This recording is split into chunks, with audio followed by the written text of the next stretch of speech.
Swords clang as troops fight. They battle the mindless beasts people typically call goblins. Their platoon captain continually tries his utmost to guide his squad, but it appears these creatures are far too strong for them to handle, so the captain urgently requests our hero's assistance now. Here comes our necromancer, Ju Dong-hun. He is a necromancer hired as a mercenary to assist the squad.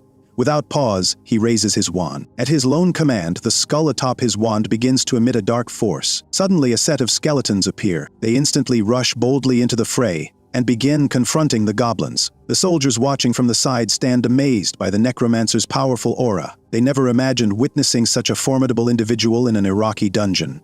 Now that they have carefully observed his abilities, they firmly believe he must be some top-tier expert. It finally explains entirely why the platoon captain appeared so calm before, though they still question how he managed to enlist someone this capable. Meanwhile, our hero silently overhears all of the admiration, and he truly cannot help still feeling somewhat gratified. Frankly, being a necromancer is extremely uncommon. Among 8 billion humans worldwide, roughly 1,000 possess that power. As a result, it remains a highly esteemed calling. But even if necromancer sounds impressive, his summoned skeletons are merely basic erratic creatures. Thus, our protagonist does not feel especially proud of his current efforts. Even the soldiers who were wowed a moment ago now notice these skeletons are the simplest summons a necromancer can wield. One of them suggests the necromancer deliberately uses these low-tier creatures to flaunt how easy an E-rank dungeon is. He is plainly envious, but we know otherwise. Ju Dong-hun is not simply a normal necromancer, he is cursed, trapped at every rank he attains. He can manipulate the souls of the deceased at will, and he can also subdue foes with blazing spirits and toxins. However, this curse stops him from summoning creatures more powerful than skeletons, leaving his abilities feeling constrained and aggravating. It pains him to watch everyone else grow stronger while he remains stuck. He grows deeply jealous of those near him. It all began a decade ago, when humans started acquiring special powers upon turning 20 years old. These skills were entirely random. Some people gained talents for blacksmithing or sewing, while others received powers for exploration, healing, or support. Since they were granted by chance, not everyone was pleased with what they got. Nevertheless, these abilities enabled humanity to endure the onslaught of monstrous creatures. However, the soldiers remain unaware that Dong-hun's advancement is bound by a curse. He can only summon E-rank skeletons, and that is all he will ever manage, right up to his dying day. So, although they view him as a distinguished necromancer, they fail to see his hindered growth, which traps him at the lowest tier. Nowadays, Ju Dong-hun is merely an unpredictable dungeon runner. Period. Following the raid, our protagonist approaches the team leader to confirm that the job is finished. With that, he declares his exit and sets off well. He moves along the busy streets. His spirits continue dropping. He feels downcast, sorrowful, and overwhelmed by his cursed condition. What troubles him most is the burden of everyone's assumptions about him. They see the term necromancer and expect greatness. Unaware that a curse confines him to mediocrity at every step, he soon realizes he has been paid for today's work, a paltry 400,001 in total. That sum hurts, given that even part-time gigs would earn him more money. Yet this is the sole road he genuinely wishes to follow, and surrendering is not possible for him. Suddenly, a live broadcast on a huge screen draws his focus. It bears exciting news.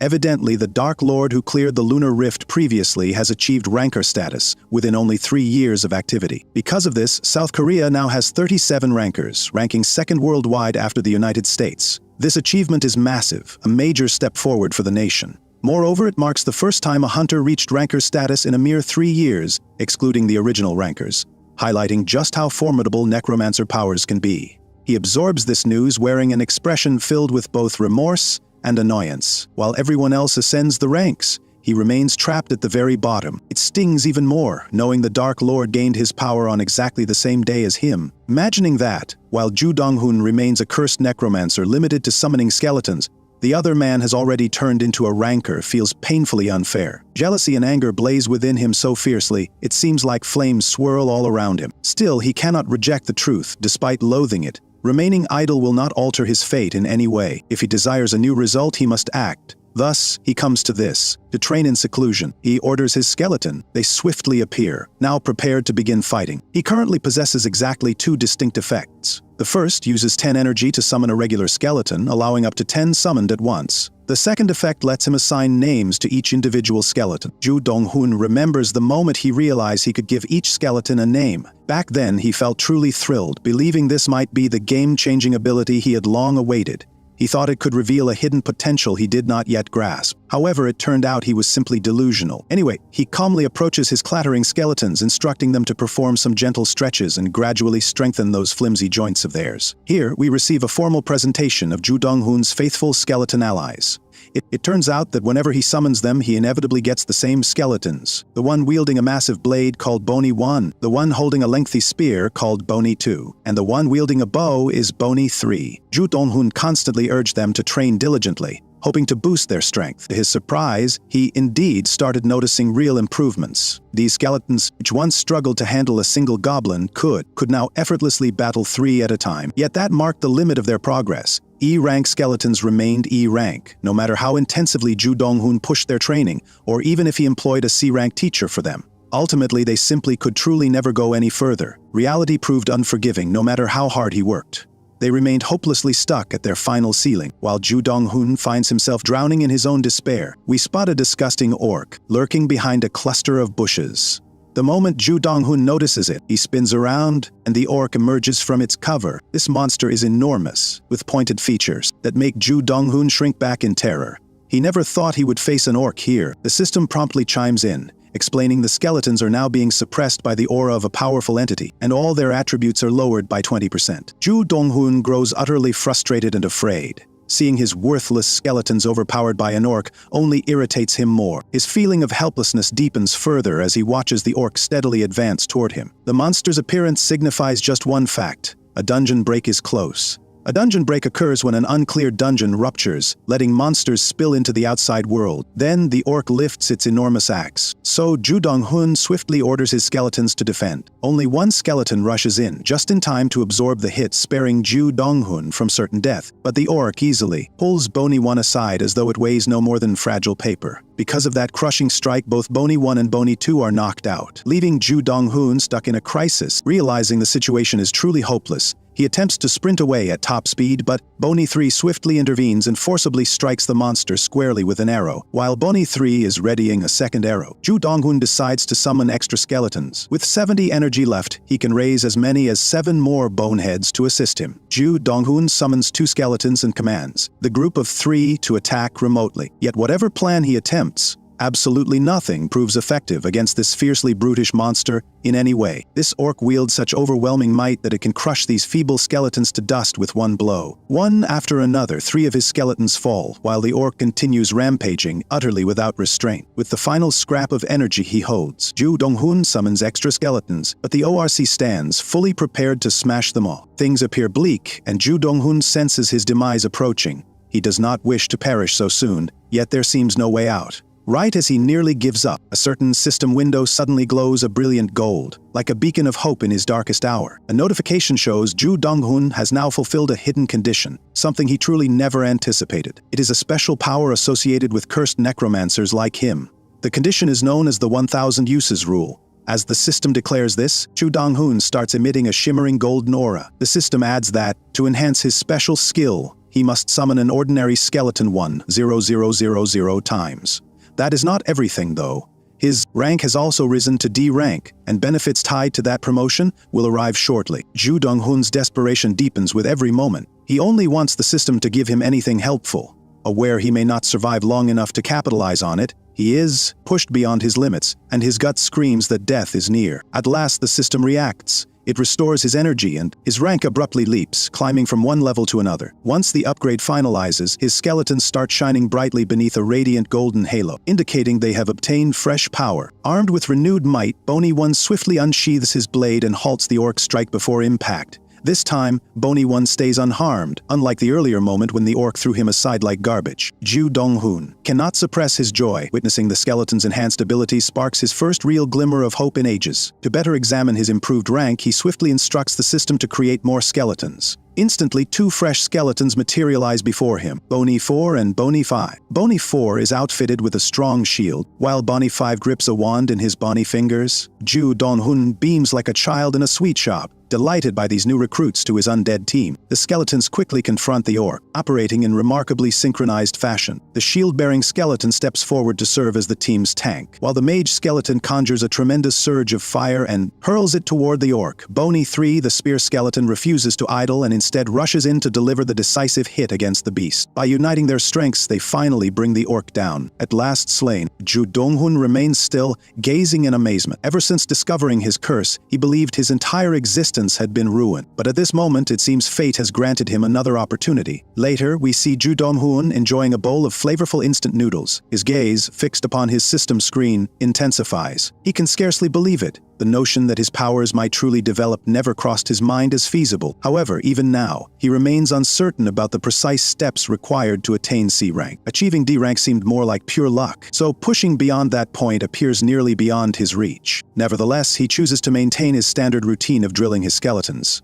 Intermediate-level skeletons are already quite formidable, prompting Ju Donghun to speculate how much more power they might attain. The possibility of his mage skeleton casting vast blizzard spells truly intrigues him. He envisions his spear and sword skeletons evolving into genuine experts in their individual combat styles. But only time can reveal that outcome, and Ju Donghun eagerly awaits that day's arrival. The following day, upon entering the guild's office, he spots a cluster of individuals in conversation among themselves. Concern marks their expressions, instantly drawing Ju Donghun's notice. While eavesdropping, he sees someone wearing a green badge. That emblem plainly indicates this individual is a C-rank hunter, and Ju Donghun wonders why anyone so highly ranked would appear in a location such as this. The boss hastily calls for Ju Donghun, revealing major news. It concerns the Parang Guild, founded by Korea's legendary ranker Ji Parang, also referred to as the Fine Bow. Apparently, the entire country recognizes this elite guild, widely acclaimed for its highly talented hunters. The boss clarifies that the guild intends to investigate a newly revealed dungeon and requires porters. Their wages are tenfold greater than standard assignments. Hearing about that hefty reward rapidly seizes Ju Donghun's interest. His boss inquires whether he is interested, as they are also hiring D-rank hunters. After all, most other work pays peanuts nowadays, making this seem like a prime chance. Ju Donghun acknowledges the offer's promise, yet hesitates. He opts to investigate exactly what type of dungeon it might be. His boss explains it is a newly unearthed dungeon close to Paju, and it is quite difficult. In fact, 5 separate groups have already failed to conquer it. Such a high failure rate is alarming, astonishing Ju Donghun completely. His boss also notes that the dungeon's official rank is still not decided. Previous groups attempting it were amateurs, but now, with the renowned Parang crew heading the mission, it supposedly cannot fail. Plus, as a porter, Ju Donghun need not battle at all. His only role would be hauling gear. All he needs is to fulfill his duty and earn his cash. That is appealing. Although the tenfold payment likely serves as danger compensation for that dungeon, especially one whose rank remains unknown. If Ju Donghun is honest with himself, he is still drained from facing that orc the previous day. Yet however much he dislikes admitting it, the offer is tremendously enticing. He recalls a statement that the Dark Lord made during an interview. To advance one's rank more quickly, one must tackle dungeons beyond one's current capability. Otherwise, progress is impossible. The greater the rank, the greater the dangers. Yet that also brings greater rewards and possibilities. So our hero picks up the contract and signs it immediately, then requests 1 week of leave. His boss instantly approves, feeling so pleased that he vows to treat Ju Donghun to a nice meal sometime soon. Later, our protagonist returns to his usual training area, where he brings forth his skeletal group, noticing the intimidating force they now radiate. He takes pride in realizing his dedicated practice has genuinely borne fruit. He instructs them to assume their stances, and orders them to unleash the mayhem. His skeletons swiftly assume their functions. The sword-wielding one slashes a log as though slicing through a mere cucumber, while the spear skeleton bores a sizable cavity into it using his long spear. The archer skeleton fires its arrows that actually pierce several trees with a single shot. Our hero stands astounded, marveling at this genuine might that rivals a D-rank's upper limit. It appears nearly as potent as a C rank now. He realized they had improved, but never imagined they would be quite this powerful, certainly not so quickly. Observing the battered practice dummies, he concludes it is time to improve his equipment. These wooden figures are insufficient now, but buying fresh gear requires money, and that is something he remains quite hesitant to part with. Yes, it is wonderful his skeletons grew more powerful, yet the real issue is his own vulnerability. What if a formidable foe chooses him as the primary target instead? No matter how formidable his summons might be, everything would still end badly for him. Right then, Ju Donghun observes one of the skeletons striding toward him, presenting a wand forward. He feels somewhat confused witnessing this, yet he still takes the wand. at which point he observes a protective barrier materializing around him. He cannot fathom why the skeleton behaved in this manner. It seemed the skeleton almost read his mind, responding directly to his inner worries. Then the rest of the skeletons begin moving closer. One of them even offers him a clear thumbs-up gesture. Ju Donghoon feels astonished by these skeletons engaging with him like this. Previously, they merely obeyed commands, nothing more. So what has altered? Why can the mage skeleton suddenly cast a shielding barrier instead of only hurling fireballs? That is the moment the shield skeleton sets down his huge shield. Then once he has Ju Donghoon's notice, he points to the dummies. Ju Donghoon cannot grasp what is happening, yet afterward, we see that the shield skeleton wants to be a practice dummy. He can serve as a dummy for others to train. It seems Ju Donghoon won't need to spend his precious funds. The skeletons all begin training sessions. Each one focuses on improving its own abilities. Ju Donghoon orders the spear skeleton to attack, eager to see if the air shield is truly solid. The skeleton swiftly conjures the protective air shield, and then the spear skeleton strikes. Astonishingly, the shield remains perfectly intact. It does not break. This comforts Ju Donghoon, showing that at minimum he will stay protected during real fights. He instructs everyone to keep training. This time, he volunteers himself as the target for their attacks. The skeletons rush at him right away, giving their all. Yet regardless of their efforts, Ju Donghoon stays unharmed. Meanwhile, a system window overwhelms his sight, announcing that his skeletons have advanced in level. Beyond that point, the system also congratulates him, stating that after their initial growth post-awakening, the status window is now active. Ju Donghoon notices a status window for every individual emerge before his eyes that allows him to see every statistic, skill, and relevant information about each person. The same holds true for his skeletons. Every skeleton now possesses its own status window. Ju Donghoon feels deeply gratified to see his work pay off. Now he must train them thoroughly in every possible aspect. With that resolve, he pledges to mold them into the most powerful skeletons in the world. Eventually, the crucial day comes for Ju Donghoon to begin his long-awaited new job. He has packed a sleeping bag plus extra provisions, completely ready for any challenges he may encounter along the path. However, recalling his new porter role at once, he cannot stop feeling somewhat irritated by it. At that moment, a squad member declares that every hired fighter must move to the dungeon.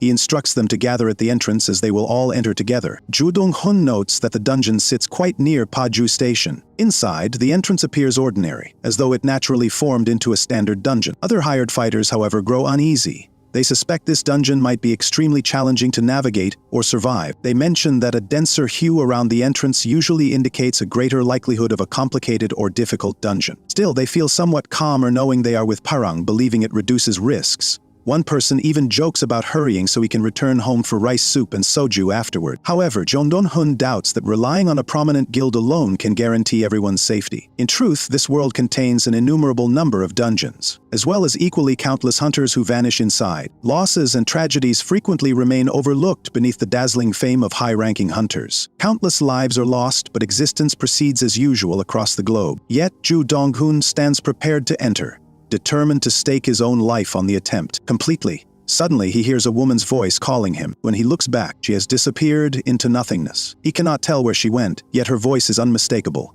She remarks that it is intriguing how she can detect some kind of energy coursing within his body, despite his rank badge obviously marking him as an E rank. He keeps asking her identity, but the woman insists he must respond to her inquiries before she reveals anything. She questions why he keeps his powers secret from everyone in Pyongyang, and why he joined as a porter. This intensifies Ju Donghoon's anxiety. How could she possibly know these private facts about him? Meanwhile, the mysterious woman senses his growing doubts and recognizes his skepticism toward her presence. Observing his expression, she smiles. At last, Ju Donghoon summons his nerve to ask if she is a spy, trained as an actress. She reappears and seems to believe Ju Donghoon might be a spy from a rival guild himself. The instant he truly sees her, he feels utterly stunned by her appearance. Upon spotting a golden badge, normally awarded only to S-rank hunters, or those beyond that level, that indicates she holds the top position among South Korea's 37 elite hunters. She is the Dark Empress Ji Soyul, Parang Guildmaster and Gi Parang's sole younger sister. With her special power, she is someone no one should ever infuriate, though she appears rather intimidating. He never imagined he would actually converse with the powerful ranker he has long admired. Ju Donghoon becomes meek and attempts to clarify politely that she has it wrong. Since he is absolutely not a spy, he is hardly an E rank, and if Parang's rival guild were truly significant, they would never rely on someone like him.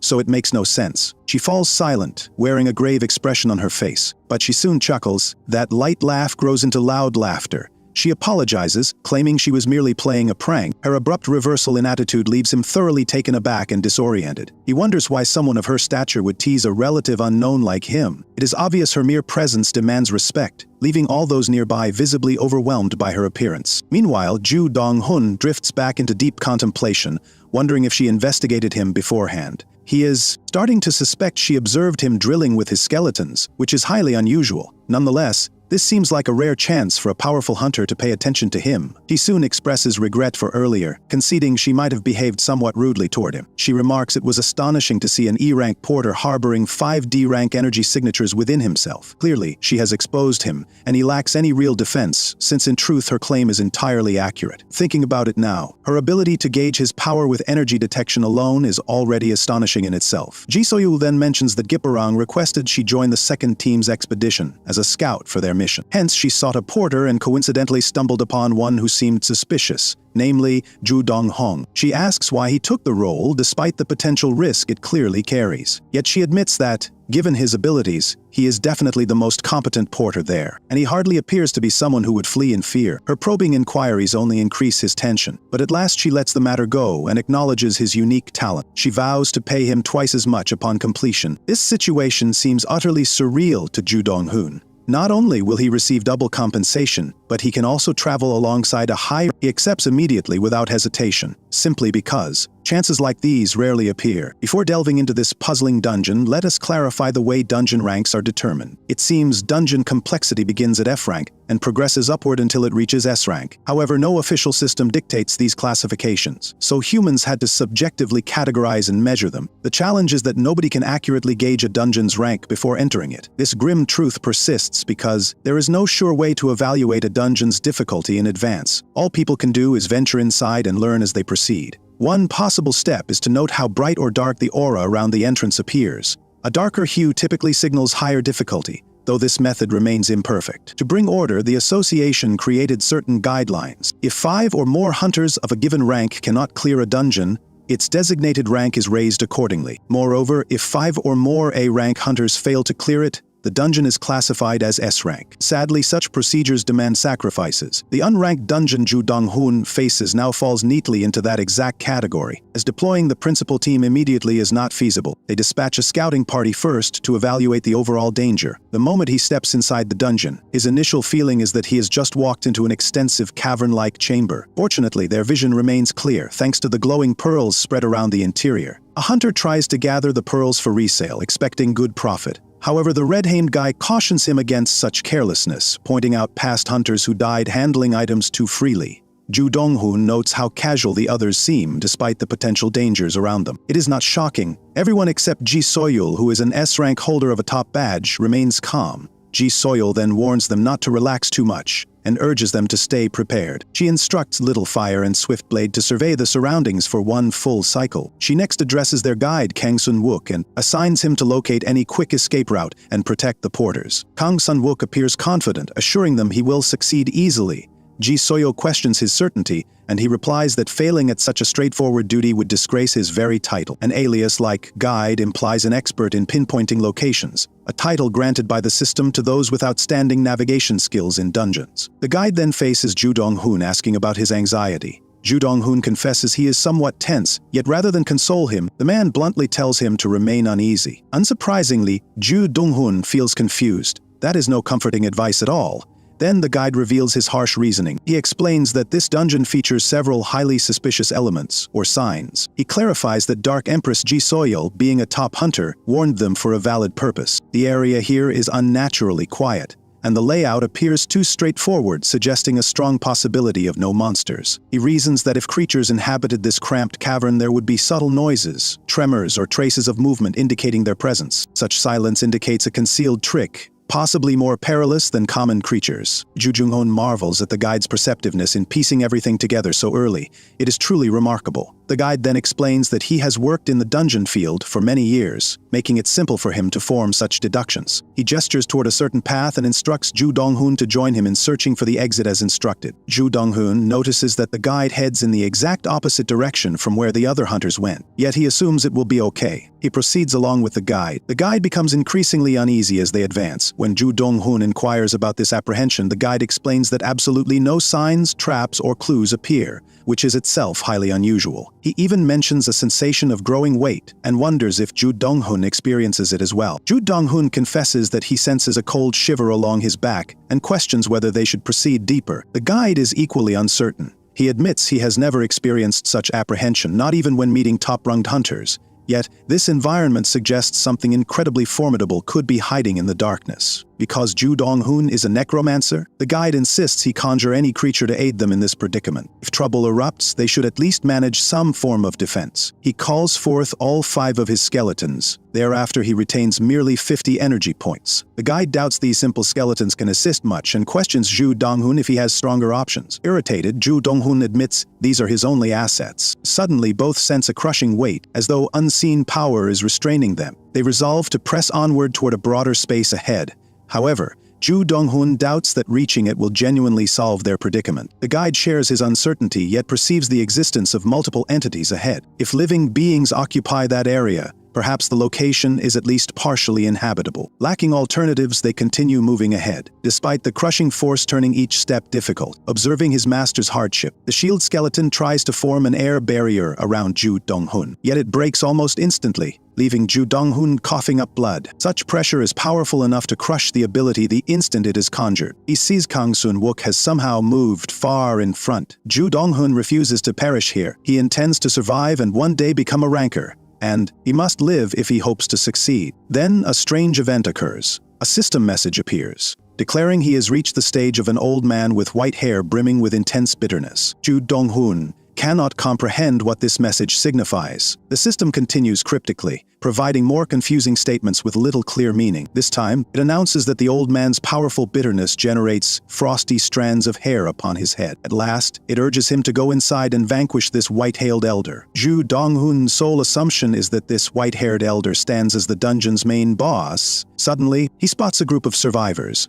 A thin, worn man appears both startled and relieved at the hunter's arrival. He quickly inquires if they have come as a backup team. Ju Donghoon figures these individuals are hunters who also struggled against the pressure to get here. Meanwhile, the survivors see the guide's A-rank badge, and upon spotting the skeletons, they recognize the presence of a necromancer among them. Confirming that this group must be a rescue party, they beg Ju Donghoon to help them escape, first requesting food and water, as they are extremely parched. He chooses to hand out emergency rations immediately. Ju Donghoon feels a bit annoyed that the guide abandoned him in harm's way. Still, he realizes that this is simply how things unfold in a dungeon setting. After Ju Donghoon distributes water and provisions, the survivors gratefully begin drinking and settle down to eat. While they are eating, the guide questions them about their situation and how they ended up like this. A single man steps up to represent his group, producing his B-rank hunter badge as he holds the highest rank among the survivors. He begins by declaring this place to be hell. He has hunted for quite a while, yet never faced such a bizarre dungeon before. Its oddity stems from the complete absence of any exit. From the initial location, regardless of the chosen path, this distorted cave returns everyone to the same spot. Then, an oppressive aura trapped them, preventing any escape. In the end, their only option was to confront what awaited beyond that door. However, the requirement to clear this dungeon is absolutely extreme. Supposedly, a white-haired elder consumed by bitterness resides here, and defeating him is impossible. Even a B-rank hunter would become helpless against this elder, as powerless as a child in his presence. Yet the thin survivor believes an A-rank veteran could make a difference. Thus, he pleads with the guide to confront the elder and free them from this place. However, the guide does not feel confident either. Meanwhile, Ju Donghoon questions whether the boss is truly that powerful and wonders how these people remain alive. A survivor clarifies that the elder never kills anyone. He merely receives challengers and puts them through a peculiar examination. They remain uncertain of specifics, though he simply overpowers them with intense, excruciating force. If he deems a challenger unworthy, he simply ejects that person from the area. However, before discarding them, he declares they are not suitable for whatever test he set. That is quite strange, to have a dungeon boss that spares challengers. Reflecting further, it's also odd because this elder is a human senior, which is unprecedented. It marks the first instance of a dungeon boss appearing as a human being since everything changed. Even Ju Dong-hoon feels surprised, uncertain whether a human dungeon boss could realistically exist at all. Regardless, they need to pass through that door and finish the task of locating an exit. However, Ju Dong-hoon does not fully trust Kang Sun-wook, whose focus is solely on guiding rather than direct combat. Just as this crosses his mind, Dark Empress Ji Soyeol arrives, accompanied by the rest of her group. After being briefed on their predicament, she chooses to enter immediately. From their auras, she discerns these survivors are neither doppelgangers nor disguised threats. She remains concerned by the intense aura emanating from the gateway, yet she refuses to remain idle. The survivors break down in joyful tears, embracing one another with intense relief. She instructs the porters and survivors to remain in place while she handles the situation herself. Ju Dong-hoon also feels relieved, realizing that her awakened S-rank power places her on a vastly higher level than any R rank. Furthermore, she holds a spot among the top 1,008 hunters worldwide. Done tying her hair, she chooses to go inside and tells everyone to get ready. She firmly grips the handle and proceeds to walk inside. A while later, our boy, acting as the porter, sits in silence, waiting for the other hunters to come back. But just then, the door suddenly swings open and Swift Blade, the red-helmed fellow,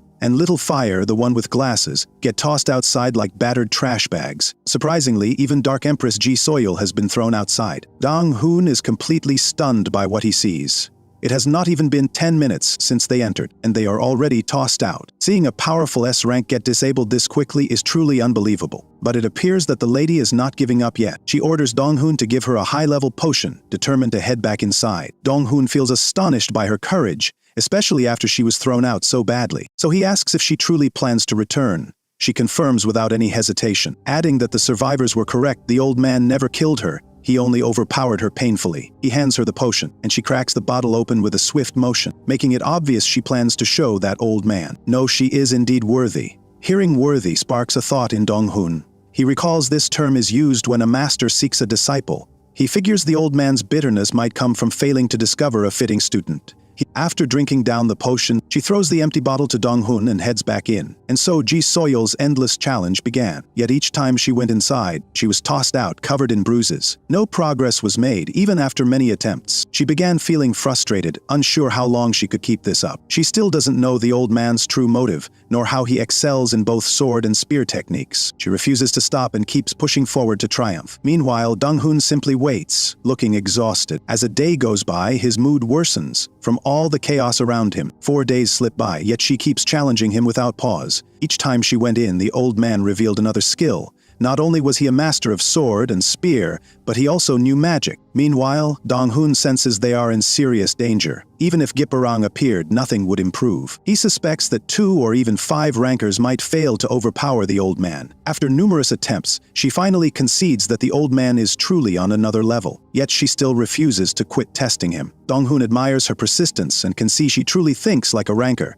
However, even now she cannot finish this dungeon, and the survivors are beginning to have a hard time. She grows more annoyed because doing nothing is no solution. Come to consider it, every hunter, the guide included, has entered that door and returned. Except for Dong-hoon, of course. He begins walking in their direction, causing Ji Soyeol to wonder if he has something in mind. He replies that he also wants to attempt entering. Naturally, the Dark Empress is puzzled, and the others begin ridiculing Dong-hoon. They think it's hilarious that a mere porter would venture into a dungeon that even an A rank couldn't beat. Swiftblade steps up to Dong-hoon, warning him that as a porter he should stick to hauling their gear. He seems ready to unsheath his sword if Dong-hoon dares step out of line, before the situation worsens. But Ji Soyeol defused the moment by asking if Dong-hoon wants to tackle the dungeon alone because he doubts her. Dong-hoon denies he has any distrust, which makes Ji Soyeol point out that by their contract, he is just a porter and cannot decide how they explore. Naturally, he knows this. She then questions why, under that rule, he still wants to challenge the dungeon. Dong-hoon recalls the old man's remark, saying, the old man sought a suitable pupil, so he thinks the man's bitterness comes from failing to find one. He adds that a worthy student need not be flawless, only promising. Seeing her catch on, she asks if he believes the old man wants to mentor him, rather than vanquish him. Dong-hoon agrees, suggesting it might be the dungeon's hidden requirement. He explains that some dungeons can be cleared differently through secret methods. It finally clicks for her, at least somewhat. She briefly decides to believe him, yet she wonders how he will become the old man's student. She questions whether he truly has more promise than anyone else present. Dong-hoon notices everyone glaring at him, assuming this lowly porter is acting superior, so he admits he cannot claim to possess great potential. Ji Soyeol grows more annoyed, accusing him of retreating from his statement. Dong-hoon, sweating under her fierce stare, tries to calm her, but she continues gazing straight at him with her sharp, cat-like eyes. He fumbles, then explains it's about experiencing pain. Everyone else has endured it, leaving him as the outsider. Besides, he suggests she rest for now. Ji-soil gives him a wary grin, and spins around looking displeased. From the very beginning, she was suspicious, and that feeling never left her. Now her suspicion is confirmed. She's sure he's some sort of spy. She demands to know his identity, noticing he has the predatory eyes of a wolf. She questions if he's chasing the dungeon's treasure, guessing he wants a lucky opportunity in this raid. Dong-hin is stunned by how accurately she guessed. He thinks she should be a fortune teller, not a ranker, given how she instantly sees through him. In the end, she permits him to attempt it, given that they have no alternative. Plus, she wants a rest, just as he suggested. If his plan succeeds, great. Besides, she has no room to criticize since she already failed. Dong-hoon is surprised that she is honestly letting him proceed, and she urges him to use this one chance. Noting they are low on supplies and no rescue team is arriving, they must finish this dungeon soon. He silently thanks her in his mind, with genuine respect. With that, he proceeds to enter. The moment he arrives at the door, the system asks him if he intends to open the door and face the challenge. Naturally, we know the choice he will make. The door swings open, revealing a dark room and a powerful aura filling the area. The system instructs him to overcome the old man. The old man emits a fierce glow, forcing Dong-hoon to shield his eyes. When he finally looks forward, he sees that nobody stands before him. A powerful force pushes Dong-hoon down, making him drop to his knees. The old man appears annoyed that no worthy challenger has come. First, there was that weak woman, and now an even more pitiful figure. He clicks his tongue in disapproval, judging Dong-hoon unworthy of a glance, and deciding it's best to discard this worthless being. The old man's eyes flash with menace, and Dong-hoon feels the crushing pressure intensify around him. A golden system notice appears, declaring he is confronting the memory of a cursed soul. The system also reveals a hidden condition has been met, tied to his cursed Necromancer trait. Dong-hoon cannot make sense of any of this. Meanwhile, the system keeps mentioning his meeting with a cursed soul's memory. It explains that a Necromancer wields the dead and faces cursed souls with unwavering resolve. The system congratulates him on unlocking an S-rank skill called Memory Recreation. Dong-hoon, astonished at an S-rank power, briefly wonders if he's dreaming. The system repeats he is now employing Memory Recreation, identified as an SER rank skill. Dong-hoon is unsure when he activated this skill, but he realizes the old man, despite threatening him, has not made a move. Another system note appears, announcing it is reconstructing the cursed soul's memory of the master of all technique, and that he will soon be transported there. A bright flash lights up once more, blinding him, and when he opens his eyes, he finds himself caught in a fierce snowstorm, and the old man stands before him. The old man mutters that no one in this world is a worthy candidate, yet it seems wasteful to simply abandon his powers. He finds life meaningless, having struggled to attain his current level, only to discard it all now. Meanwhile, Dong-hoon frantically glances around trying to grasp his surroundings, but everything is buried under snow. Suddenly, he feels a throbbing pain in his head, and senses the old man's emotions and memories flooding in. He hears the old man refer to himself as a swordsman, spearman, assassin, archer, mage, support healer, and beyond, skills gained by mastering the flow of chi. Once he controlled chi, every technique merged into one. Evidently, he surpassed all others and lived an extraordinarily long life. Yet even he could not halt aging. Dong-hoon stands silently behind him, hearing him remark that drinking cold water feels like ingesting poison. The formerly gentle air now weighs heavily, seemingly set on ending him. It's extremely painful. He's also parched, but he refuses to die yet, determined to bequeath his knowledge to a successor before the end. At last, the old man sinks to his knees, lamenting that all he ever wished for was one disciple to inherit his skills. He cannot accept that no one meets his standards, and having one successor seems like an empty desire. He is so eager to transmit his power that he'd sell his soul to preserve his full legacy. With that, the old man and the system proclaims, the S-rank memory recreation skill is complete. It appears Dong-hoon now understands the nature of this place, but before he can take any action, he senses the same crushing energy returning, pushing him down. The system indicates that the master of all techniques is fixing his gaze on him. He experiences a stabbing ache in his chest, yet somehow a strange grin appears on his face. Even amid the pain, it appears he has finally pieced everything together. The old man speaks to him again, asking if Dong-hoon has glimpsed his soul. Naturally, Dong-hoon says yes, hardly remaining upright beneath the crushing energy around him. He believes that if the old man truly seeks a disciple, one to take his immense power and wisdom, it might be Dong-hoon. However, aside from mild curiosity, the old man believes Dong-hoon is worthless, Lacking what is required to hold his arts, he increases the crushing force further, leaving Dong-hun pleading desperately. Dong-hun warns that if the old man persists, he will remain a wandering spirit forever, never finding a student and leaving behind only the memory of a stubborn, bull-headed phantom. But the old man refuses to hear such talk, growing more irritated by this insignificant mortal boasting so boldly. To make his point, the old man extends his hand, aiming to snap one of Dong-hun's legs. But Dong-hun fights back, urging him to hear him out. He points out that the old man has mastered every art, whereas most people can barely perfect a single one in their entire lives. But the old man waves this off, insisting the world is huge and time abundant, certain another genius will emerge. Dong-hun counters by mentioning the woman he fought before, informing the old man she is deemed among the world's strongest. This remark draws the old man's notice. He never imagined someone so feeble could be ranked among the best, wondering how she could be so highly regarded. Dong-hu then dares the old man to look straight into his eyes, convinced the elder can instantly detect any deception. As expected, the old man sees Dong-hun as truthful, which is all the more troubling. At that instant, Dong-hun seizes the opportunity, asking if no one qualifies, why not pick him as a disciple. However, the old man shows no desire to teach him. He already found Dong-hun impertinent, and now he considers him brazen, too. The old man declares he would rather instruct trash than share knowledge with Dong-hun. Dong-hun replies that the old man needn't train him personally. He simply opens his system display and calls forth his 5 skeletons. The idea is straightforward. If the old man refuses to choose Dong-hun himself, then these skeletons might possess even greater aptitude for inheriting his arts. To persuade the old man further, he notes that these summons feel no pain, granting them more endurance than any living being. They are also tougher for lacking fear. The old man's expression stays blank. As he observes these undead more closely, he spins around the other way, his aura still weighing heavily on Dong-hun. The old man is amused that his sought-after successor might not be human, but rather undead. He clearly recognizes their vast potential. They must have been outstanding warriors in life. He has long desired such students. Teaching multiple disciples could be difficult, yet the old man is ready to compromise. At last, the moment we've anticipated has come. The system confirms that Dong-hun has at last met the hidden requirement. A dazzling light envelops the scene, and they are once more in a snowy mountain range. The old man now decides to believe in Dong-hun's resolve and the fire in his gaze, but he demands a promise. No matter what happens, Dong-hun will accept all his teachings and ensure his legacy remains in the world. The system nudges him to sway the old man if he truly aims to gain all those potent abilities. So Dong-hun quickly speaks with dramatic flair, making it clear he won't lose this once-in-a-lifetime chance and will inherit every bit of power offered. The old man's expression shows that Dong-hun has earned his approval. The system then confirms that he has successfully cleared the stage by becoming the old man's disciple and completing the dungeon.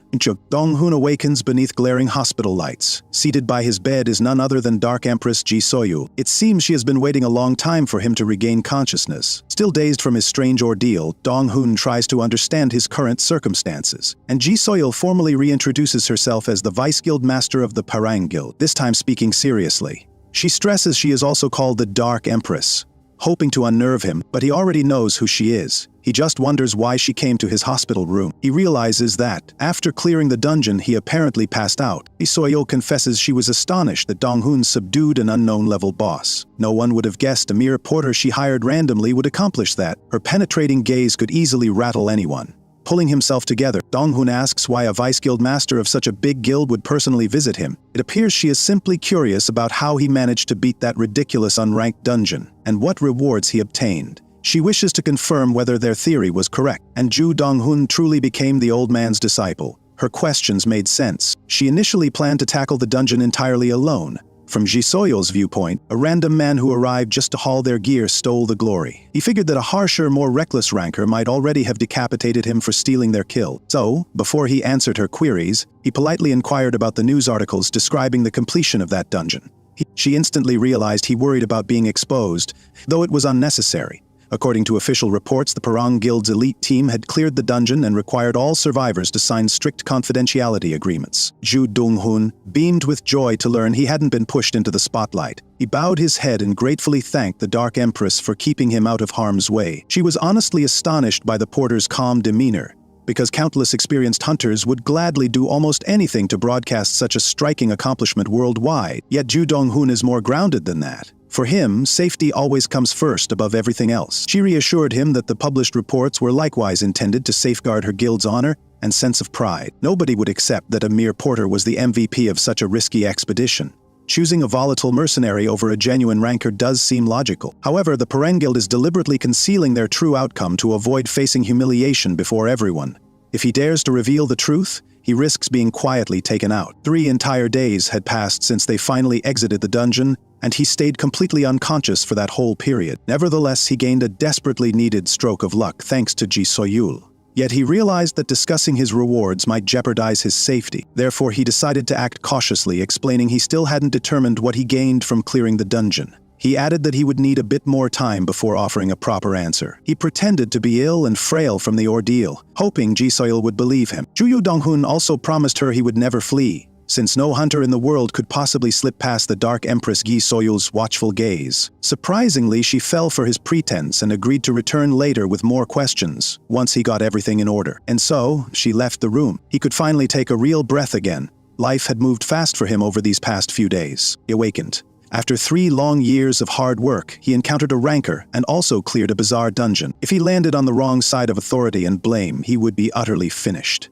Yet it might also serve as a chance to forge solid ties with a strong organization. Alone in his hospital room, the system urged him to review the rewards for finishing the dungeon. As soon as he confirmed the prompt, he received a permanent increase of 20 points to his energy. In addition, he acquired the rank skill called Teaching of All Techniques. Checking his status window, he saw few visible changes. He remained a so-called cursed necromancer, but his skills had grown more extensive thanks to his 2 new rank skills, Memory Recreation and Teaching of Old Techniques. The sight of those powers was overwhelming enough to make him tremble. At last, he realized why so many veterans were obsessed with conquering dungeons. The power to read a dead individual's memories, memory recreation, seemed like a hidden skill. This very ability to access the old man's memories had let him finish the dungeon, though he could not see any other use for it yet. He felt sure he would discover another purpose for it eventually. More intriguing was the quest reward, Teaching of Old Techniques. Its first effect let him summon the Master of All Techniques, who once ruled another realm, for 60 minutes.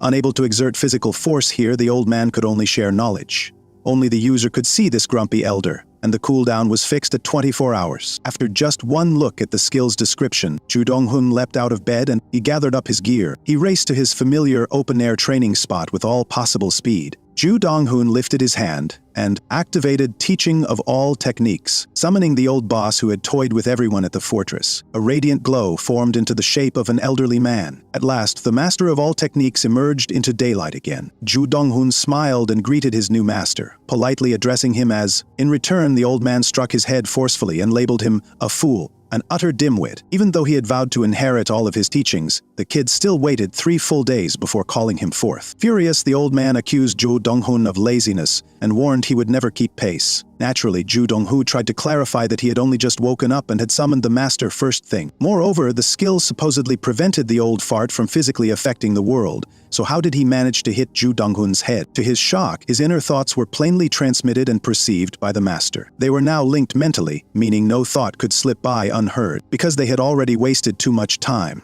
The old man was eager to begin day 1 of training at once. He assumed all he had to do was bring out his skeletons and let the master train them. However, the old man had another plan in mind. He wanted to determine how to train Ju Donghun personally, since he already grasped the skeleton's abilities. The main weakness, in his view, was their summoner. Ju Donghun definitely disliked the sound of that. The old man demanded to know whether Ju Donghun understood why he was known as the Master of All Techniques. In his prime, he earned that grand title by studying and refining a vast range of skills to perfection. He had already devised a training plan for each skeleton, but the rest depended on Ju Donghun's own efforts to understand and master it. Ju Donghun protested that his talent had already been judged worthless. The old man became irrationally furious and commanded him to be quiet. Since he was the one who pledged to inherit these teachings, he had to honor that vow. If he cannot, he must keep pushing until he succeeds. Besides, the old man claimed he could employ a special art to turn trash into an unrivaled genius. Through that technique, fortunately, he was able to affect only his summoner physically. The old man was eager to employ certain arts and methods he had developed yet never tested. He explained that tough meridians could be unblocked through qi, and the young man's body could improve with 3 days of intense massage. It would hurt, but that was where Ju Donghun's grit mattered. Things were not unfolding as he had hoped when he tried to wiggle his way out of the agreement. The old man scolded him to keep quiet and show gratitude.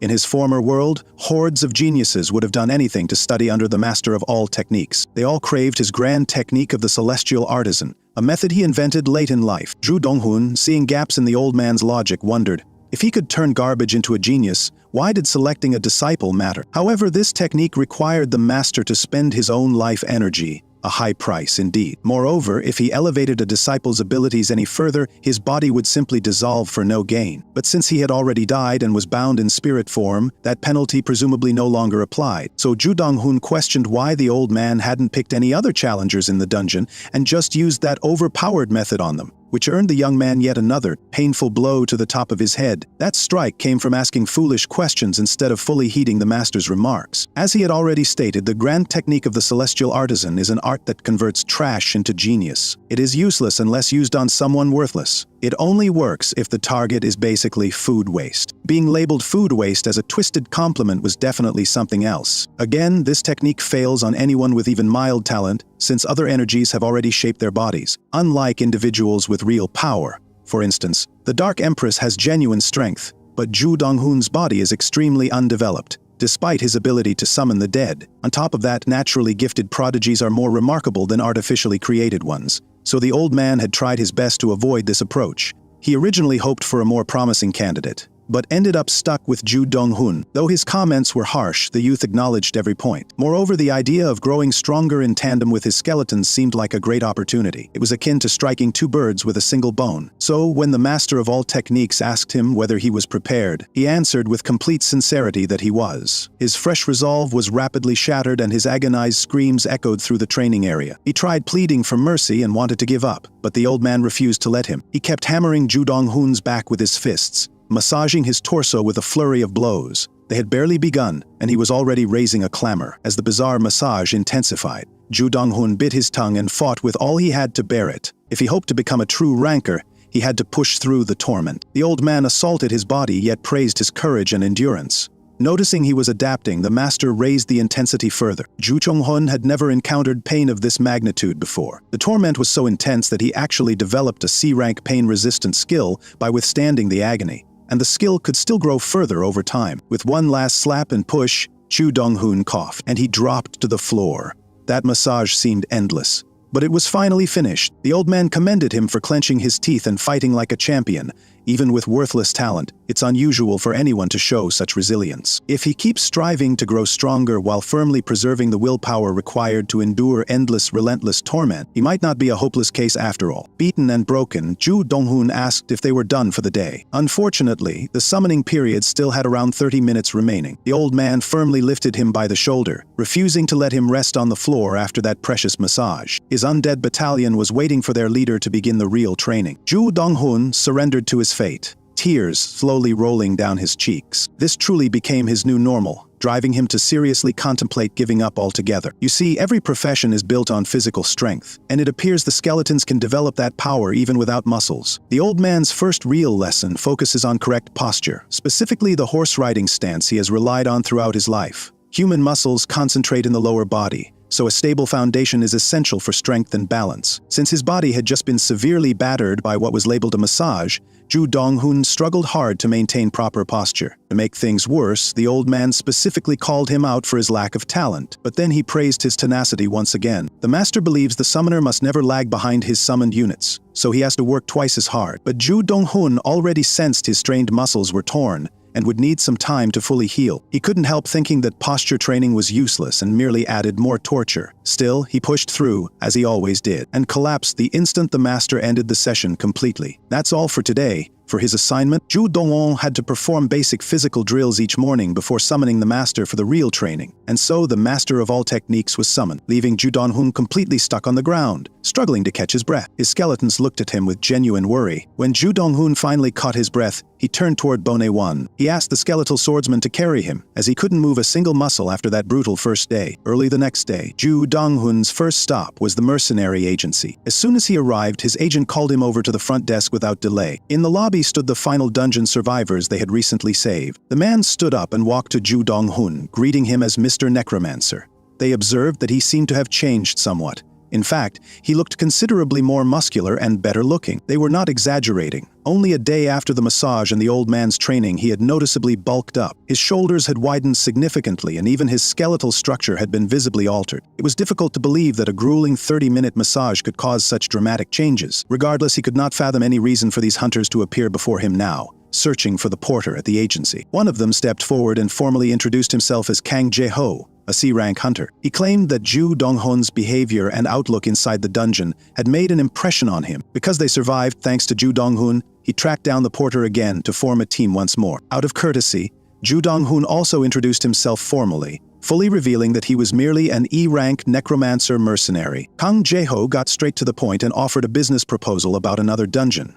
They had obtained permission to take on a well-known C-rank dungeon, and they intended to employ Ju Dong-hun. They heard from the agent that he was in serious financial trouble and desperately needed work, so this plan seemed ideal. Ju Dong-hun glared at the agent as though he wanted to kill him on the spot. All this man ever did was sell him out for any possible job, even spilled poor Ju Dong-hun's financial troubles. But it was also true that he urgently needed money. Jae-ho cautioned him that the dungeon they planned to tackle was tricky, even for a C-rank. Still, it was worth attempting. With enough luck, they could earn some very valuable items. Not long ago, a few groups even obtained a power potion. Just hearing about a power potion immediately piqued Ju Dong-hun's interest. You see, a power potion is an exceptionally rare dungeon drop at any rank. It is a high-level concoction reputed to cure any curse or ailment. Jae-ho was glad to see Ju Dong-hun showed interest in his plan. He also clarified that they were not hiring him as a porter, but as a fully recognized party member. Regarding payment, he would no longer get any money up front, since he wasn't just hauling gear. Instead, he would receive a fair share of the loot profits. Finding himself finally treated like a real hunter left him bewildered in his own thoughts. He calculated the possible earnings if a power potion really dropped. Since its market price was roughly 50 million won, when divided among 6 people, each share could be around 833 million won. He could never have imagined earning that much under his previous hustle. The prospect of such wealth totally overwhelmed his thoughts. Jae-ho asked whether he was in, and he agreed at once. He was sick of working as a porter anyway. Besides, he felt eager to witness his upgraded skeletons in genuine combat. This seemed like a prime opportunity for it. So Jae-ho finalized the arrangement and gave Ju Dong-hun the details for Monday's hunt. After securing another job, his next destination was the training grounds. While the skeletons followed their individual drills, Ju Dong-hun asked his master for permission to enter the dungeon run on Monday, explaining that hunters grow stronger via these expeditions. The old man mocked the idea as ridiculous. He viewed Ju Dong-hun as a novice who had yet to master the basics, trying to sprint before he could even walk. Nevertheless, rushing or not, he still had to make a living. Eventually, the old man gave in and agreed. He preferred offering his only disciple hands-on experience, rather than mere theory anyway. Ju Dong-hun brightened the moment he realized the master was likely allowing him to accept the job, but skipping practice would not be tolerated, making him flinch. The old man insisted Ju Dong-hun could simply summon him inside the dungeon. Once that was settled, then the old man raised his hands and motioned for his unfortunate pupil to come over for today's massage. All color fled Ju Dong-hun's face. Barely one day in and he was already traumatized. Thus he submitted again to the brutal rub-down and beat-down. Ju Dong-hun once more fell prey to the old man's punishing massage sessions. By now his body was trembling from the effort. Utterly spent and near tears, this poor man realized he might truly perish for the sake of training. Indeed, he had gained a skill called pain resistance, exactly as his system informed him. It included a secondary effect that dulled his senses whenever his pain grew too intense, and without it he would likely be dead or fully insane. Grateful he survived the old man's torture, Ju Dong-hun hoped to develop that skill further to bolster his resilience. The elder commended him for his durability thus far, unaware that the poor fellow was barely scraping by through this ordeal. Unfortunately for him, the old man planned to raise the training intensity starting tomorrow. Since Ju Dong-hun was coping well with the current level, he did a double take upon hearing that and asked if he had heard correctly. Meanwhile, the bony skeletons were also practicing their own weapon swings. The elder instructed everyone to assemble immediately. They shuffled over on their skinny, bony feet. The elder indicated a spot and ordered them all to take the squatting stance. Just as before, he further declared that as part of their training plan, he would teach each skeleton a new technique every day. Ju Dong-hun found this astonishing. The elder gestured toward one of the skeletons and selected it as his first subject. By now, Ju Dong-hun's summons understood how severe the old man's training could be. The poor skeleton gave its master a worried glance. The swordsman came first, and Ju Dong-hun noted that it possessed no real skills other than swinging its sword. The elder had no issue with that, as he intended to cultivate the swordsman's techniques within their training. He ordered the skeleton to proceed and practice swinging its sword. Bony One took some reassurance from its summoner, but in truth, even Ju Dong-hun realized his summon would endure a living hell to survive the old man's sword regimen. The unfortunate skeleton fidgeted. Despite being undead, it still feared what the elder might inflict upon it. Regardless, The session started with the skeleton practicing its sword swings. Next, the elder spoke to Ju Donghoon by name, hinting at a different plan for him. He began with a philosophical question to gauge Ju Donghoon's grasp of swordsmanship, asking what the art truly meant to him. In typical form, Ju Donghoon replied as anyone else might. He believed swordsmanship was merely a technique used when wielding a sword. Anticipating this simple view, the elder was not impressed, though he also felt that reducing swordsmanship in that way was perhaps the clearest way to see it. He echoed Ju Donghoon's opinion, agreeing that it amounted to no more than the skill of handling a given sword. He tossed a stick at Ju Donghoon's feet. Then the old master told him to pick it up. Donghoon pauses briefly to think about it. He realizes the old master wants more than the skeletons to gain his skills. In truth, he wishes for Donghoon to become his student and learn techniques similar to his undead servants. Holding a stick, the old man with white hair tells Donghoon to assume a proper combat stance. Even though confused by the order, he takes his position regardless. The old master advises him not to overcomplicate the act of using a weapon, urging him to maneuver the sword in any manner he finds natural. Donghoon settles into a comfortable stance, fully prepared to attempt his first swing. The old man with white hair orders him to swing repeatedly with maximum speed and force. Following this, Donghoon starts executing awkward strokes through the air. While giving a light laugh, the master is impressed by Donghoon's efforts, but his response appears insincere since he believes Donghoon's swings are awful. He begins to doubt the old master's true ability, so the elder clarifies his reasoning by drawing attention to Donghoon's grip on the weapon. He notes that Donghoon's thumb and fingers are positioned correctly. As for his swing form, it's not entirely poor. The elder outlines how Donghoon moved the weapon from one angle to the next. He adds that he hasn't taught Donghoon any formal swordsmanship yet. Still, Donghoon now swings in a way he believes is most effective. The elder says a person's idea of a proper slash comes from all their life experiences. In other words, Donghoon was unconsciously pouring his entire life experience into those recent swings. After hearing such a deep explanation, the low-level hunter questions whether he truly did that. The elder playfully poses a question, wondering what would occur if someone applied the right amount of power and speed to Donghoon's strikes. Still somewhat clueless, Donghoon blanks out, not grasping the significance of the elder's query. The old man with white hair explains that any slash, no matter how crude, becomes extremely potent with enough force and velocity. Those two elements are unchanging truths. At last he understands what the elder means, and Donghoon firmly grasps his weapon and has a sudden realization. The elder wants him to develop his personal slashing style and then strengthen it. Satisfied with his progress, the old man turns and poses another question. He muses about a slash practiced countless times, ultimately achieving its maximum potential, and demonstrates his point. The elder lifts his blade and proceeds to illustrate a perfectly honed slash. Donghoon watches in awe as the old man with white hair starts his initial stroke. He makes a pristine cut through the air, then executes several more flawless swings in rapid succession. Even Donghoon is at a loss for words. The elder prefers not to dwell on theory, and insists he focus on refining his slash technique first. Once he masters that, his regular slashes will define his combat style. Donghoon realizes it's acceptable if his swing form appears sloppy. After all, nobody truly cares about the appearance of his swing. It's his own slash method, and he can apply it however he chooses. The system notifies him that he has gained a new skill named. This ability reflects his slash technique and can grow more powerful over time. The scene shifts to the Parang Guild's headquarters, where its master is busy with routine tasks. He is ranked 58th worldwide and is called the Fine Bow for his remarkable archery. Jiparang, balancing his schedule, addresses Jisoyo, his younger sister, who has arrived unexpectedly to speak with him.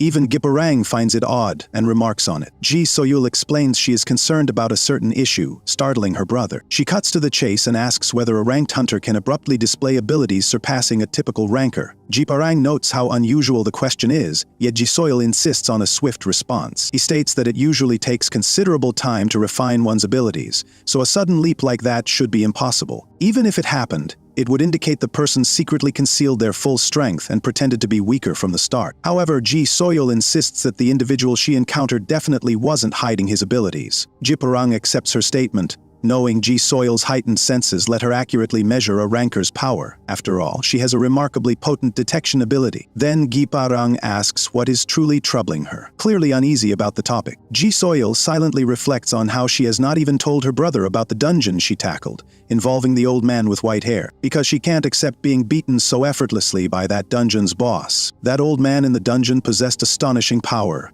far beyond any hunter she had encountered. It seems absurd that a supposedly useless, low-level hunter managed to accomplish the impossible. In the very scenario she had failed repeatedly, she remembers how their initial meeting left her with a peculiar perception of him, and driven by her curiosity, she invited him to join the raid party. Yet the fact that he completed that dungeon surpasses all other concerns. Dong-hun has stated he'll explain everything when he's able, so Ji-soyeol is willing to wait. Giprang notices she has gone quiet and wonders why she is suddenly smiling, even though she was tense just moments before. Because he's intrigued by her behavior, knowing she usually focuses only on training to be the greatest. Feeling awkward, Ji-soyeol chooses not to disclose the dungeon story and stands to depart. On her way out, Giprang playfully tells her it's fine to discuss such matters with him. We switch back to Dong-hun's perspective now. The group slated for the raid waited until he finally showed up. The well-known Necromancer stayed true to his word and arrived once he got the dungeon information via message. Interestingly, this dungeon is classified as C rank. The team's goal is to clear out monsters and defeat the boss. Although it appears straightforward, that simplicity seems suspicious. Dong-hun notes he has put on sunblock and brought plenty of water for the desert environment. Suddenly, he observes something peculiar. His companion said they would have only a small group, yet their numbers appear larger than expected. He also spots two women who clearly aren't hunters. His friend clarifies that he hired two low-ranking porters and has already paid their fee, so it's not a problem. Feeling reassured, Dong-hun decides not to probe any further. He believes it's logical to bring porters to gather loot within the dungeon, because even though it's a C-rank dungeon, he still feels somewhat uneasy. But he remains confident because his skeletons already proved they can beat an orc,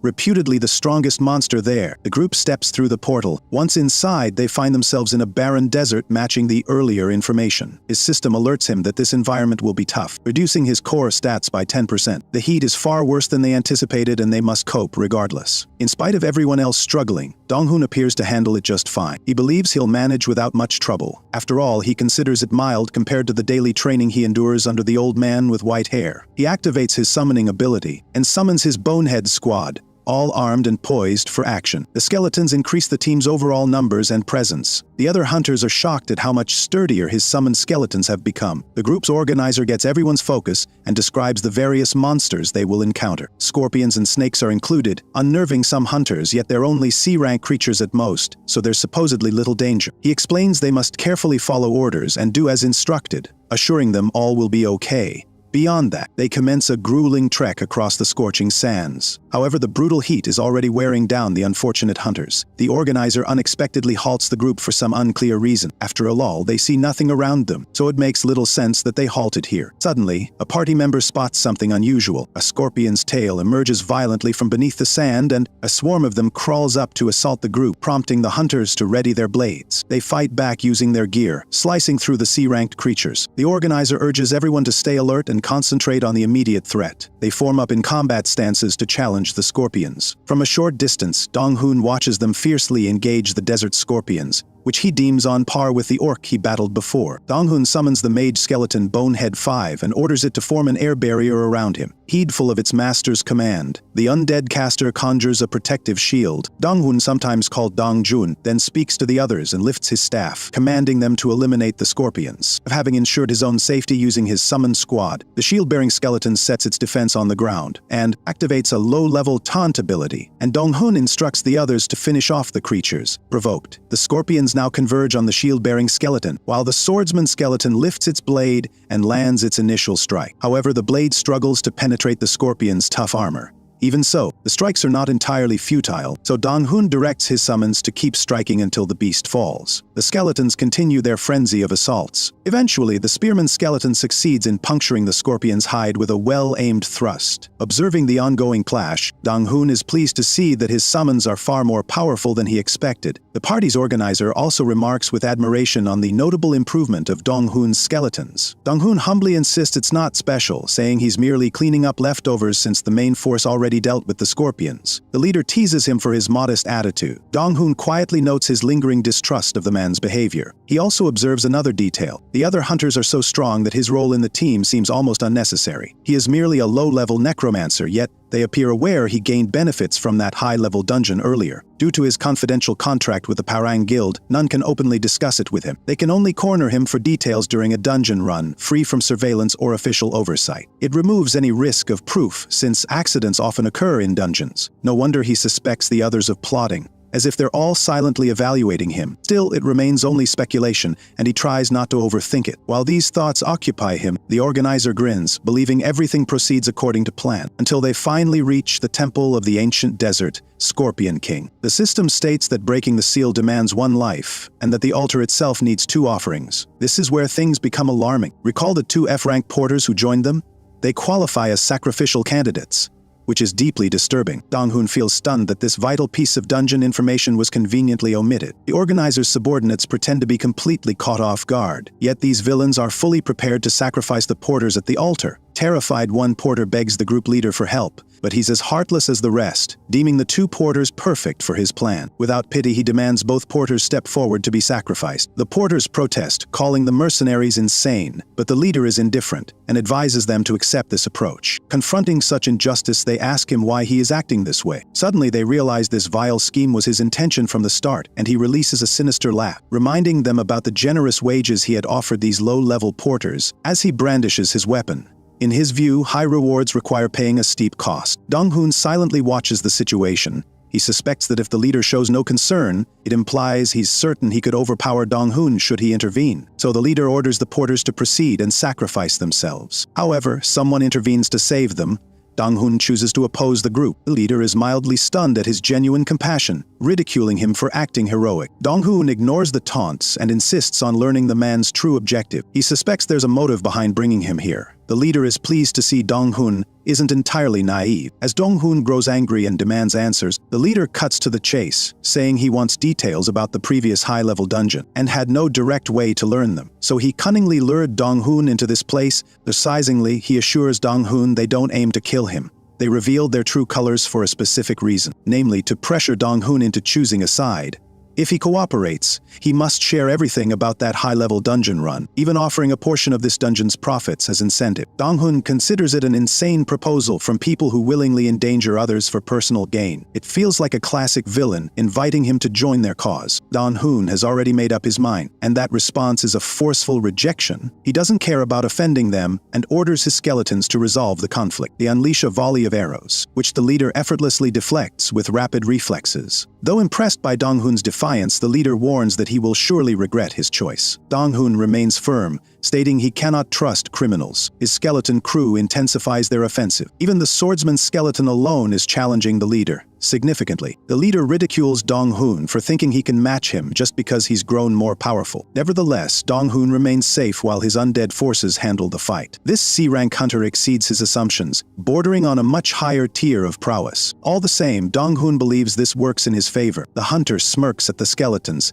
deriding Dong-hoon for assuming he's the only threat. He hints there's a reason such unscrupulous people raid various dungeons. Detecting the man's killing intent, Dong-hoon warns his sword-wielding skeleton. He experiences a sharp pang when the hunter succeeds in striking one of his undead minions. The hunter laughs while an assassin suddenly appears from nowhere. This newcomer is the real danger, an A-rank assassin from the Shadow Lurker group. The assassin asks if Dong-hoon is truly the one who finished that high-level dungeon, which even Ji Soyul failed to clear. They regard Dong-hoon as feeble, but he is genuinely more concerned about that elder within the dungeon. As though matters weren't already dire, there is no clear escape. Despite surviving against B-rank hunters for a while, an A-rank opponent is another story. Suddenly, one of the porters tries to assist Dong-hoon, apologizing that he must endure extra danger on their behalf. Seeing their frightened and vulnerable faces, Dong-hoon questions why they must suffer such cruelty and be offered as sacrifices. Their plight angers him, reinforcing his determination to rescue them. Even though an A-rank assassin now stands in front of his undead minions, Dong-hoon is ready to do whatever is necessary, particularly because he holds a secret trump card, his old master, whose power eclipses even A-rankers.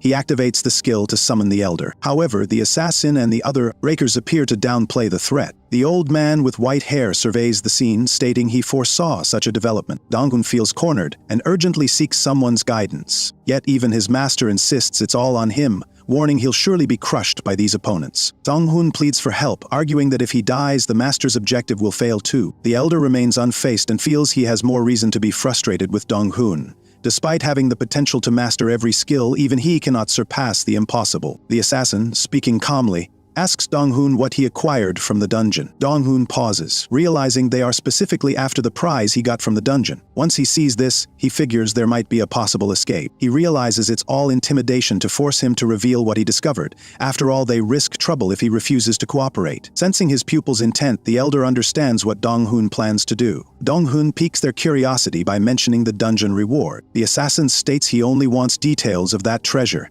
something even Dark Empress Ji Soyul allegedly failed to obtain. Choosing to speak openly, Dong-hoon says he has no choice against an A-rank hunter. Believing Dong-hoon is doing the right thing, the assassin lowers his weapons. Dong-hoon, called the trash Necromancer, demands the assassin deal with the hunters who betrayed him before he reveals anything. He's furious at them and refuses to speak unless they are punished first. With that, Dong-hoon readies his skeletons and asks the assassin if he agrees to these terms. Even though he's irritated by the bold proposition, the assassin hesitates briefly. Dong-hoon admits he's too proud to ignore the hunter's betrayal against him. Uncertain about his reasoning, the assassin presses Dong-hoon about his true purpose. Dong-hoon gestures and assures the assassin there's no possible way for him to run away. He adds that even if he tried anything shady, he would instantly be stopped by the A-rank hunter. The assassin accepts this explanation. Now the B-rank hunters are at a disadvantage because Dong-hoon has swayed their strongest ally. Dong-hoon says he's ready to die, since surviving the Shadow Lurker's anger is impossible. The B-rank leader grows furious at Dong-hoon's statements. Dong-hoon insists he only wants revenge before accepting any outcome. If the assassin refuses, Dong-hoon is willing to die. He even threatens to stab himself with a skeleton's sword. Amusingly, both he and the skeleton look terrified. The assassin prevents him from doing anything rash and silences the B-rank leader. He agrees to grant Dong-hoon 30 minutes to settle his affairs, but warns that if he tries anything foolish, he will subject Dong-hoon to torture worse than death. It's a scary deal, but Dong-hoon just needed this opportunity. He has 30 minutes to finish his task. The circumstances now favor Dong-hoon and work against his betrayers. The B-rank leader doubts whether Dong-hoon can really overcome him, yet Dong-hoon trusts his skeleton squad to handle the fight for him. The elder is pleased his pupil devised this unusual setup and even offers to join the battle. He wants Dong-hoon to treat this as a hands-on training exercise. He also wonders how Dong-hoon will handle the assassin. If Dong-hoon uses too much energy, he'll be drained when it comes time to face that threat. The elder advises him to save his energy and offers a strategic plan to handle his foes. Dong-hoon commands his skeleton squad to defeat the B-rank party. They launch a coordinated assault on those traitors. The skeletons match their opponents well in the fight. Arrows are causing real difficulty for the B-rank leader. Meanwhile, the mage skeleton fires a fireball spell, unleashing a destructive blaze on the unsuspecting targets. The hunters are astonished that mere skeletons have learned spells and can wield magic. The sword-wielding skeleton charges aggressively at the B-rank leader. The leader's small daggers are no match against the skeleton's forceful strikes. Eventually, the daggers snap apart, further cornering him. The skeleton lands a heavy forward kick on him. Watching closely, the assassin notices the skeleton's exceptionally precise movements. He can hardly believe Dong-hoon is actually gaining the upper hand in this fight. Suddenly, the assassin senses a disturbance. He's startled to detect someone at the dungeon entrance, where they were supposed to be on guard. Dong-hoon now faces the beaten B-rank betrayer, who has no escape, and begs pitifully for mercy. The elder believes it was an easy victory that provided useful experience. He predicts the real struggle will come if Dong-hoon must fight the watching assassin. He also suspects Dong-hoon is overestimating himself, because he'll need every bit of strength to topple such a formidable foe. With firm resolve, Dong-hoon says he has already staked everything on this. Then he orders Boniwan and abruptly senses someone approaching from the distance. The elder voices concern that someone as powerful as the assassin has just entered the dungeon. He scolds Dong-hoon for not preparing better in advance. Dong-hoon admits he has no specific plan for this scenario. He's in trouble and unlikely to escape. Feeling like a feeble hunter, he regrets overestimating his own gamble. Dong-hoon's confidence falters as the B-rank betrayer mocks him, noting he has no real shot.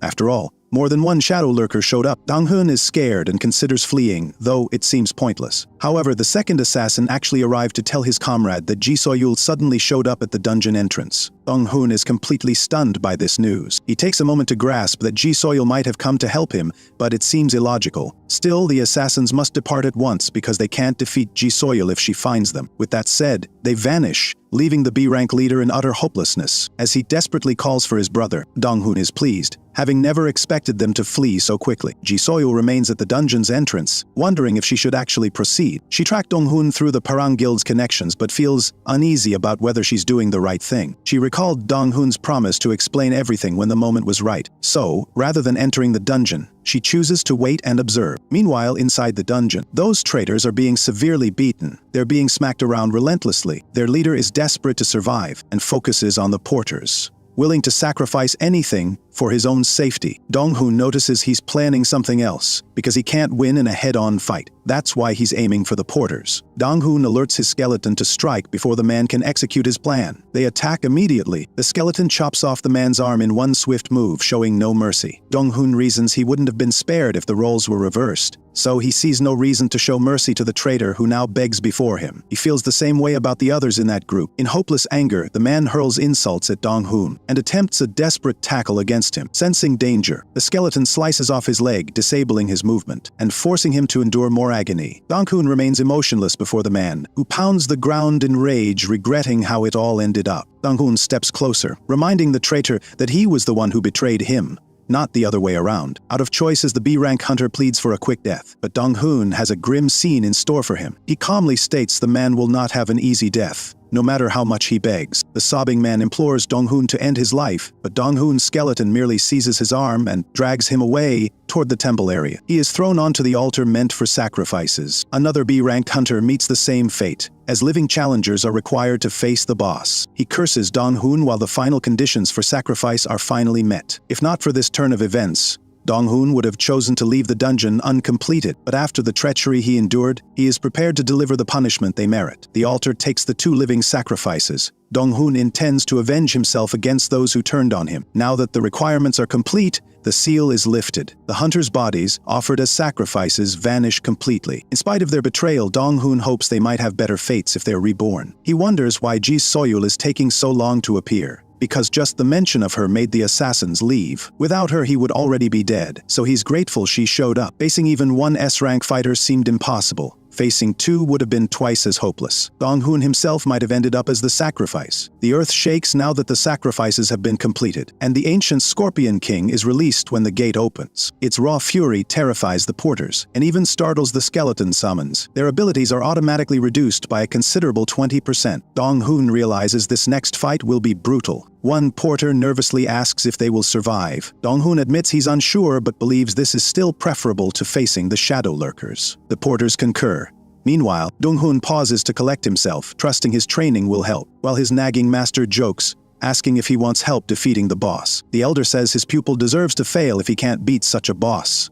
Dong-hoon is irritated by this criticism, as the elder departs, leaving Dong-hoon even more distressed. The elder's skill duration has ended, much to Dong-hoon's frustration. Worse yet, he spots the furious giant scorpion charging straight at him. He understands he must fight the scorpion alone without any outside assistance. Dong-hoon notices the incoming attack from below and instructs the mage skeleton to cast another air shield. He orders the others to spread out and get ready to fight. Protecting himself, Dong-hoon stands behind the shield-wielding skeleton, while the archer skeleton takes careful aim. The enormous scorpion bursts from underground, towering over them. It surprises Dong-hoon by ignoring him and striking at the other skeletons, proving the boss has some intelligence. At first glance, the giant scorpion appears similar to its lesser kin. The creature roars. Dong-hoon commands Bonehead 4 to engage. That skeleton employs a taunt to make the boss focus solely on it. The Scorpion King switches its assault toward the shield-bearing skeleton, charging at full speed in a furious rush. The blow lands, but Bonehead 4 manages to block. This startles Dong-hoon with the skeleton's toughness. This opening lets Dong-hoon launch his counterattack. He quickly considers his choices and orders every skeleton to attack together. Without pause, they lunge forward to assault the monster. Arrows pierce its carapace, and flames engulf its body. The sword and spear skeletons repeatedly stab at the beast. Dong-hoon isn't trying to find a weak spot, confident that nothing could withstand their sheer numbers. Or so he believes. However, the scorpion reacts swiftly, using its potent stinger to strike multiple skeletons at once, knocking them back.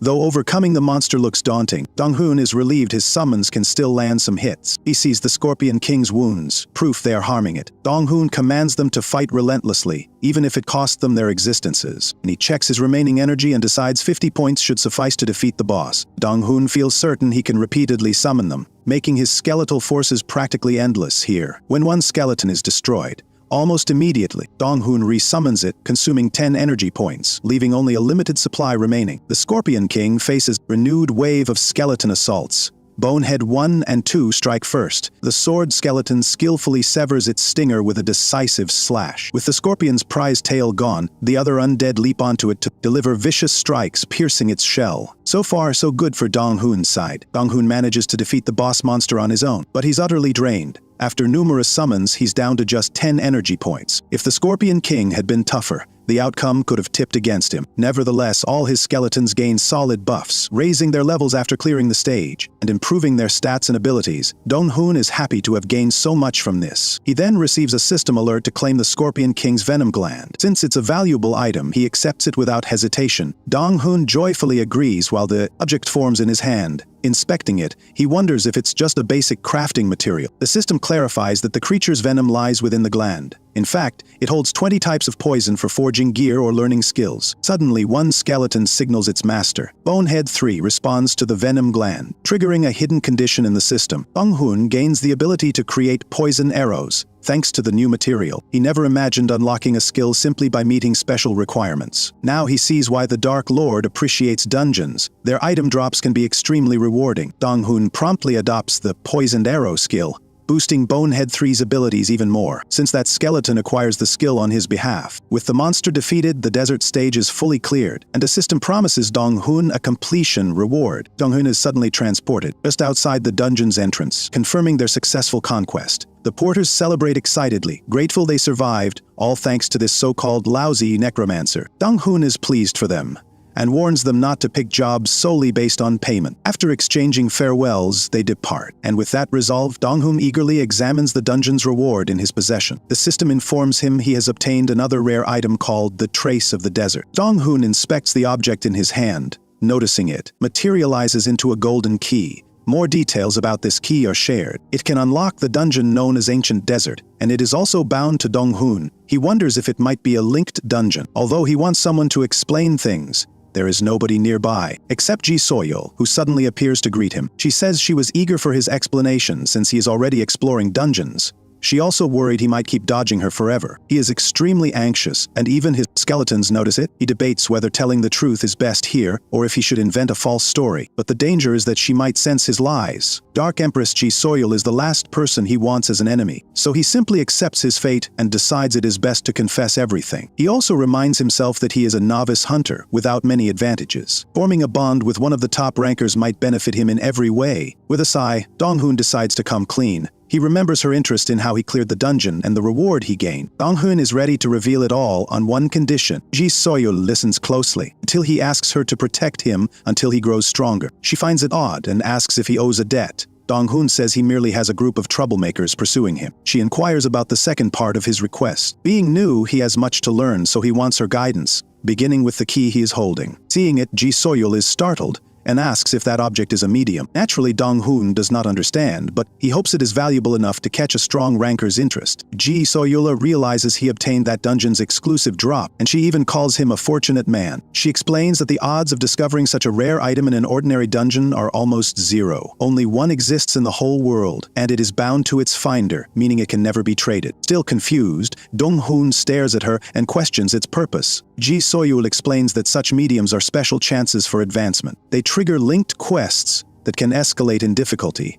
potentially reaching higher ranks, resulting in many special rewards. Hearing the words shrunk shocks Dong-hoon. Ji Soyul mentions that even top rankers like her actively seek items like that. Her expression turns sad, revealing her regret. She eventually agrees to both conditions, which thrills Dong-hoon. At the same time, she imposes one condition of her own. The scene shifts as Ji Soyul and Dong-hoon return to his room. She is somewhat unimpressed by his poor living conditions. Noticing the piles of instant noodles on his table, Dong-hoon feels embarrassed, but Ji Soyul insists on staying near him due to their deal. Ji Soyul says she found no surveillance devices while checking the area. She also senses no strong hunter in the building, increasing his security. Dong-hoon is impressed by her thorough inspection. She is pleased to confirm where he lives and intends to remain on the rooftop for now, as Ji Soyul departs, telling him to let her know before the next training session. Now stepping back to what took place during their conversation. Ji Soyul's condition was that she would oversee Dong-hoon's training, because she has noticed his energy ever since he cleared that dungeon and sees he is steadily growing stronger. It piqued her curiosity and she wants to know what triggered his rapid improvement. Returning to his room, Dong-hoon thinks about how he disclosed all details of the special chance, meaning he told her about the old man with white hair, who is now pushing him through intense varied training. Only one problem remains: the fearsome shadow lurkers who will surely come looking for their vanished target. But Dong-hoon is ready to give them a harsh fight when they appear. The next day, the old man strikes his body with fierce, punishing blows. Dong-hoon must endure this harsh training, while the elder says his body is gradually adapting, which means they must raise the intensity even more. Poor guy suffers greatly and accuses his master of outright beating him. The elder rebukes him for insulting his grand technique and disrespecting it. Overcome by fear, Dong-hoon realizes he seriously messed up and provoked the old man's anger. The elder continues pounding him as he cries out in pain, while Ji Soyul looks on. His system announces that his pain-resistant skill has leveled up. His battered body collapses in front of Ji Soyul, who remains unexpectedly calm. She explains that even after witnessing his training, she truly cannot grasp its goal.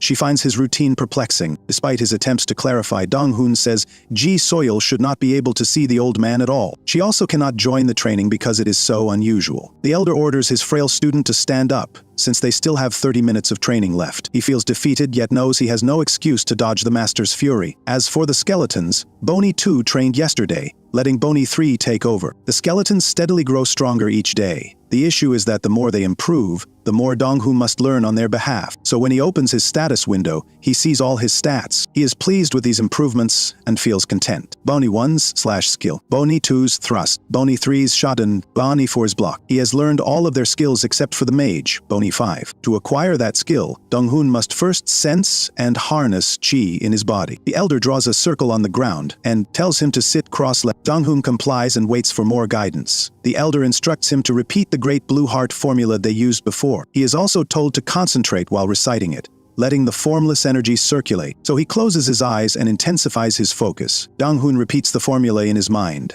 The elder notes that the breathing aspect might be the most crucial part of the technique. After all, if he cannot feel chi, he will keep enduring the elder's beatings.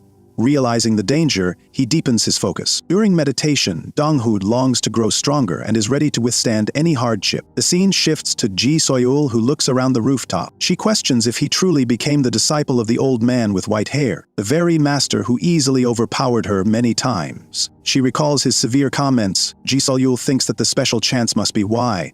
Yet the real cause of Dong-hoon's power is his ability to withstand daily painful training to the point his bones shift. She recognizes his talent and concludes she has no option but to watch him. After all, the elder she once fought is constantly at his side. Ji Soyul feels a new spark of hope, thinking she might grow stronger simply by observing his practice. Meanwhile, Dong-hoon is currently resting, as Ji Soyul wonders how much more he will develop. Now we shift to the villains and move to their headquarters. The shadow lurkers have found out that Ji Soyul's interference ruined their last mission, so they now require extra backup. Their leader notes they already have strained ties with the Parang Guild. He is Nick Jae-kan, called the Hellhound, and is ranked among the world's top fighters. His subordinate apologizes for failing the mission even before Ji Soyul stepped in. Nick Jae-kan questions whether this opportunity can really let him dominate the hunters. The rank assassin confirms that Dong-hoon's case is intriguing enough to attract Ji Soyul's notice. Nick Jae-kan agrees that it is indeed fascinating and snaps his fingers, summoning his secretary. He hears they are busy for the next month and requests Dong-hoon's rank. Upon discovering he is only a novice,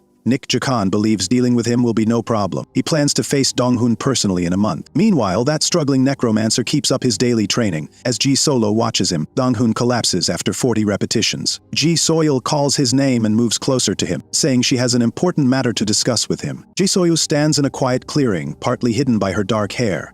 She calmly faces Yu Dong-hoon and says she has something important to share. Her voice is firm, matching the stillness around them, hinting serious news is coming. Ju, Dong-hoon grips his skull-topped staff, startled by Ji Soyul's sudden declaration. He recalls her vow to guard him from danger, feeling gratitude and concern. The forest air grows tense, suggesting her words might signal a change in his path. Night blankets a rooftop as clouds swirl beneath the moon's light. Ju Soyul stands there, recalling her promise to protect Ju Dong-hoon until his power grows. Her gaze suggests she must decide how to help him face looming dangers ahead. Back in the forest clearing, Dong-hoon laughs, thanking Ji Soyul for staying close. Uncertainty weighs on him, yet he senses her words carry weight. Determined to learn more, he braces himself for whatever big news she is about to share. Dong-hoon admits he never imagined constant watch. Ji Soyul stands tall, arms crossed, explaining that protecting him demands vigilance. Her stance reveals she's prepared to face any threat. Despite his discomfort, Dong-hoon understands how serious she is about his safety. He reminds her she is a top ranker with responsibilities. She counters that is why she must talk to him now. The tension grows as she suggests her schedule demands major changes, and Dong-hoon's training cannot continue like this forever. Ji-soil reveals she has watched him constantly for 2 weeks, neglecting her guild tasks. She warns she can no longer delay them. Her expression suggests events are pushing her hand, forcing a new plan for his future and protection. She raises 2 fingers, announcing he must choose between 2 urgent options. 1. Follow her for 6 hours of missions. 2. Use the golden key from his desert dungeon. The forest seems to hold its breath, awaiting his important answer. Ji-soil elaborates. If he chooses the first path, he'll shadow her on a tough assignment. If he chooses the second, he'll activate that truly special medium. Dong-hoon stares in surprise, almost forgetting the key's existence until this very moment. Dong-hoon's eyes widen as he recalls the golden key's power. He marvels that he nearly overlooked it. Memories of his desert dungeon victory resurface. The possibility of another personal breakthrough sends waves of excitement mixed with anxiety through his mind. A glowing swirl of green light forms around Dong-hoon's hand as the system identifies his item. Trace of the ancient desert, rank B, medium.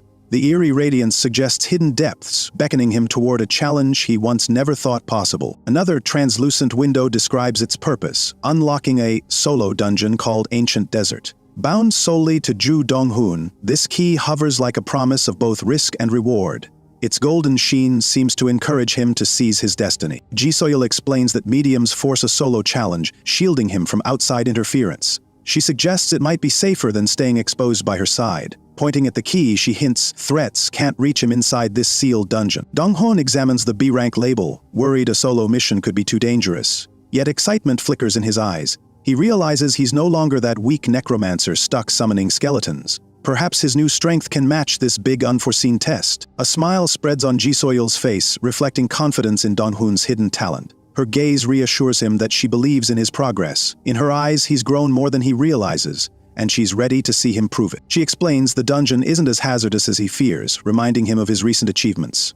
Dong-hoon straightens with surprise, realizing how far he's come. A determination warms his heart, hinting that he might be prepared for tougher challenges now. A wooden sword lies on the grass, symbolizing practice sessions.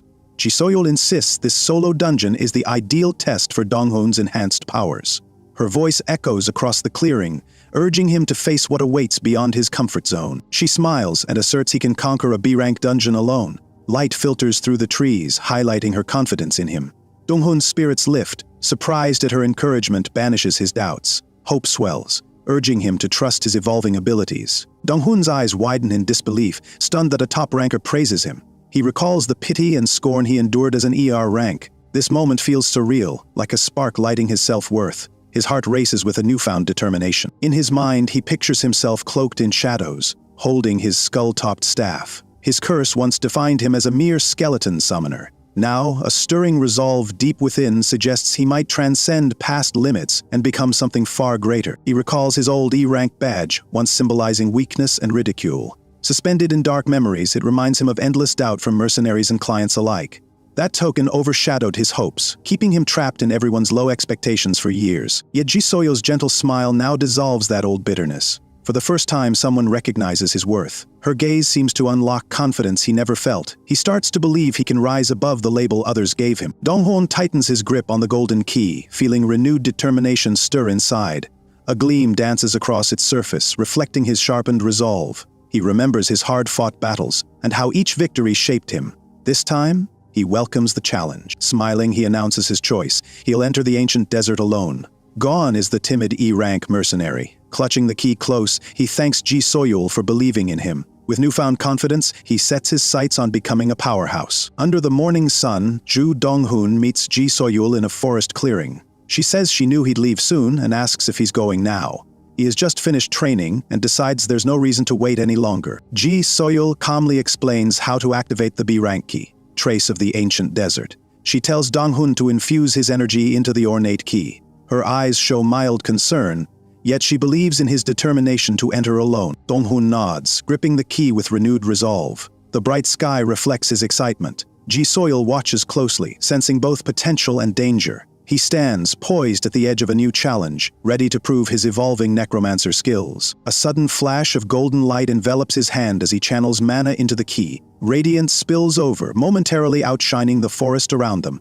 This signals the entrance to the ancient desert, where his solo adventure will officially begin. A floating system screen appears, asking if he wishes to activate Trace of the Ancient Desert. Another prompt confirms opening is possible. Dong-hun reads each glowing word, feeling a rush of excitement. He silently braces for the next big challenge. A warning note flares. This is a solo dungeon. Ji-soil observes from a safe distance, swirling magic isolating Dong-hun. She wants to help but cannot enter. He stands alone, looking calm yet aware that he must rely on himself. Golden energy swirls around Dong-hun's face, revealing his eager grin. He promises Ji-soil he'll return safely. The key's aura reflects both excitement and the lurking peril. Undeterred, he displays quiet bravery, stepping toward his first true solo challenge today. Ji-soil smiles softly as the light intensifies. She trusts Dong-hun's resolve but can't ignore her concern. Surrounded by rustling leaves, she watches him vanish into the portal. Her silent hope is that his newfound power will see him home. Blazing golden magic engulfs Dong-hun entirely, transitioning him to the ancient desert.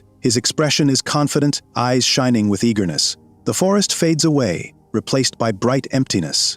He steels himself, ready for whatever dangers await in this unfamiliar land. When the light subsides, he stands on scorching sand beneath a blazing sun. Surprise flickers across his face at the sudden heat. Unsure of the next step, he surveys his surroundings, aware that the pyramid must be near. He exhales. A glowing panel appears, confirming his successful entry into the ancient desert and detecting a pyramid. This floating notice pulses with strange energy, hinting at secrets to uncover. Dong-hun reads intently, mindful that a powerful dungeon boss could lie ahead. He spots the towering pyramid, its stone walls scorched by time and sand. Rays of sunlight glint off worn carvings. He whispers its name, realizing these massive ruins hide untold perils. Still, a surge of determination boldly pushes him forward. He channels purple necromantic energy through his staff, triggering Summon Awakened Skeleton, D rank. Shadows converge around him, forming a faint glowing skull. Each swirl of mist indicates his power, calling forth an undead ally to aid him in this place. In one sweeping motion, Dong-hun summons several skeletons. Their hollow eyes glow softly, each bearing basic weaponry. Purple mist coils around him, emphasizing his command. Though D rank, these undead stand ready, following their master toward the vast pyramid entrance. Rather than rush, Dong-hun steps carefully across the sand. He assumes the pyramid's interior hides deadly traps. Cloaked in black, he advances through a carved archway, skeletons clattering at his heels. His heart pounds, sensing the deep, unpredictable danger within. Glancing back, Dong-hun wipes sweat from his brow, telling his undead minions to maintain formation. Their bones rattle in agreement, each skeleton aware of its duty. He knows a single misstep could be fatal, yet he refuses to retreat, ever. One skeleton, its single purple eye glowing, swivels its skull with a creak. Blazing sunlight glints off its bleached bones, reflecting unwavering devotion. Though D rank, it stands firm beside Dong-hun, prepared to guard him against whatever lurks in this domain. Dong-hun acknowledges their lower rank, yet he smiles slightly. Statistics alone won't decide their fate. He trusts ingenuity and caution can help overcome a B-rank dungeon. Despite being outmatched on paper, he refuses to surrender to doubt or fear ever. Kneeling, he presses a gloved hand against the hot sand, reminding himself that a reckless charge could prove disastrous. Carefully studying the environment, he plans to exploit any small advantage.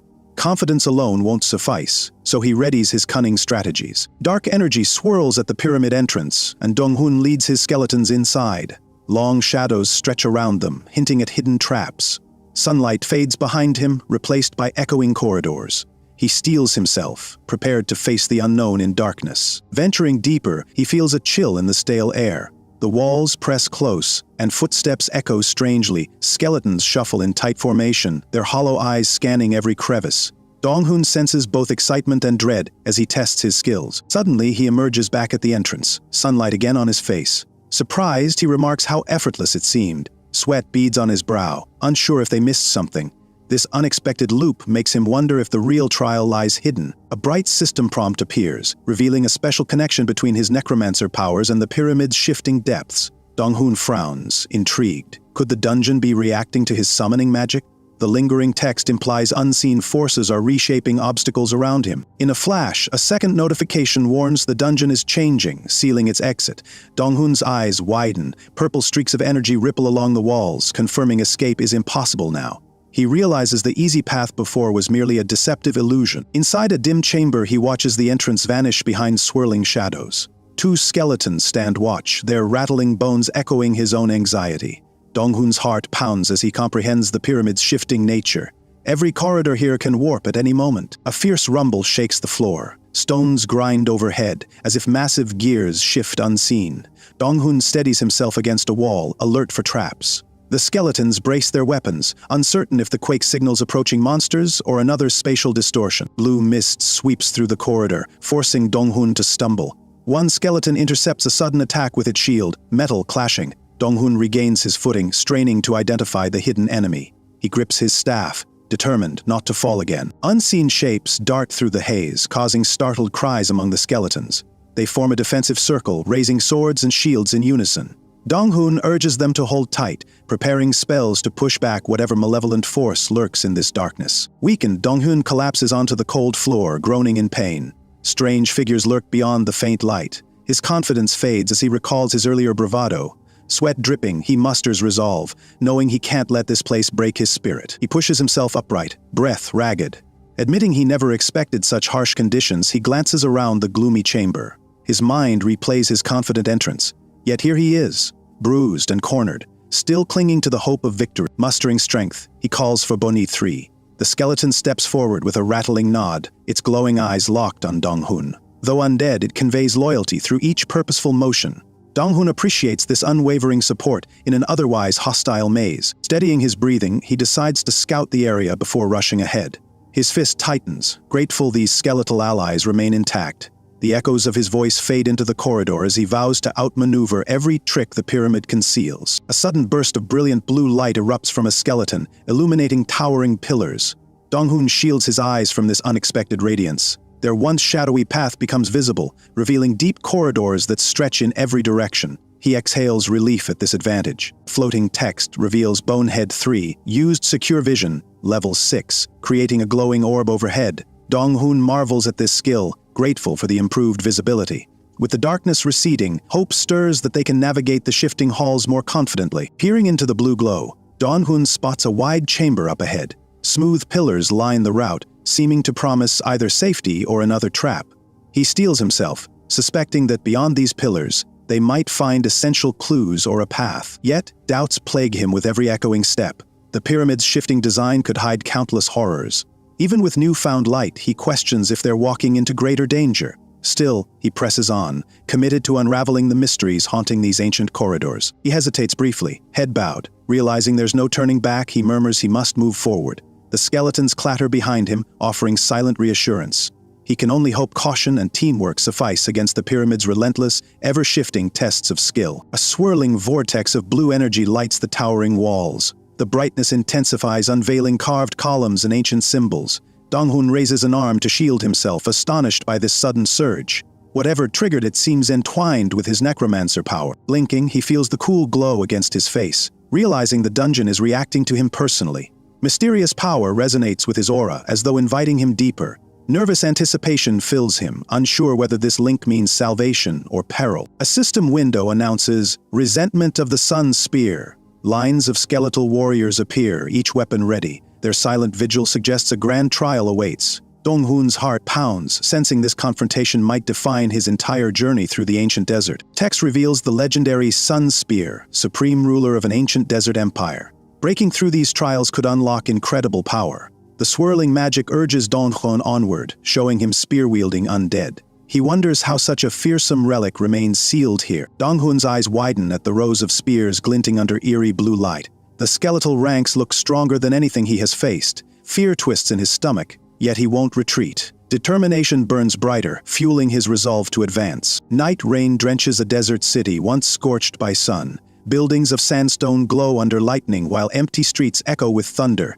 The sudden downpour feels unnatural, as if warning everyone that something powerful has arrived, changing the city's hush forever. A hooded figure stands on a rooftop drenched by the storm. Their hunched posture and feathered wings suggest a hidden power. A low growl escapes, mixing with thunder's rumble. Shadows twist, hinting at a dangerous presence behind the darkness. The figure's wings slice the air, scattering dark feathers through the rain. Each feather glimmers with eerie energy as if charged by unseen magic. Lightning flashes reveal the storm recoiling from this power. Tension rises, warning of a violent confrontation to come. Below, a guard shouts hateful words at the winged stranger, calling them a monster. His voice trembles with fear as rain soaks his uniform. He grips his weapon tightly, desperate to stand firm against this unknown threat towering above him. A crowd gathers, shouting that the half-breed figure doesn't belong in their city. Rain streams over angry faces, twisted by hatred. Their voices echo in narrow alleys, cutting like knives into the stormy night, determined to drive the stranger away. The figure clutches a staff, recalling how people tried to harm them from birth. A crimson aura ripples on the ground, sparked by old wounds. Memories swirl of countless attempts to cut them down, fueled by deep prejudice and cruelty. In the heart of the storm, the hooded youth stands, battered but unyielding. Black wings spread behind them, sparks of red dancing in the rain. Despite bruises and exhaustion, their gaze is steady, refusing to bow before the city's violent rejection. A close-up reveals bruises and scarred features. Dark hollows replace the youth's eyes, stolen by cruelty long ago. Raindrops trickle down their face, mixing with traces of blood. Yet an unwavering resolve shines through, challenging anyone who dares condemn them again. A bald attacker sprints across the flooded street, knife raised. He roars for the youth to die, thunder rumbling overhead like a war drum. The storm intensifies, matching his fury, as he aims to finish what the mob started. In one swift motion, the youth deflects the attacker's blade, knocking him off balance. Rain splashes around their feet as they pivot with surprising speed. Stunned, the man realizes his target's strength, glimpsing the fierce will that drives this opponent. Suddenly, crimson energy flares from the youth's weapon, shaping into a sharp spear. Raindrops glow red as they pass through the crackling aura. The attacker hesitates, recognizing power beyond ordinary human limits, its force intense enough to reshape reality. The attacker crashes onto the muddy ground, gasping in pain. The hooded youth stands over him, spear alive with red light. Rain pours down in sheets, reflecting in the wounded man's frightened eyes. Unshaken, the youth claims victory, refusing oppression. Fallen attackers now litter the deserted square. Broken crates and steps glisten under the relentless rain, silent witnesses to the fierce struggle. The winged youth surveys the scene, wings partially unfurled, as if daring anyone else to challenge their resolve. Bruised and exhausted, the youth looks skyward, recalling every time people tried to steal their dignity. Rain drips from their chin, mixing with memories of hatred. A decision grows. If the world attacks them, they will no longer stand idle. A step sends ripples across a puddle, marking a turning point in the youth's life. Thunder roars overhead, echoing the resolve surging in their chest. No longer will they flee, they choose to defend what is rightfully theirs. They remember how everyone tried to rob them of safety and hope. Now, they vow to seize strength from a world that denied them. Wings spread wide, the youth turns away from foes, prepared to fight for a future without fear. Deep within a hidden chamber, rows of undead skeletons stand in eerie blue light. Each clutches a gleaming spear, eyes glowing with pale brilliance. The Silent Legion waits in formation, ready for orders. Their presence promises a dangerous challenge for any intruder. Ju Dong-hun, silver-haired and anxious, sees this undead army surge forward. Sweat beads on his brow as he senses their overwhelming numbers.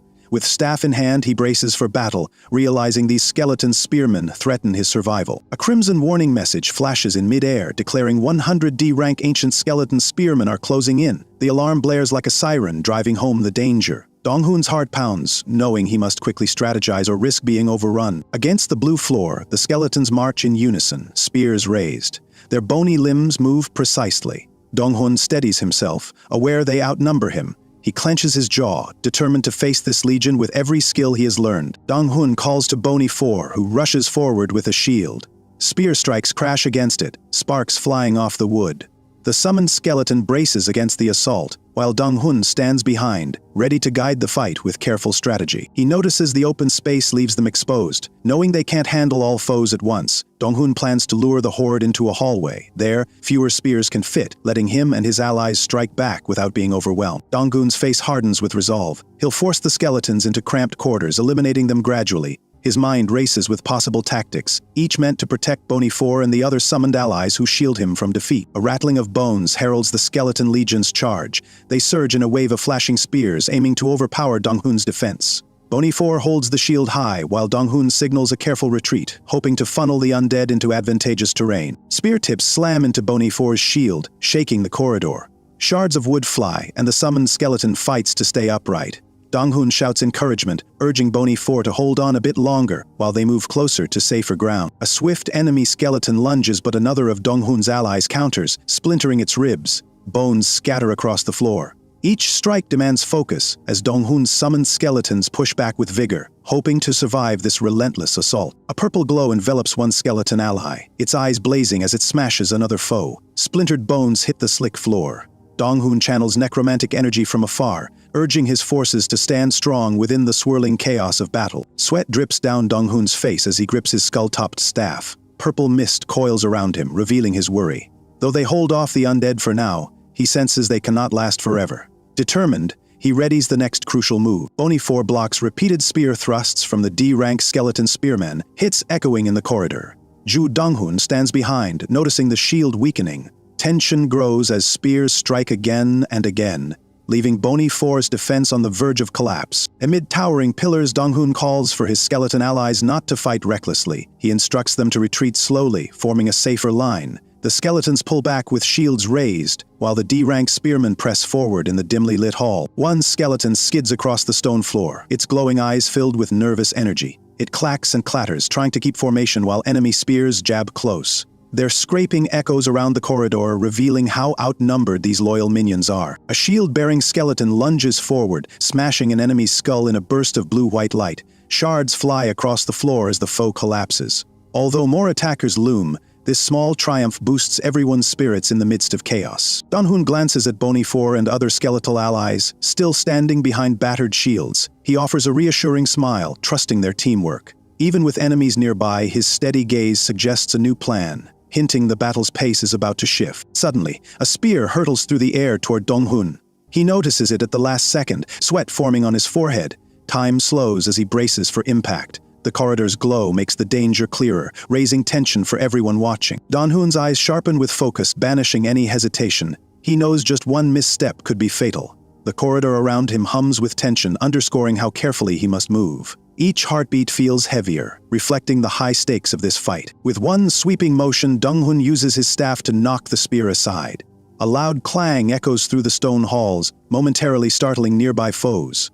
Strength surges among his skeleton defenders, who rally around him, ready to launch another counterattack. Bony, glowing purple in its eye sockets, lands a precise strike on a distracted foe as Donghun cheers.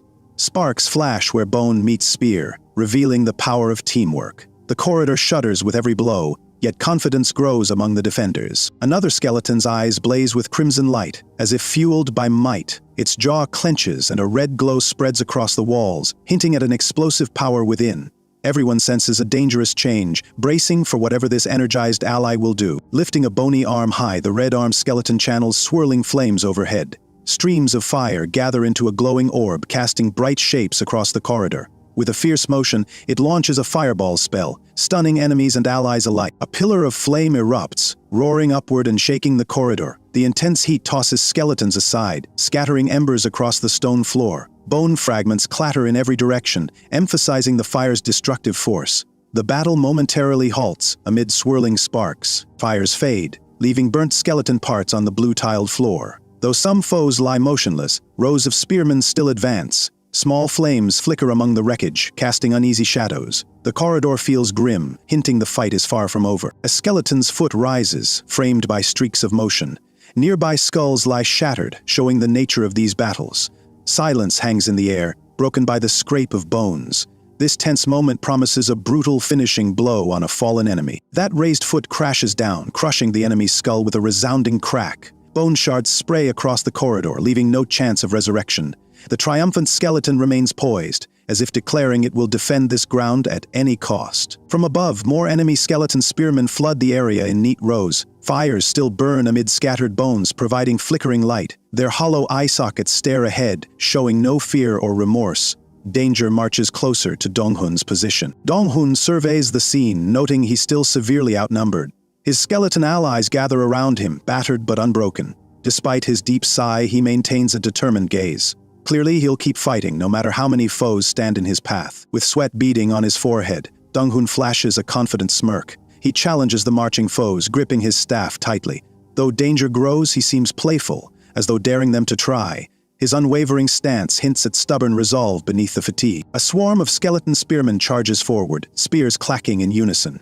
Bony foreign shield-bearers brace themselves, forming a meager defensive wall. The corridor rings with the sound of bone and metal. Dong-hun focuses on positioning his allies for one final stand. Spears crash into raised shields, creating ear-splitting clanks and bright sparks. Wood splinters scatter while the skeleton defenders hold their ground. Despite the enemy's relentless force, Dong-hun's formation refuses to budge. Each collision underscores their resolve to protect their summoner. In a flash of red, an enemy spear smashes into a shield skeleton, sending bone fragments spinning. Though damaged, the brave skeleton grips its weapon, refusing to fall. The corridor glows with crimson light, highlighting the ruthless power of these attacks. Dong-hun raises his staff high, releasing a bright purple aura from the skull at its tip. Vivid energy swirls around him like dancing ribbons. Everyone senses he's summoning more necromantic power, hoping to shift the battle's momentum in his favor. Text floats overhead, announcing Dong-hun's summon-awakened skeleton skill. Purple mist gathers, revealing a new D-rank fighter called Bonehead 4. It appears with a sturdy shield, ready to serve. Hope flickers among the weary forces, as bones may bolster their defense. Nearby skeleton allies clack in surprise, their glowing eyes widened. They watch Bonehead 4's arrival with excitement. This newcomer stands tall, suggesting a spark of renewed strength. Even as enemies press closer, the morale boost may help them hold on longer. Dong-hun vows that if his spear breaks, he'll find another and continue fighting. He clutches his staff firmly, determined to press on with his own methods. These words ring with courage, showing he won't let setbacks steal his resolve. He unleashes Pierce. Lunging forward with precision, the spear-like thrust hits an enemy skeleton, exploding bone fragments on impact. A brilliant flash lights the corridor. This display of technique impresses even his undead allies, who see new potential in his strength. When Dong-hun glances back, another wave of skeleton spearmen pours in, rattling their weapons. The corridor stretches endlessly, filled with bone soldiers who never tire. Despite his recent success, Dong-hun realizes the onslaught continues, testing whether he can keep pace with them. A strike catches Dong-hun off guard, making him stagger. Gritting his teeth, he holds his staff defensively, refusing to collapse. Though pain jolts him, determination burns in his gaze. Each wound fuels his resolve, reminding him that giving up isn't an option. Purple energy flares from Dong-hun's staff, blinding a skeleton as he demands its surrender. Flames dance nearby, reflecting his frustration. Other enemies topple under the flash, evening the odds. Despite exhaustion, he fights on, letting nothing overpower him. Once the skirmish quiets, Dong-hun doubles over, panting. Charred marks and smoke cling to his cloak, showing the fight's brutality. Though shaky, he refuses to drop his weapon. Every breath reminds him he must remain vigilant, because the danger isn't over. Suddenly, glowing text declares the sun spear has awakened inside this pyramid-like place. A tall skeleton stands among broken bones, its head cocked inquisitively. An unsettling aura surrounds it, hinting at immense power. Dong-hun senses a threatening pivotal enemy has appeared. New messages glow overhead, taunting Dong-hun as the sun spear questions his strength. Its hollow gaze seems to sneer, daring him to fight. Dong-hun scowls in disbelief, sweat on his brow. Even exhausted, he vows not to back down now. In a torchlit corridor, a skeleton rattles uncertainly. With glowing purple eyes, it wonders who the sun spear might be. Despite confusion, it stands beside its master, Dong-hun, prepared to press forward into the darkness, where looming danger surely awaits. Standing against a bright archway, silver-headed Dong-hun remembers conquering a dungeon. Darkness swirls at his feet as he grips his skull-topped staff. He once broke the will of a mighty enemy beyond any top fighter's power, fueling his boldness here. Long pillars line the corridor, flickering torches lighting a path through gloom. Sensing the mockery of the sun spear, Dong-hun signals Bony 4 forward. The walls echo with whispers of past battles, urging him toward hidden dangers deeper within the dungeon. Bony 4 lifts a shield while Dong-hun stands behind it. Other skeleton allies gather, weapons at the ready. Though anxious, Dong-hun draws courage from their loyalty. The blue glow in their eyes hints at unified resolve, pushing him to press onward. A sudden red alert shines before Dong-hun's eyes, proclaiming immediate peril. Its blazing letters reflect the dungeon's hostility, as if announcing a test awaits. The air grows tense, warning him of a threat bigger than anything he's faced so far. 100 D-rank skeleton spearmen appear, forming ranks in the corridor. Their hollow eyes glow, spears clutched tight. Footsteps pound in unison, echoing like a war drum. Dong-hun stands firm, breathing hard. This swarm might be his toughest challenge yet. Dong-hun frowns at the possibility of endless skeleton waves. He's already tired from past fights, but refuses to show weakness. Determined to push on, he prepares new tactics. The corridor's flickering light reveals his sweat, a testament to the pressure. Leading the horde, a single spear-wielding skeleton strides forward with bright eyes. It raises its weapon as if daring Dong-hun to advance. The rattling of bones fills the corridor. Dong-hun steels himself, realizing this fight tests his skill and courage. Spears thrust from every angle, and Dong-hun slams his shield into the closest attackers. With his staff ready, he fends off bone fragments about. Realizing endless enemies lurk, he vows to charge forward, refusing to be trapped by their numbers. A barrage of spears collides with walls and shields, sending shards throughout the corridor. Dust swirls as each hit impacts. Skeleton allies stand around Dong-hun, protecting his flanks. The rhythm intensifies his urgency to swiftly break free and keep advancing. Dollenholm beckons Bony 4 to relinquish its shield, refusing to let his ally face every strike alone. He steps forward, committed to taking the brunt. His voice rings with care and resolve, vowing they'll survive whatever this dungeon hurls at them. Gripping the shield himself, Dong-hun braces for the onslaught. Spear after spear cracks against metal, leaving dents and fractures. Despite the shaking impact, he stands firm, protecting his loyal skeletons behind him. Every blow strengthens his resolve to push onward. Calling to Bony 4, Dong-hun orders a shield spell and commands the other skeletons to guard his sides. He realizes fighting every monster wastes time. If they combine magic and defense, he can dash ahead, trusting in teamwork for their survival. Eyes narrowed, Dong-hun declares they'll ignore lesser foes and run for the boss room. Staying here only drains his strength. Determined, he raises the shield again, promising he'll reach that final chamber or fall trying, rather than remain trapped in endless battles. A spear-wielding skeleton crackles with magical symbols, attempting to block Dong-hun's path. Its grin suggests confidence. Despite the threat, Dong-hun braces for one decisive sprint, shield held high. He gambles everything on this charge, ready to confront the sun spear ahead. Dong-hun slams his foot onto the glossy blue floor, scattering tiny stone fragments. A skeleton's bony leg echoes the impact, as if answering a silent call. Tension thickens, marking another perilous fight in this torchlit corridor. Up ahead, a group of skeleton warriors rushes forward with glowing spears. Towering pillars cast flickering shadows across the floor. Their synchronized clatter warns Dong-hun that time is short, urging him and his allies to brace for another wave of attacks. Dong-hun, out of breath, directs his summoned skeletons to stand firm. He tells them to persist, even if their limbs shatter. Exhaustion clouds his features, but a fierce spark remains in his eyes as he clutches his staff and readies for battle. A barrage of spears collides with Dong-hun's shield, sending sparks flying. He braces behind its dented surface while Bony 4 and the other skeleton allies form a defensive line. Every impact rattles his arms, but he refuses to retreat from the oncoming assault. Dong-hun's body trembles under the pressure of constant blows. Sweat drips down his face as he steadies the shield once more. Though his arms ache, he will not falter. The skeletons keep advancing, and he prepares to endure every hit they deliver. He surges forward, smashing the shield into multiple skeletons at once. Their brittle frames crack, scattering shards of bone across the polished floor. Driven by desperation, Dong-hun channels all his strength into each strike, hoping to carve a path towards safety. Dong-hun shouts in determination, forcing a thin gap in the enemy ranks. Skeletons topple left and right as he pushes through, guiding his undead allies forward. Every heartbeat feels urgent, reminding him there's no time to waste on lesser foes. A glowing message hovers mid-air, declaring that he must reach the Sunlands. Dong-hun wipes sweat from his brow, nodding at this sudden instruction. Even with exhaustion tugging at him, he has no choice but to pursue this vital objective. Dong-hun delivers a crushing blow that shatters a skeleton's ribcage, spraying fragmented bones. Its glowing eyes flicker out, signifying another small triumph. Each defeated foe seems to nudge him closer to the final confrontation awaiting. Beyond this endless gauntlet, he gasps for air, reminding himself that simply touching the Sunlands could end this nightmare. Though every muscle screams, a flicker of hope remains. If he can just keep moving, maybe he can break the dungeon's cruel cycle. One loyal skeleton, eyes glowing purple, steps beside Dong-hun. Its stance offers protection and encouragement. Time presses on, making every heartbeat precious. With so many enemies closing in, they must act quickly or risk being overwhelmed by the undead swarm. Following commands from his skeleton allies, Dong-hun charges ahead. He breaks free of encircling enemies, their rattling bones echoing like thunder behind him. Though fear grips his heart, the call of the Sunlance drives him forward into the dungeon's deeper shadows. Dong-hun's voice echoes as he shouts for everyone to keep running. Sweat streams down his face, but his eyes burn with urgency. He knows this final dash could determine whether he lives or falls victim to the dungeon's skeletal threats. His determination flares, even though his body is trembling with exhaustion. He reminds himself they are nearly there, and every second matters.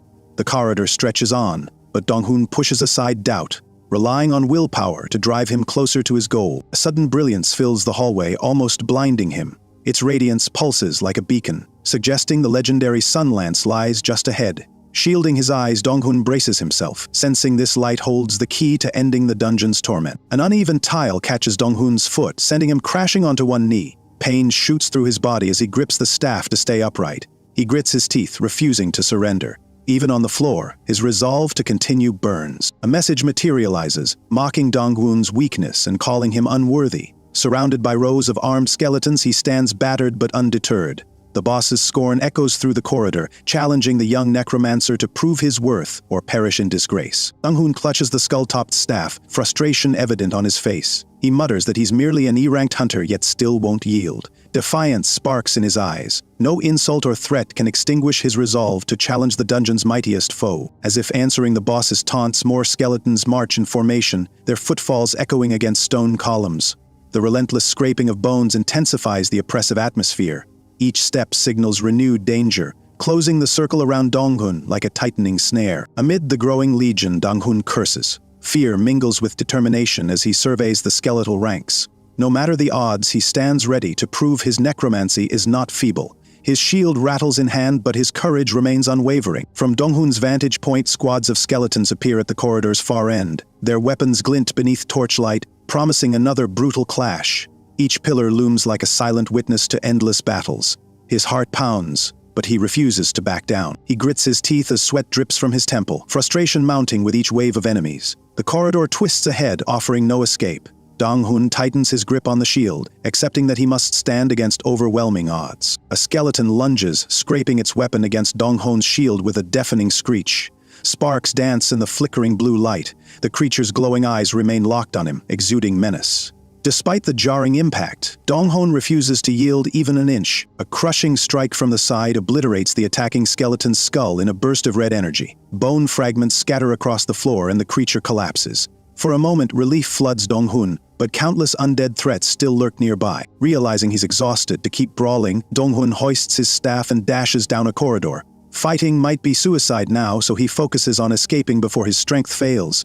Each step is agony, but the need to survive overrides the pain. He sprints away, cursing the dungeon's cruelty under his breath. Skeletons lunge from the sides, but he evades them, heart pounding like a drum. With every ragged breath, he clings to the hope that he can still outpace this relentless horde. His vision blurs with swirling red and black images, each symbolizing frustration and dread. He refuses to stop, lungs burning as he flees deeper into the endless halls.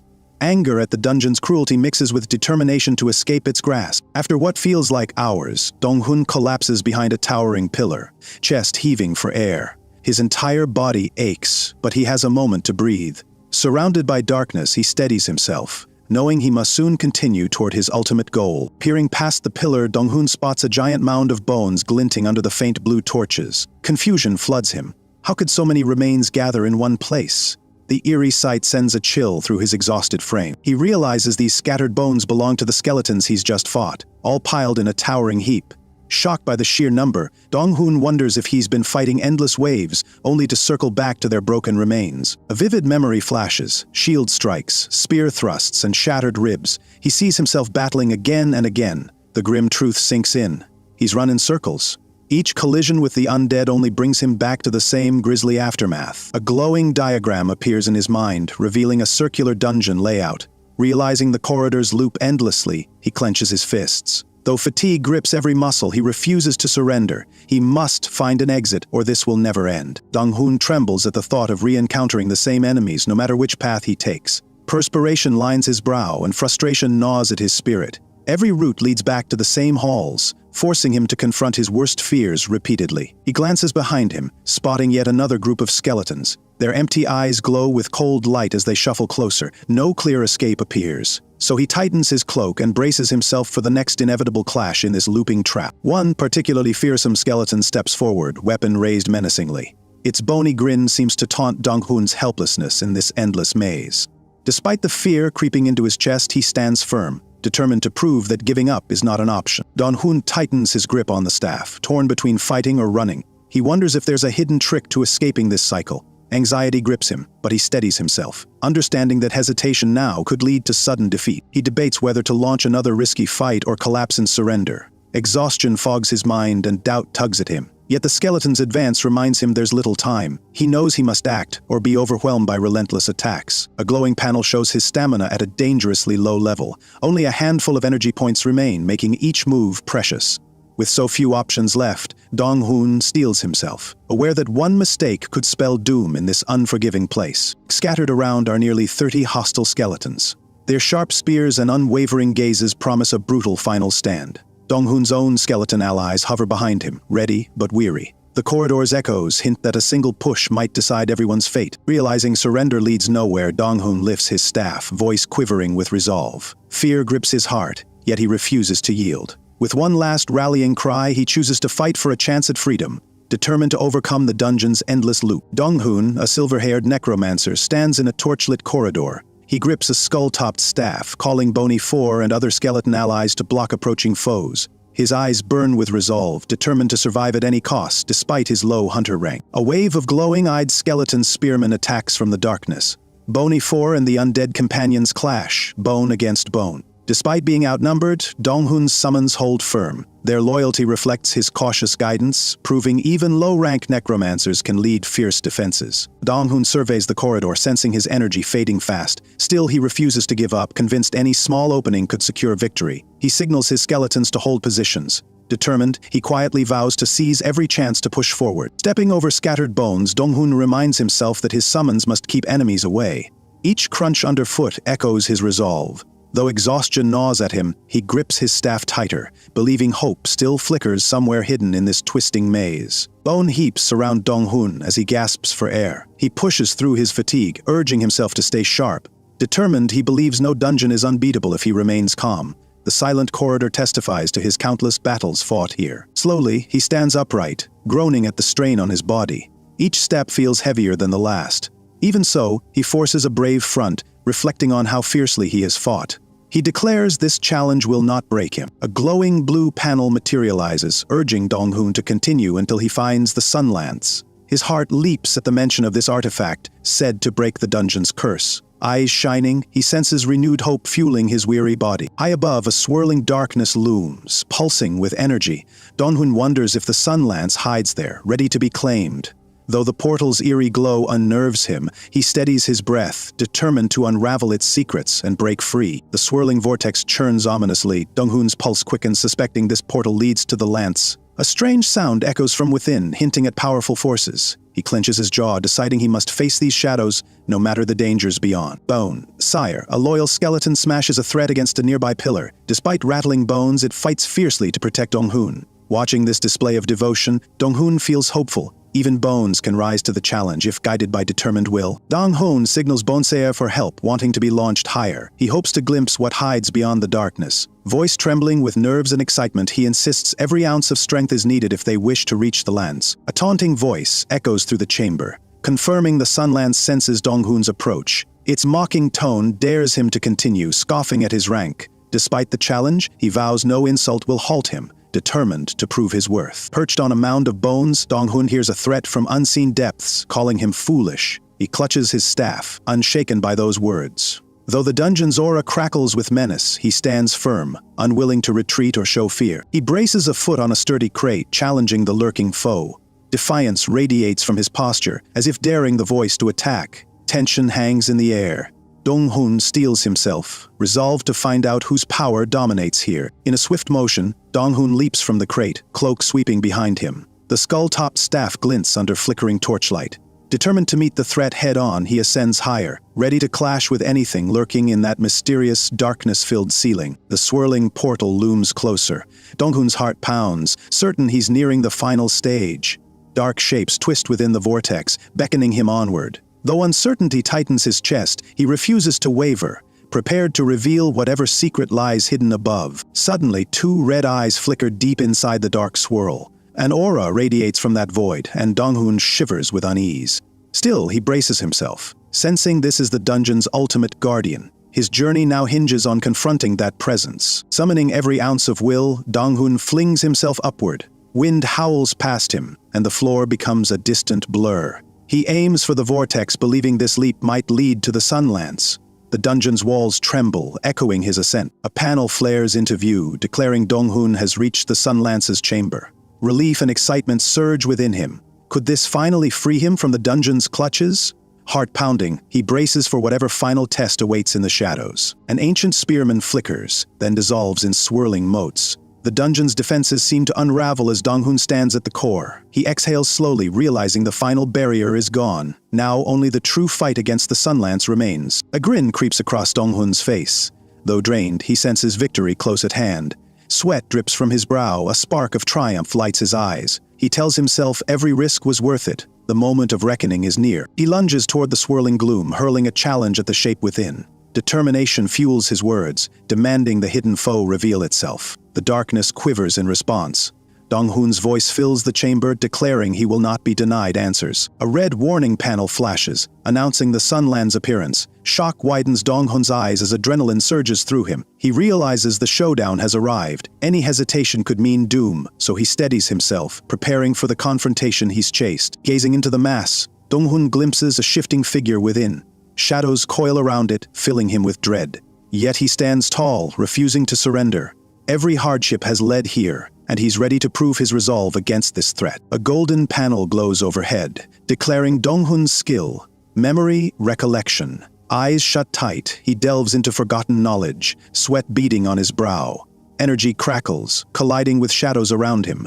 This moment may unlock the means to defeat his foe. Suddenly, a golden screen appears, announcing an imminent teleport. Blinding light floods the area, swallowing Donghun and his allies. Unsure of where this gateway leads, he stands firm, trusting his newly awakened power. The final confrontation lies beyond this veil. A swirling gust of golden dust materializes in a sun-scorched arena. Towering clay structures loom in the background. A winged warrior, staff in hand, stands alert, as though bracing for a fierce battle under the scorching sun's relentless glare. The winged fighter steps forward, revealing plumage and a gear-topped staff embedded with a glowing jewel. Sand whips around his legs, while the desert wind stings his face. He seems ready to confront any threat lurking behind these silent walls. A closer view shows the warrior's stern expression, his staff's jewel pulsing like a faint heartbeat. He surveys the deserted horizon, alert for hidden dangers. Wings raised, he radiates vigilance, as if the swirling sands might conceal deadly foes nearby. A sudden commotion breaks the silence. A hooded figure charges from behind a crumbling wall, blade drawn.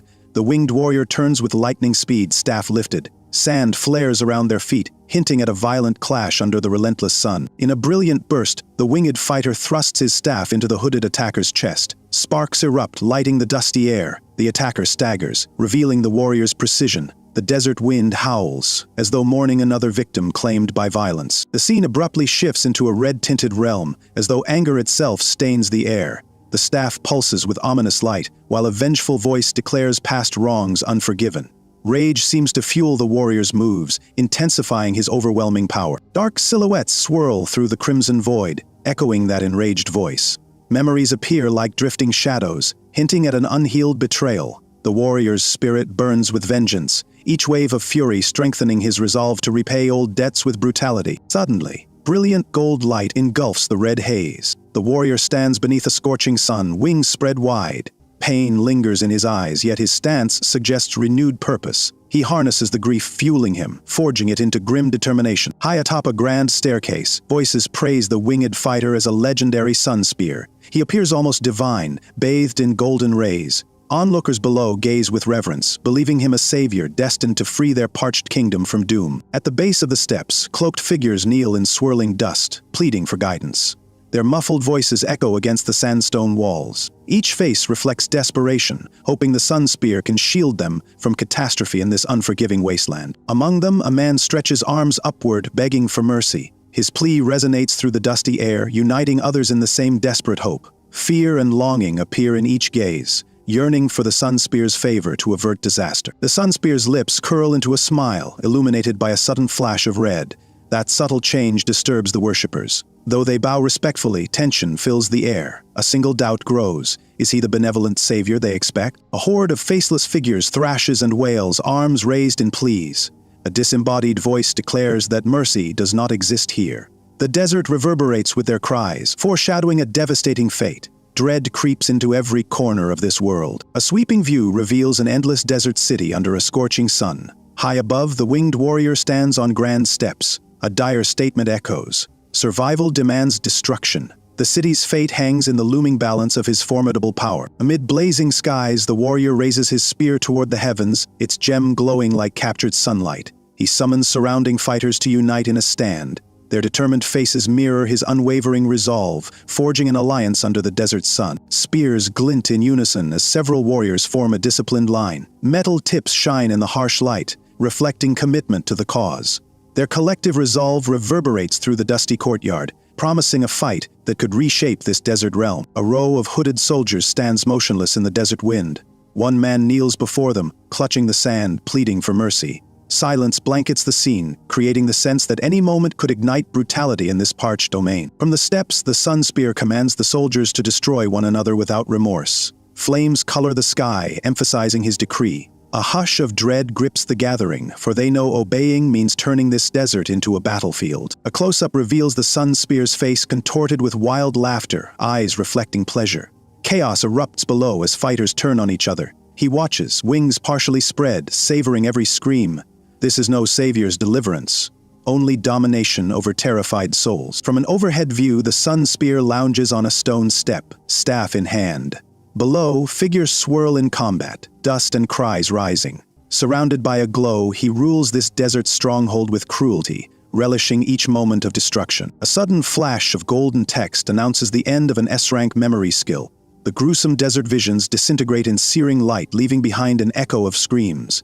Everything falls silent, hinting that those chaotic events were only a recollection. Ju Donghun appears, trembling in a torchlit corridor. Sweat drenches his hair, staff clutched tight. The memory's end startles him, confirming he witnessed the sun spear's past. Though shaken by such brutality, he steels himself to confront this looming menace. Massive black wings suddenly appear before Donghun, casting shadows on the stone walls. The same winged figure from his visions stands there, alive and menacing. Feathers drift in the flickering torchlight, hinting that the sun spear's power transcends mere memory. He lifts his gaze and confirms the sun spear in full view, staff in hand. Black feathers swirl around them both as Donghun realizes this is no illusion. Every detail from the desert vision stands here, challenging him in reality. Standing amid a pale glow, the sun spear's eyes are cold. His presence dwarfs the corridor's flickering torches, exuding an aura of menace. Donghun grips his staff, sensing that defeating this being may prove harder than any foe before. Donghun questions how this remains a B-rank dungeon with such a presence inside. Sweat beads on his brow as he realizes the danger. He steadies himself, recalling that previous illusions were far weaker. Now he faces the sun spear's might. He remembers a mentor once disregarded as weak but revealing great strength. This lesson warns him never to underestimate hidden power. Facing the sun spear, Donghun senses a similar threat. He tightens his grip, determined not to repeat past mistakes. The sun spear speaks with hostility, calling Donghun impure and unworthy. Malice laces each word, hinting at ancient grudges. Donghun shivers under that scornful gaze, suspecting this enemy's hatred extends beyond him. A decisive confrontation seems inevitable in this corridor. With a yell, the sun spear lunges forward, wings flaring wide. He accuses Donghun of rejection, demanding retribution. Feathers scatter in the torchlight as his staff arcs toward its target. The sudden speed leaves Donghun scrambling to defend against force. Donghun's eyes widen as he lifts his staff to parry the incoming blow. A surge of panic floods him, aware one misstep could be fatal. Sandaled feet skid on the corridor floor, revealing how unprepared he feels against this assault. Time slows as Donghun glimpses the spear tip aimed at his chest. Fear clenches his heart. He wonders if this is the end.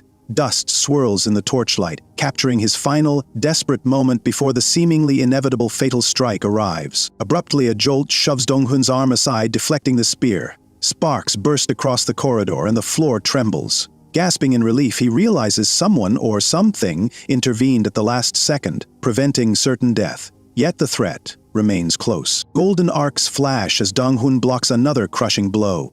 His staff quivers under the sun spear's sheer power, each impact echoing in the corridor. Though barely holding on, Donghun senses he must adapt quickly or be overwhelmed by this adversary. The sun spear momentarily pauses, glaring over his shoulder. From the shadows, an older figure emerges beside Donghun, carrying calm authority. Surprise flashes in both fighters' eyes. Someone unexpected has arrived, hinting that this dire showdown might change in unforeseen ways. Donghun spins around, recognizing a mentor who once guided him. The elder scolds Donghun for losing composure, urging him to focus. Donghun demands to know how this savior appeared here. Yet relief glimmers in his eyes at this aid. Donghun feels his mana waning, unsure how he can sustain the elder's presence. Still, the mentor stands firm, prepared to challenge the Sun Spear. Hope stirs in Donghun's chest, knowing he may not face this final battle alone after all. A burst of light fills the corridor as the winged warrior's spear glances off empty air. He turns in shock, realizing his attack barely missed.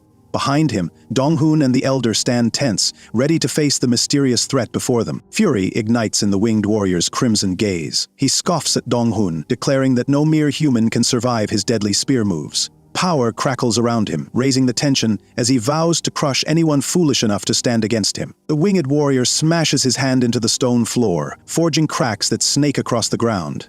Donghun braces himself amid the tremors, refusing to retreat. Determined, he locks eyes with their enemy, readying himself for the next devastating blow. In a dazzling display, the Elder forms a shimmering shield that repels the winged warrior's spear thrusts. Sparks illuminate the corridor each time blade and barrier clash.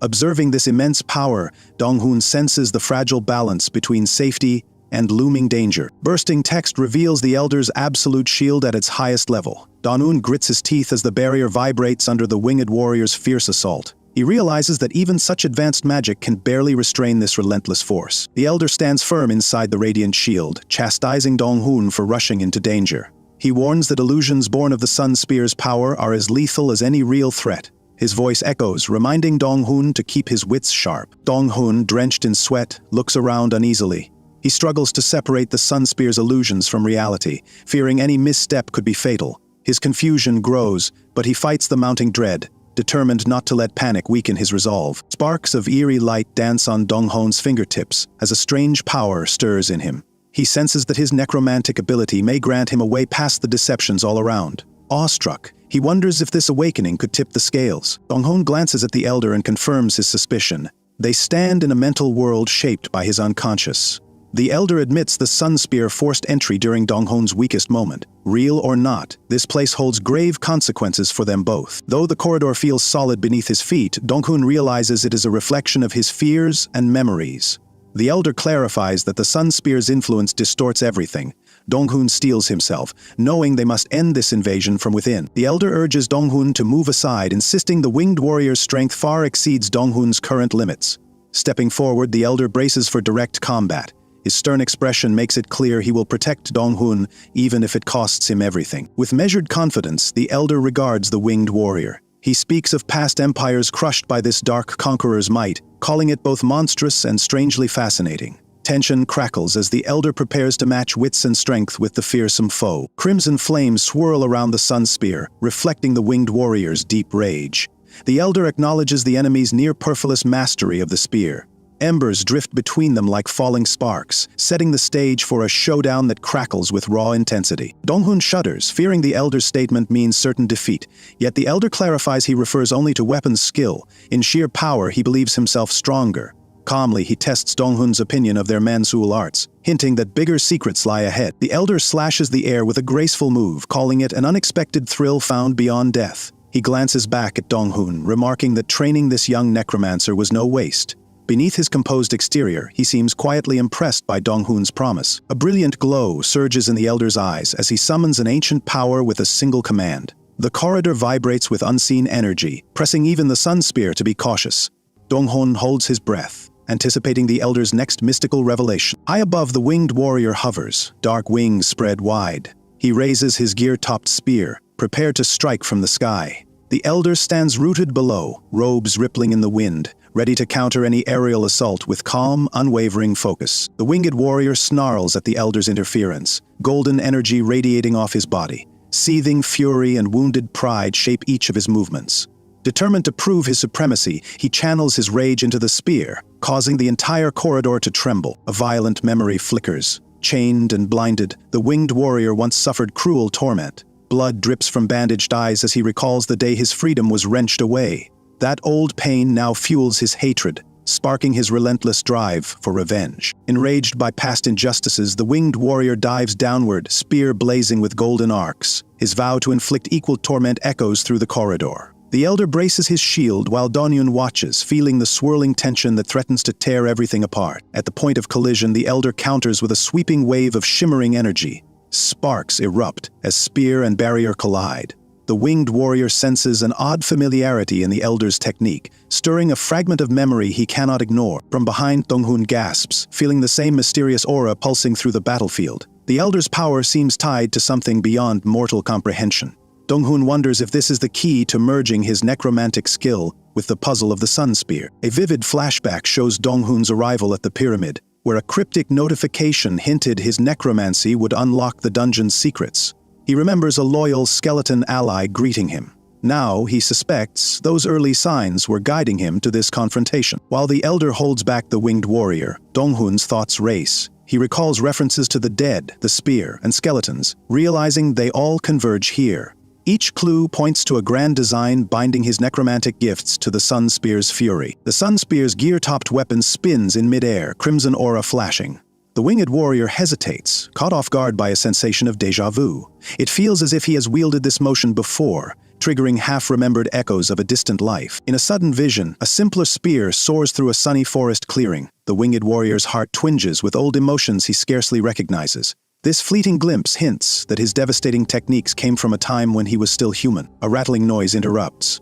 A skeleton soldier stands behind the winged warrior, grasping a staff. It stares blankly as though awaiting orders. The moment feels surreal, each side uncertain whether this bony arrival will tip the balance or unleash fresh chaos. Seeing the skeletal ally appear, Donghun's eyes widen. The winged warrior crosses his arms, momentarily unsure whether to attack. Donghun senses the undead soldier responding to his own necromantic call, proving that even in this dreamlike arena, his power remains potent. Bright text announces a new stage. Sun Spear's resentment. Difficulty unmeasurable. Scarlet wisps twist around the winged warrior, revealing deep hatred for humankind. The message states, "Only by subduing him can a crucial awakening occur," hinting at powers within Donghun's reach. Dark mist seeps from the winged warrior's wounds as system text urges Donghun to subdue the Sun Spear for a skill upgrade called Bonehead 2. Although injured, the winged warrior stands defiant. His fury seems unstoppable, forcing Donghun to confront unimaginable peril. Shouting the elder's name, Donghun watches protective magic collide with relentless spear strikes. The corridor quakes under each impact. Stepping forward in determination, Donghun realizes he cannot remain a bystander. His choice is clear: to fight or watch the elder fall. The elder, sweat rolling down his face, yells for Donghun to stand aside. He insists the Sun Spear is still beyond Donghun's ability, yet the fierce light in Donghun's eyes suggests defiance. As though the call to prove himself has grown irresistible, Donghun steadies his racing heart and steps forward, declaring he must handle this. Voice trembling yet resolute, he pleads with the elder to trust him. In that moment, his purpose shines through. Only by facing the Sun Spear can he truly grow. Red light flares in the winged warrior's eye as the sunlight window resonates around him. He stands, tense and silent, brimming with hatred. Shadows coil under his wings, reflecting a harsh past. His gaze warns of a battle with no mercy. In a blinding white arena, the winged warrior confronts the elder's calm stance. His gear-topped spear gleams ominously, channeling leftover desert fury. Despite the brightness, an uneasy darkness swirls around him. The elder braces, sensing a harsh clash ahead. Donghun, silver-held necromancer, watches anxiously. He senses the winged warrior's hatred building in the air. Sweat drips down his cheek, revealing hidden nerves beneath his cloak. Ready or not, he knows a dire test awaits him. The elder steps closer, white beard swaying. He explains the terrifying figure ahead is his summoned beast, once sealed but now unleashed. Concern lines his features. He glances at Donghun, silently asking if he can face this dangerous foe. A skeleton with golden eyes stands protectively behind a brown-haired individual. Its ancient voice calls them "my child," revealing a powerful bond. Undaunted, the figure insists it's their fight, not the elder's. Determination burns in their unwavering stare. The elder's eyes widen in disbelief. He never imagined anyone he taught would claim such a duty. Shock and concern crease his brow as he realizes the young ones plan to fight the winged warrior alone, defying all his protective instincts. A resolute footstep echoes, accompanied by a thought. This battlefield was never truly the elder's. Light motes swirl around that step, signaling a power shift. Self-belief anchors the speaker, who claims this place as their rightful domain. Donghun stands firm, sweat beading on his brow. He declares this mindscape belongs to him. Clutching his staff, he steadies his breath, prepared for the winged warrior's wrath. His tone reveals a newfound resolve, tempered by underlying fear. The winged warrior, cloaked in swirling darkness, vows to fight until his hatred is spent. His wings spread wide, each feather bristling with rage. Dong-hun stands before him, determined not to waver, sensing malice intensifying all around. Fury distorts the winged warrior's face as he spits an insult at humans. Tinted by betrayal, his voice crackles with contempt. Darkness coils around him, shaping echoes of past anguish. His scorn for humankind stands clear, fueling this merciless conflict. With thunderous force, he slams his gear-topped spear into the floor, splintering stone.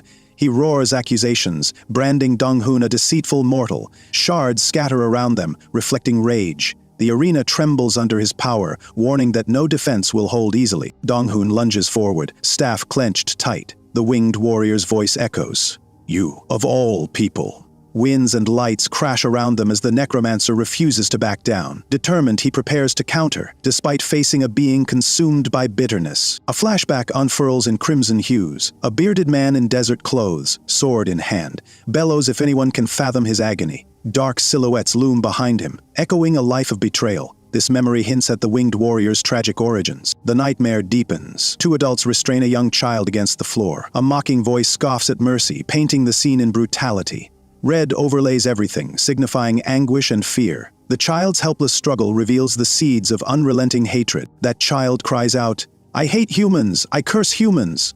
The words echo like a lifelong curse forming. Rage floods his eyes as heartbreak turns into fury. This tragic vow plants darkness in him, foreshadowing the winged warrior's unending resentment. Returning to the white battleground, the winged warrior raises his spear overhead. Desert Empire's scars fuel his smile. Light orbs swirl around him, hinting at power and illusions. He dares Dong-hun to face centuries of pain coursing through his wings. The winged warrior surges forward, spear aimed at Dong-hun. He bellows, demanding the Necromancer die by his hand. Blurring feathers and blades slice the air, each strike fueled by rage. Dong-hun braces, heart pounding at the unstoppable force hurtling closer. A searing golden arc erupts from the spear's tip, illuminating Dong-hun's face. He grips his skull-topped staff, trying to parry. Sparks explode where steel meets necromantic power. The collision shakes the air, as each side clings to survival and vengeance. Dong-hun staggers backward, feeling the spear's impact. Pain courses through him, but he refuses to collapse. His face tightens as he struggles to remain standing. Though battered, his resolve burns bright, fueled by his mentor's teachings and an unyielding spirit. The winged warrior's strike draws blood, staining Dong-hun's cloak in crimson. A cough escapes him as he drops to one knee. Wings loom overhead, hatred undiminished. Yet Dong-hun clenches his staff, determined not to surrender. The battle's outcome remains uncertain. The winged warrior lifts his spear overhead, black feathers unfurled in rage. A fresh crimson stain drips down the spear's tip, revealing a brutal attack moments earlier. His intense glare and battered attire reveal an unyielding hatred that hangs over the battlefield. A piercing cry echoes across the arena, drawing the elder's alarmed gaze. He sees Dong-hun collapse nearby, blood evident from a grave wound. Though visibly unsettled, the elder weighs whether to rush to aid or let the Necromancer prove his resilience. The winged warrior strikes again, and red droplets spatter the cold floor. Each sweeping motion of his spear radiates bitterness for humanity. Dark feathers accent his menacing form while his gaze burns with vengeance born from a world that once scorned him. Dong-hun lies motionless, silver hair streaked with blood. An ethereal display signals his pain tolerance ability, keeping him barely conscious despite terrible wounds. Though fear lingers in his eyes, a stubborn determination glimmers, suggesting he refuses to surrender to the winged warrior's rage. Barely able to move, Dong-hun acknowledges the stabbing pain engulfing him. Blood seeps across his robes, yet a flicker of resolve survives within his trembling form. Despite overwhelming agony, he clings to hope, unwilling to accept defeat against this formidable adversary. Nearby, the winged warrior stands with clenched fists and bitter eyes. Fresh wounds line his arms, but his fury seems to push him forward. Each ragged breath underscores a seething hatred, shaped by a life filled with rejection and the desire for vengeance. Struggling upright, Dong-hun locks eyes with his foe, refusing to bow to despair. His silver hair, slick with blood, frames a gaze of fierce defiance. He challenges the winged warrior to reveal his darkest rage, prepared to fight until his final breath. A sudden golden glow bursts from Dong-hun's injured hand, bathing him in brilliant light. The radiance highlights his wounds, yet fuels a renewed determination. Even surrounded by pain, he summons hidden strength, hoping to stand firm against the winged warrior's relentless bitterness. Standing, Dong-hun grips his spear, its tip crackling with that same golden energy. His ripped cloak and bloodied chest testify to brutal damage endured. Yet a fiery gaze invites his adversary's next move, signaling he intends to meet hatred with unwavering resolve. Breathing unsteadily, Donghun braces his free hand to stifle both fear and pain. He silently dares the winged warrior to pour forth every shard of rage. Though battered, his upright stance defies surrender, revealing an iron will hidden beneath his wounds. The winged warrior narrows his eyes, seemingly shocked by Donghun's resilience. His black wings arch around him as tension crackles in the air. Long-buried fury collides with unwavering bravery, setting the stage for a showdown that neither side appears willing to lose. Winged feathers stretch wide as the warrior brandishes his spear. Malice lingers in every movement, reflecting years of suffering. He taunts Donghun, questioning if his endurance can match ancient grudges. The arena grows silent, anticipating a final decisive clash between two indomitable wills. His voice echoes like thunder, declaring no one can ever carry his burden, even if they understand. Bitterness drips from each syllable, shaped by isolation. The arena trembles with his fury, revealing a wounded soul lashing out at a world he deems cruel. Spreading his wings, the warrior dives forward with lethal speed. He condemns Donghun's efforts as arrogant and hurls his spear in a crushing blow. His unstoppable charge crackles with fury, threatening to obliterate any hope the young necromancer clings to. Donghun grits his teeth, refusing to surrender. He raises his own spear, attempting to parry the warrior's savage thrusts. Though fresh blood seeps from his wounds, a fierce resolve sustains him. Even as exhaustion mounts, he dares not turn away. Sparks explode as steel meets steel, each clash resounding like thunder. The arena illuminates with bursts of energy, revealing neither fighter yielding ground. Their weapons collide again and again, driven by unbreakable hatred and courage. Threatening to shatter the silence forever, weapons lock in brutal stalemate, and droplets of blood fling off each blade. The winged warrior's eyes blaze with unwavering rage, matched only by Donghun's defiance. Their strength collides at the center, forging a moment of high suspense in the white arena. Donghun trembles, muscles burning, but refuses to collapse. Sweat drips down his face, mingling with blood. Though pinned by the warrior's force, his will remains steadfast. He grips his spear tighter, resolved to stand against hatred no matter the agony he endures. In close quarters, the winged warrior reveals his secret. Born half-human and half-eagle creature, he's lived unloved and alone. Rejection shaped his boundless anger, fueling every strike. Donghun sees raw anguish in his enemy's face, realizing rage hides deeper wounds beneath. His trembling hands grip the spear, tears mixing with blood as he demands if anyone could ever accept him. Pain and fury tangle in his cry, echoing through the battleground. The moment hangs uncertain, poised between destruction and a faint possibility of understanding. Donghun raises his arms as a golden slash whips past, sparks flying. His silver hair clings to his forehead, and exhaustion lines his face. Still, determination burns in his gaze.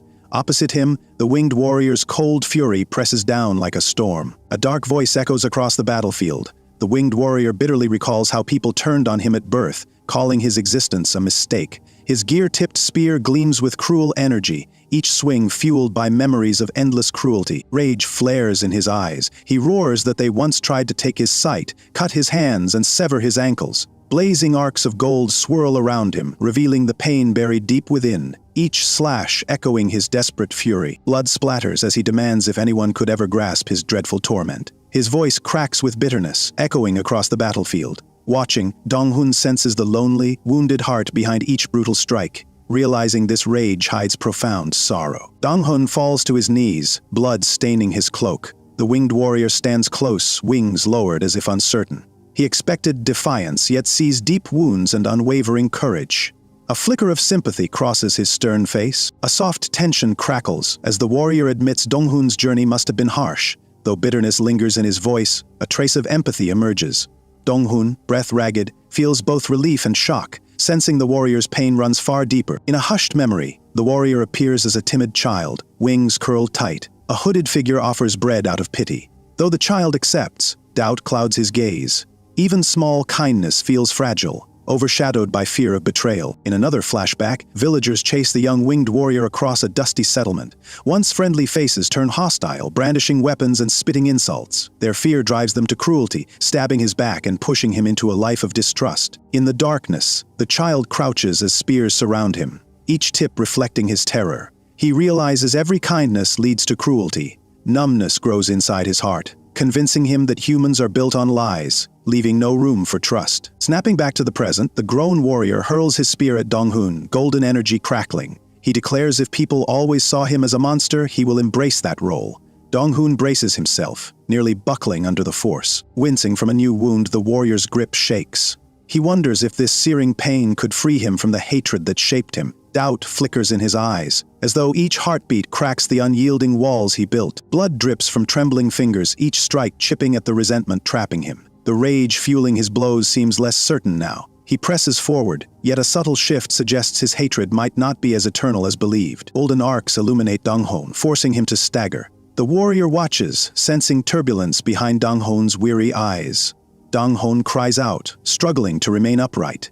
Exhaustion and resolve radiate from him, fueling the warrior's uneasy curiosity about this adversary. Dong-hoon drops to one knee, pressing a shaking hand to his wound. The warrior towers over him, demanding how long he'll remain in sorrow. Beneath the harsh tone lies urgency, as though urging Dong-hoon to fight rather than give up. Dong-hoon's gloved hand grips his staff, dripping blood. The warrior warns that wallowing in pain will only drag others into despair. A spark of understanding flashes in Dong-hoon's eyes, as if he finally grasps the weight of the warrior's words. The warrior leaps skyward, wings flared wide, and swings his gear-tipped spear. He shouts for Dong-hoon to consider his choices. Steel clashes with steel, echoing a final challenge. Will Dong-hoon yield to sorrow or rise with new determination? The warrior locks eyes with Dong-hoon, accusing him of knowing his torment. He refuses judgment by anyone's standards. Their blades stay pressed, tension crackling as they struggle against the weight of hidden pain. Sparks fly when the warrior roars not to judge him so easily. Dong-hoon's stance wavers, yet he holds steady, refusing to back down. Their colliding weapons symbolize deeper wounds, each strike releasing old resentments neither side knows how to mend. Catching his breath, the warrior asks if Dong-hoon truly understands why he hurts. Then he admits a painful truth. He was abandoned, and his emotions withered. Vulnerability flashes in his eyes, revealing a wounded soul beneath all the hostility. Pressing his bloody hand against his chest, the warrior declares old scars never fade. He questions what Dong-hoon hopes to reverse now, frustration boiling over. It's clear centuries of betrayal weigh heavily, leaving him unsure if redemption is possible. Dong-hoon, trembling and bloodied, softly acknowledges the past cannot be undone. A hint of sadness shadows his eyes, yet a gentle resolve flickers there. Though battered, he stands firm, determined to face the warrior with an unwavering spark of hope. Raising a shaking hand, Dong-hoon explains his intention to begin anew, perhaps not fixing past damage, but creating a fresh path forward. Though pain grips him, he speaks with surprising faith. The warrior watches, startled by this offer of possible redemption. The winged warrior stands rigid, uncertain how to react. He never expected someone to face him with such determination and compassion. Shock flickers across his blood-stained features. Could there truly be a future after centuries of rage, even for him? For a moment, neither moves. The warrior speaks a single confused word as if struggling to believe Dong-hoon's resolve. The battlefield falls eerily quiet, thick with tension and faint hope. Both men face each other, unsure what tomorrow might bring. Facing the warrior, Dong-hoon states the truth. He died long ago, reborn as a restless spirit chained by grudges. Even those who caused his pain are gone. Uncertainty shadows the warrior's face, wings sagging under that grim reminder. A flicker of clarity shines in the warrior's bruised eyes. He reflects on having destroyed all who tormented him, yet emptiness lingers. Vengeance offered no peace. Realizing this, he feels something stir, an unsettling sense that his hatred lost its purpose. A vision of a desert temple surfaces in his mind, half-buried arches and swirling sand. This is where he once sealed himself away after his rampage. Winds howl through silent ruins, echoing the devastation unleashed by his rage and bitterness. Back on the battlefield, he stares at his blood-stained hand, recalling every life ended. His spear hangs by his side, heavy with regret. A question forms. Is there a path forward after centuries of wrath, or will he remain chained? Head bowed, the warrior quietly repeats Dong-hoon's proposal of a new life. He recalls betrayals and carnage behind him, voice trembling with uncertainty. Could he abandon vengeance and begin again? The question lingers, a fragile hope flickering in the wind. In a ruined hall, the winged warrior stands with black wings stained in crimson. He grips a gear-tipped spear, eyes reflecting exhaustion and anger. Magical sparks flicker around him, marking the end of a fierce battle that has tested his resolve. He glances at the swirling dust, wondering if someone truly believes he can discard centuries of hatred.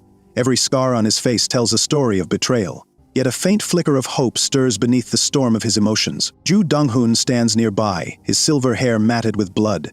He explains that he is not judging the warrior's past, but offering a different path. Despite the pain from his wounds, Dong-hoon's unwavering gaze carries a sympathy that cuts through the warrior's turmoil. A fleeting memory surfaces. The warrior, cloaked and bruised, crouches in darkness. Longo torments shaped his rage, yet his eyes show lingering sorrow. This vision hints that his suffering need not define him, though old wounds still bleed with regret and isolation. Back in the rubble-strewn hall, the warrior hears that no cruelty done to him justifies his own acts of destruction. Bitterness flashes in his eyes. Each truth spoken pierces his heart, reminding him that one injustice never cancels another. A black boot steps forward on the stained floor. Donghun's voice is steady, insisting the warrior choose what he truly wants for himself. Echoes of footsteps resonate in the hollow chamber, urging the warrior to face his buried dreams. Donghun's eye widens as he senses a shift. Reflected in his pupil is the warrior, spear at the ready. Fear meets hope in Donghun's gaze, revealing how fragile this moment is, with redemption or ruin hanging in the balance. The warrior unleashes a brilliant surge of power, cutting through the gloom with searing light. Magic collides with the air, sending waves of raw energy across the room. Whether fueled by anger or hope, his attack shatters the tense silence. Donghun staggers back, shielding his eyes from a burst of golden radiance. He cries out, momentarily blind to everything but the overwhelming glow. All traces of the battlefield fade, as though a doorway to another place has forced itself open. When the glare subsides, Donghun stands in a vast desert under a crystal blue sky. Strange symbols shimmer in the air like wandering fireflies. He breathes heavily, baffled by this sudden shift, unsure whether he has been rescued or tested. Emerging from a haze, the elder greets him with calm reassurance. Though tired, Donghun feels safer in the elder's presence. It's clear the elder has quietly observed this conflict, waiting for the right moment to show Donghun another way forward. In a gentle voice, the elder praises Donghun's compassion toward the winged warrior's buried resentment. His robes flutter in the desert wind. Wisdom etched into his gaze, he reminds Donghun that true understanding can transform even the deepest wounds. Suddenly, glowing blue panels hover before Donghun, revealing that his pain tolerance has increased. Overcoming the warrior's anguish has expanded his limits. He regards this strange phenomenon with relief, realizing empathy may unlock hidden strengths in their world. Smiling at the elder, Donghun says he never intended to prove power, only to show the warrior he wasn't alone. He pledges to bear that burden. Beneath the desert sun, hope rises that kindness can mend even the worst rifts. In a sudden shift, the scene returns to the broken battlefield. The warrior's spear slams into the cracked floor, sending tremors through scattered debris. Echoes of past fury linger in the air, as though centuries of anger refuse to fade. Panting and wounded, the winged warrior locks eyes with Donghun. Slowly, he admits, Donghun's compassion is unlike anything he has known. Suspicion flickers, but a glimmer of hope breaks through. In his battered state, he sees a chance for change. Drained of energy, the warrior staggers forward, confessing that he longs to throw away his old life and be reborn. His trembling voice reveals fear. Each painful breath reminds him of lost centuries. Yet he dares to imagine a different future. He sinks to one knee before Donghun, blood pooling around him. Addressing Donghun with reverence, he calls him my lord. A shattered soul that once raged at the world now submits, uncertain but willing to trust the hope Donghun offers. Despite his own wounds, Donghun stands steadfast, returning the warrior's gaze. Sensing true remorse, he offers understanding instead of scorn. The warrior's head bows, lifted slightly by the prospect of forgiveness. In that moment, centuries of isolation begin to unravel. Suddenly, panels appear, proclaiming a hidden stage cleared. Resentment of the Sun Spear. Donghun, bruised and panting, watches the glowing letters shower down. New possibilities unfold in the darkness, indicating that peace and second chances might be closer than ever. In a stark transition, the story shifts to a grand banquet hall sparkling with delicate lanterns. Well-dressed guests converse around flower-laden tables. Yet, beneath the polite smiles, an undercurrent of tension lingers that the warm glow can't quite hide. In one corner, Jisoyo closes her eyes, breathing a soft sigh. Surrounded by swirling chatter, she appears bored, longing for something more stimulating. Her calm exterior hides the truth. She finds the party meaningless, forced here by a family request. Leaning against a pillar with a wine glass, Soyul observes friends and strangers alike. Their lively conversations and laughter only deepen her disinterest. A quiet figure in the corner, she feels disconnected from their world, her thoughts drifting beyond polite banter. Taking a sip, Jisoyu reflects on her brother's insistence that she attend. Though she keeps a pleasant facade, the event feels pointless. She stands apart, pondering when she can leave this empty social obligation and find a real purpose. At the glamorous banquet, Soyul listens politely as a suited man boasts about meeting high-ranked guests. Dull chatter and gentle music swirl around them. Soyul nods, yet she feels disconnected, craving deeper meaning beyond these routine social gatherings. Suddenly, an image flits through Soyul's mind, a pale, legendary figure rumored to overshadow every rancor present. Compared to him, these powerful guests appear like newborns. The vision fades, leaving Soil unsettled, certain that greater powers linger beyond this hall. Back in reality, Soil exhales wearily, brushing her hair aside. Glowing lights and refined chatter surround her, but she only wishes this banquet would end. Though everyone is all smiles, she feels bored and distant, craving purpose in a place she finds meaningless. A gentle voice calls her name, Soyo. She turns, startled to see someone approach from behind. Curiosity and slight relief flood her expression. Perhaps this visitor will offer something more than trivial banter, or confirm her urge to escape this grand event. Across the room, a blond man in a formal tailcoat greets Soil warmly. He claims he searched everywhere for her, his voice echoing amid the gleaming marble floors. Although his manner is friendly, Soil's guarded gaze shows her uncertainty about his sudden attention. The blond man smiles broadly, asking if she remembers him from before. Soft music lingers, making the moment feel unreal. Soil studies his face, trying to recall any past connection. Beneath her polite exterior, she still feels she doesn't belong here. In another scene, Ju Dong-hoon, battered and cloaked in black, stands before the winged warrior. Blood stains them both, reflecting a fierce battle. Gently, Dong-hoon urges the warrior to envision a fresh start rather than remain locked in old grudges. The spear lies nearby. The winged warrior, wings drooping in fatigue, wonders what he truly wants now. His expression reveals weariness and longing. Freed from endless rage, he stands at a crossroads between revenge and redemption, uncertain about stepping into an unknown future. With quiet determination, Dong-hoon reminds the warrior that his personal desires matter. Though battered, Dong-hoon's sincere gaze offers hope, hinting he will stand beside the warrior no matter what. This compassion contrasts with the warrior's uncertainty, creating a fragile space for trust. Shakily, Dong-hoon grasps the blood-spattered spear while the warrior watches. Their eyes meet in tense silence, acknowledging countless struggles. This small gesture of support suggests a pact. If the warrior dares to choose a kinder road, Dong-hoon will guide him there. A memory flashes. The warrior, alone in a dark courtyard, trailing blood across the ground. His once proud wings sag under a starry sky. A distant voice recalls sensing his heartbreak, underscoring how ancient sorrow has shaped his fearsome reputation. That vision centers on his anguished face, marked by scars from battles and regret. Pain and an unspoken wish blend in his eyes. Despite the gloom, hope flickers faintly, suggesting he might still reclaim the dreams buried beneath centuries of wrath. Dong-hoon's voice gently reminds the warrior that he once longed for more than war. Beneath the wounds, there was curiosity about distant lands and hidden wonders. Dong-hoon's words stir something in the warrior, nudging him to remember the happiness he abandoned. The warrior murmurs, "The world," as if testing a forgotten desire. Sweat beads on his brow, uncertainty mingling with faint excitement. He senses a path forming, one leading beyond revenge. For the first time, doubt about his dark destiny begins to bloom. Memories of scorching desert sands resurface. He recalls marveling at each shifting grain beneath his feet, once amazed by simple wonders. Before hatred consumed him, he found delight in the world's small details. That lost wonder now feels quietly close. A sunny vision appears. Caravans with camels traverse vast dunes under a brilliant sky. The warrior remembers his dream to roam freely, unbound by anger. The endless horizon suggests a hopeful future, if he dares embrace this forgotten desire. Under the scorching desert sun, the winged warrior stands alone, his cloak torn and stained with dried blood. His black wings cast a solemn shadow on the sand. Once driven by battle, he now recalls a distant wish to see more of the world. He lifts a hand toward the bright sky, reflecting on a simple yet powerful truth that transcends questions of human goodness or evil.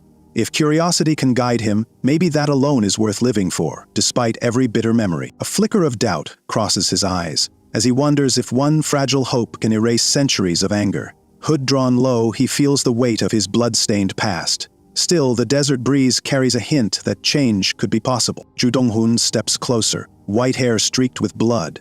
Although he cannot fully share the warrior's pain, he stands ready to help. His torn cloak reveals the intensity of the fight he endured. With patient sincerity, he offers understanding over empty comfort. Meeting the warrior's gaze, Dong-hoon explains he cannot pretend to erase deep wounds. He refuses shallow sympathy when heartbreak runs so deep. The blood staining his cheek proves he has fought his own battles to stand here now. He grips the warrior's weapon, letting red droplets slide onto the blade. He suggests putting aside old hatred to follow a genuine desire. No matter how stained their histories, he believes the warrior deserves to pursue a dream free from bitterness. Removing his hood, the warrior reveals his wings and sculpted arms. Golden sunlight highlights his scars. Dong-hun reminds him that simply seeing the world can be a priceless gift, especially after lifetimes defined by war. The warrior wavers between caution and hope. A close-up shows the warrior's uncertain face as he wonders if Dong-hun truly intends to guide him beyond this lonely desert. Sweat beads on his brow, reflecting both fear and yearning. In this moment, he imagines a life of discovery instead of isolation. Dong-hun smiles softly, calling himself a necromancer. Though bound by dark powers, he's willing to lead the warrior away from old burdens. Blood still drips from his wounds, yet his eyes shine with resolve. He offers a glimpse of a different future. His skeleton-topped staff strikes the ground with a resonant thud. Dong-hun warns that his realm differs greatly from the warrior's savage past. Still, he extends the invitation. If the warrior wants to see it all, he will guide him without hesitation. Dong-hun's gloved hand moves purposefully, causing the warrior to flinch, uncertain of trusting a mere human. Past betrayals have scarred him, yet the promise of escape from endless bloodshed tugs at his heart. He stands at the edge of a fateful choice. Blood covers Dong-hun's cloak and face, but he still offers his hand. His unwavering eyes promise new horizons, far from haunting battlefields. The warrior hesitates, sensing sincerity in this battered human. Their destinies align in the desert's glare, forging a fragile alliance. Glowing blue panels hover above, declaring the sun spear in anguish and conflict. The warrior's black eyes reflect inner turmoil. He feels centuries of rage crash against a tiny seed of hope. He stands motionless, torn between revenge and the promise of more. From across a blood-spattered floor, Dong-hun asks if the warrior's nature truly sets him apart from ordinary humans. His cloak drips with the proof of their brutal struggle. He hopes the warrior can see that not all humans are cruel. A closer view shows Dong-hun's weary face, stained with blood and worry. He wonders if the warrior's power places him beyond mortal understanding. The warrior remains silent, recalling betrayals. Yet he senses a rare warmth in Dong-hun's questioning eyes. The warrior's hand grips a gear-edged spear, its blade caked with dark red. A silent memory reveals he once ruled an ancient desert empire with this weapon. Behind his calm exterior lies immense power, waiting to see if Dong-hun can truly earn his loyalty. From behind, the warrior sees Dong-hun's blood-matted hair. A question lingers in the warrior's mind. Is this human worthy to be called his master? Doubts surge, fueled by past betrayals, yet he wonders if fate has granted him a new chance. A vision of his past appears, steps leading up to a grand desert temple under a blazing sky. The warrior, half human and half beast, spreads enormous black wings. His spear once devoured the sun, granting him a name that struck fear everywhere. The crimson-stained spear glows with haunting power, reflecting centuries of conquest. Sand and blood swirl around him. His pride is legendary. He won't serve just anyone. Only those who prove worthy can command the loyalty of the weapon that once swallowed the sun. Lowering his gaze, the winged warrior confesses he resents following a mere human. Yet there is hesitation in his voice. Centuries of rage forged his hard shell, but Dong-hun's sincerity sparks something unfamiliar. He stands at a crossroad, deciding if trust can prevail. A glowing golden notice appears in mid-air, declaring a hidden quest linked to the warrior's anger. Zhu Dong-hun, exhausted and wounded, reads the words. He realizes this trial demands he become the warrior's true master, or risk losing everything. Zhu Dong-hun clutches his bleeding side, absorbing the quest's demand for a master. Though uneasy, he senses no escape. The winged warrior stands watchful, his black eyes unblinking. Uncertain but determined, Dong-hun wonders if he can truly guide this ally. Golden flames spark around the winged warrior's fist, scorching the sandy ground. Intense heat radiates, carrying the weight of old fury. Zhu Dong-hun shields his face from the crackling energy, realizing this fiery power is the warrior's long-held anger. Breathing hard, Dong-hun raises his staff. Blood drips from his wounds as he studies the quest panel. Unsure how to prove his worth, he steels himself. Though trembling, his resolve burns brighter, fueled by a promise to save the warrior. The winged warrior extends his spear, offering a test of true sunlight against lingering bitterness. His voice is calm but demands respect. He challenges Dong-hun to embrace the spear's real fire, asking if he dares to accept its blazing truth. Standing firm, Dong-hun answers with resolve. Though bloodied and weary, he refuses to waver. He lifts his staff, declaring he will do what is needed. The warrior senses this fresh determination, wondering if their shared faith might spark hope. The winged warrior leaps into the air, black wings unfurling against the sky. A fiery glow envelops his spear, echoing the quest's challenge. Dust flies as he rises higher, determined to see whether Dong-hun can endure the sun's scorching power. High above, the warrior flips, spear glinting like a star. Dong-hun stands below, blood pooling on the sand, staff clutched tightly. Each breath feels electric. If Donghun accepts the true sun's power, he may free them both from lingering resentment. Under a sunset sky, a modern building reflects the sun's last rays. Inside, the blonde man recalls a powerful rancor he met abroad. He hopes forging connections will help him ascend higher among elite circles, hinting at fresh intrigue ahead. Standing in a grand lobby, the blonde man greets Ji Soyul. He insists everyone wants to see her, praising her status. She wears a polite smile yet remains composed, giving little away. The gleaming decor underscores the gathering's elite feel. He offers to arrange a special introduction, mentioning an exclusive whiskey. Ji Soyul stands with folded arms, listening calmly. The softly lit hallway accentuates their refined setting, though she seems unimpressed. He hopes to impress her, but she remains distant. A close-up reveals Ji Soyul's measured expression. Though her features remain serene, she seems uninterested in the social pleasantries around her. Quiet tension lingers in her eyes, suggesting deeper thoughts. She stands calmly, unmoved by the lively atmosphere and chatter. Ji Soyul politely announces her early departure, citing another engagement. The blonde man, surprised, points out the party has barely started. She maintains a gentle tone, yet intends to leave. This exchange reveals her preference for serious matters over mingling. She thanks him for hosting, turning away with an air of resolution. He nods awkwardly, wanting more time. The corridor's soft lighting frames her retreat, emphasizing differences. Her exit signals quiet determination for bigger concerns. Far beyond this refined setting, we see Ji Soyul from behind, her long hair swaying as she heads out. The hall's panels line her path, but her thoughts seem distant. She departs, mind on urgent issues, not glamorous gatherings, revealing she values deeper goals instead. Alone, the blonde man's composure cracks, a flicker of annoyance crossing his face. He murmurs about Ji Soyul's arrogance, questioning her refusal. His clenched jaw hints at envy or bitterness. Beneath his polished exterior, resentment grows, fueling conflict ahead. Outside, he stands in a courtyard, recalling rumors that Ji Soyul might be secretly involved with someone. A high view reveals his rigid posture. If she truly hides a partner, he must know. Curiosity and suspicion now color his ambitions. Determined, the blonde man sets his jaw beneath the darkening sky. He vows to dig into Ji Soyul's affairs. Fury edges his polite facade, hinting he may exploit her secrets for leverage. Ambition and jealousy blend into a dangerous brew. Far away, Ju Donghun stands by a blue portal etched with runic signs. Holding a staff topped with a skull, he braces for travel. The gateway radiates energy, linked to his necromancy and the hidden quest with the winged warrior. He steps through the portal, breath ragged and sweat beading on his forehead. Though drained, relief flashes across Ju Donghun's eyes.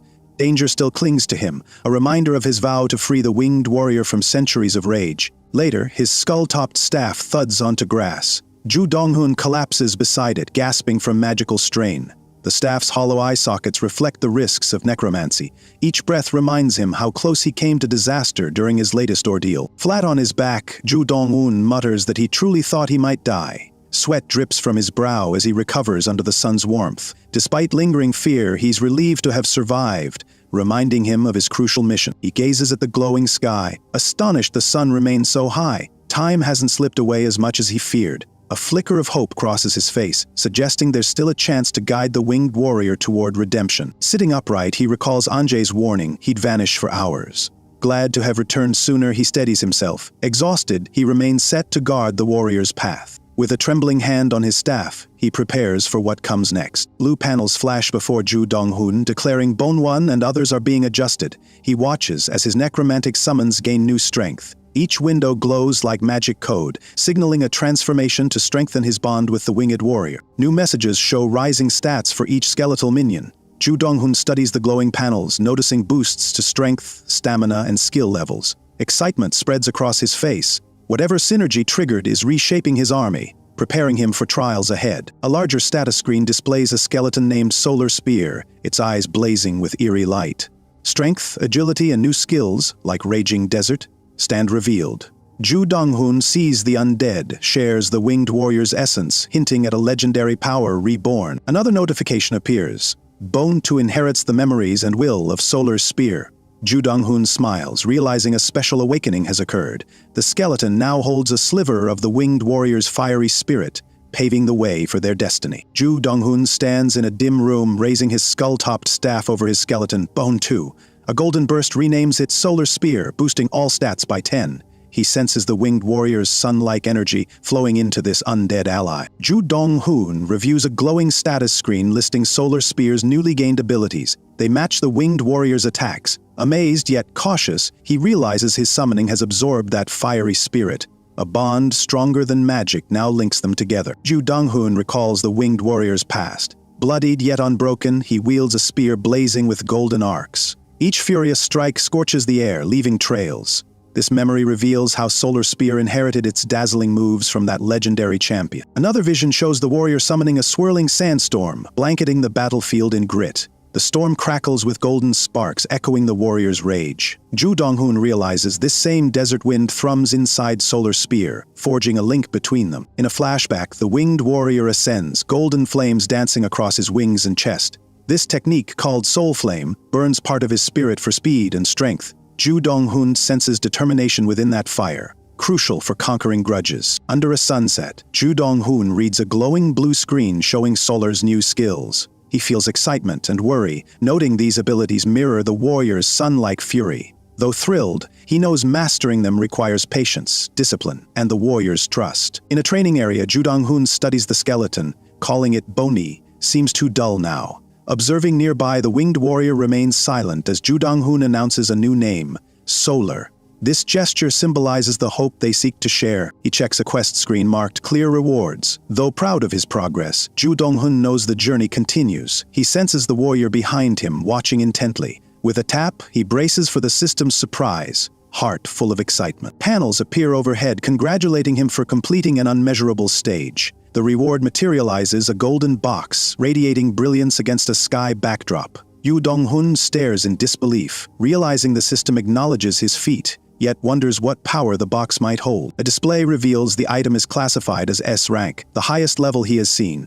Memories flash of his struggles as a low-tier necromancer. Now, holding this treasure, Ju Donghoon dares to hope his future challenges will be worth facing. He recalls past raids, slumping in dusty caves with barely any loot. Tired and overlooked, he believed greatness was impossible, yet the golden box in his hands proves otherwise. This moment reveals how far he has come, hinting at trials ahead. At sunset, Ju Donghoon lifts the lid of the gleaming box. Its glow illuminates his face, reflecting both curiosity and hope.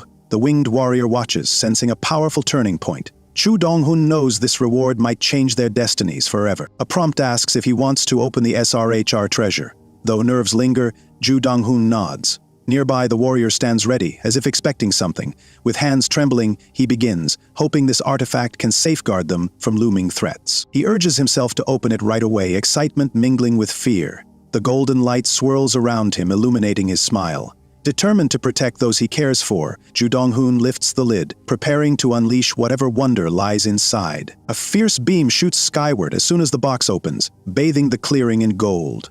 Leaves rustle in the intense radiance. Ju Donghoon shields his eyes, feeling time briefly halt. Then the light intensifies, revealing the long-awaited treasure within. Fragments of crimson crystal swirl together, forming an obsidian staff. Ju Donghoon watches in awe, each shard clicking into place. The winged warrior stands behind him, sensing its magic. They understand this forged SR rank weapon could reshape their shared destiny. A blue display identifies it as the Flame Dragon's staff, bound to a red dragon's power. Its effects grant extra vitality, reduced cooldowns, and doubled fire skill potency. Ju Donghoon marvels that he wields something beyond the treasure he once imagined. He notices plus 100 vitality, finding it modest for SR rank. Then he sees the huge firepower boost, realizing it could be unstoppable if mastered. A thrill moves through him, imagining how his necromancy might merge with that blazing magic. The staff floats in flames as Ju Donghoon contemplates new spells. He believes fusing its fire with the winged warrior's solar aura could create techniques. Each spark rekindles his resolve, confirming that true power demands trust, cooperation, and tireless practice. For a second, he considers the staff's value on the market, then he dismisses selling it. Ju Donghoon senses this weapon is key to saving allies and healing wounds. With hope renewed, he vows to guide the warrior toward redemption. Ju Donghoon sees the Hunter community board icon on his phone. Purple wisps swirl around the app, reflecting the staff's magical energy. He taps the screen, eager to share news of his newly found S-rank relic, the Flame Dragon's staff. On the board, he posts, "I have an S-rank staff. Please evaluate it." The specs show extra vitality, quicker spells, and doubled firepower. Other hunters scoff at how an E-rank like him could obtain such a very fearsome artifact. Irritation flashes across Donghoon's face. He clutches his phone, angered by people mocking him. Doubts swirl in his mind, but he refuses to stay silent. Determined to prove his claim, he ponders showing video proof of the staff's blazing power. Dalhun records the staff's ruby-like pieces glowing under a swirling status window. Flames flicker along its edges, revealing scorching energy. He hopes this footage convinces everyone of its authenticity. If words fail, maybe images of this artifact will silence doubters. He updates his post, adding a video showcasing the staff's brilliance. Comments pour in. Some viewers now accept it as real, intrigued by its powers. Others remain wary, suspecting a trick. Donghun senses the tension quickly rising on the forum. Suddenly, Donghun's phone chimes with endless alerts. Ping after ping, new replies flood in, leaving him breathless. He wipes away sweat, excited yet overwhelmed by so many strangers discussing his discovery. The staff's fame is growing faster than he expected. He checks the best board, discovering his post ranked at the top. Thousands of curious eyes scrutinize the staff's stats. Each refresh reveals more shares, debates, and theories. Donghun's heart pounds, unsure if he can handle being in this spotlight. The forum headlines shout, "Mystery SRI item found." Reporters speculate about the staff's origin. Donghun stares at his phone, adrenaline coursing through him. He never imagined a post could trigger chaos. Now people want to learn more about this relic. News sites quote Sohole Sohe, an A-rank hunter, praising the staff for its fire-boosting prowess. Donghun, wide-eyed, reads the article. His discovery has turned mainstream and high-level hunters are curious. He realizes this hype could draw powerful allies or threats. Donghun covers his mouth in disbelief, worried that so much publicity might expose him. At least the Hunter Board protects his personal data, so only urgent merc is known. Yet he fears masked rivals or enemies might start hunting for him. His phone buzzes with message alerts climbing higher, 78 and counting. Each might be a chance to sell, a threat, or a curious question. His heart races. Donghun regrets how everything spiraled, unsure if he can manage this chaos alone. In panic, he hovers over delete post. A prompt appears, asking if he's sure. He worries that selling this staff might bring danger. Fame is no longer fun but terrifying. Maybe hiding the truth is safest until he feels prepared. At sunset, Donghun steps outside to steady his nerves. Light spills through the trees, giving him room to breathe. He recalls that no rule forces him to use the staff. Instead, he can rely on his necromantic skills. Until he's ready, he grips the staff, noticing its crimson glow. Though it grants fiery strength, he fears misusing such power. As a compassionate necromancer, he'd rather summon undead responsibly. Deciding not to rush, he weighs how this relic could complement his arts. His strength restored, Donghun admires the sunset's glow. He wonders if combining necromancy with the staff's fire boost will open new paths. Taking a deep breath, he prepares a test. Magic stirs around him, reflecting his cautious but determined spirit. Purple sparks erupt, unveiling his skill. Summon Awakened Skeleton, rank D. It costs 10 vitality, causing a skeletal minion Bone 5 to appear. Its eye sockets glow red, and Donghun studies whether the staff's fiery aura will affect his undead soldier. In the forest clearing, Donghun greets Bone 5. Soft light filters through autumn leaves, painting the scene gold. The skeleton stands quietly, awaiting orders. Donghun wonders if using the staff's power might help them grow, or if caution is wiser. Donghun offers the staff, motioning for Bone 5 to hold it. The skeleton tilts its head, a question in its glowing eyes. Carefully, it grasps the handle. The staff's edges shimmer, as though acknowledging a new bond with its undead companion. Bone 5 lifts the red-tinted staff gently, amazed at its warmth. Though it lacks speech, excitement flickers in its glowing eyes. The sunset sky frames them both, creating a moment. Donghun senses potential synergy between fiery magic and undead resilience. In sudden glee, Bone 5 swings the staff a bit too wildly. A loud whack echoes, making Donghun jump back, rubbing his shoulder. He realizes combining powerful relics and lively skeletons can lead to accidents, yet might unlock necromantic firepower. Amid a glowing sunset, Donghun carefully offers the Flame Dragon's staff to Bone 5, hoping this gift might boost their bond. Bone 5 tilts its head curiously. Bone 5 grabs hold of the staff with an excited flourish, sparks flickering around bony fingers. Donghun watches with relief, proud to see flames glow against the evening sky. A brilliant flash envelops Bone 5, equipping the Flame Dragon's staff. Embers dance around and its eyes blaze red. Donghun senses fiery magic merging with undead toughness. Donghun stands speechless as Bone 5 wields scorching energy with ease. He's surprised yet hopeful that this blend of dark sorcery and fire might spark new possibilities. In another spot, 3 skeletons hover around a jewel-hilted sword, each tilting a skull in confusion. Donghun once thought undead couldn't handle gear. Something in his necromancy stands apart. Back in the forest, Donghun eyes Bone 5 clutching that precious S-rank staff. He wonders if he should sell it or let a skeleton keep such priceless loot. Bone 5 lifts the staff high, eyes shining with excitement. Ju Dong-hoon imagines harnessing fire magic with undead resilience, though a tiny voice asks if it's too risky. His face grows tense, pondering the artifact's fate. Selling it means wealth, but maybe it holds a bigger purpose. He weighs the risks while Bone 5 grips it stubbornly. Bone 5 rattles joyously in a crimson-lit space, celebrating the new staff. Embers swirl around, each clack of its bones echoing a gleeful triumph in the dusky forest. From a few steps away, Ju Dong-hoon insists Bone 5 return the staff. He fears losing control of something so valuable, but Bone 5 refuses to relinquish its blazing treasure. Frustration etches Dong-hoon's features. Bone 5 stands firm, fiery eyes flickering with what looks like defiance.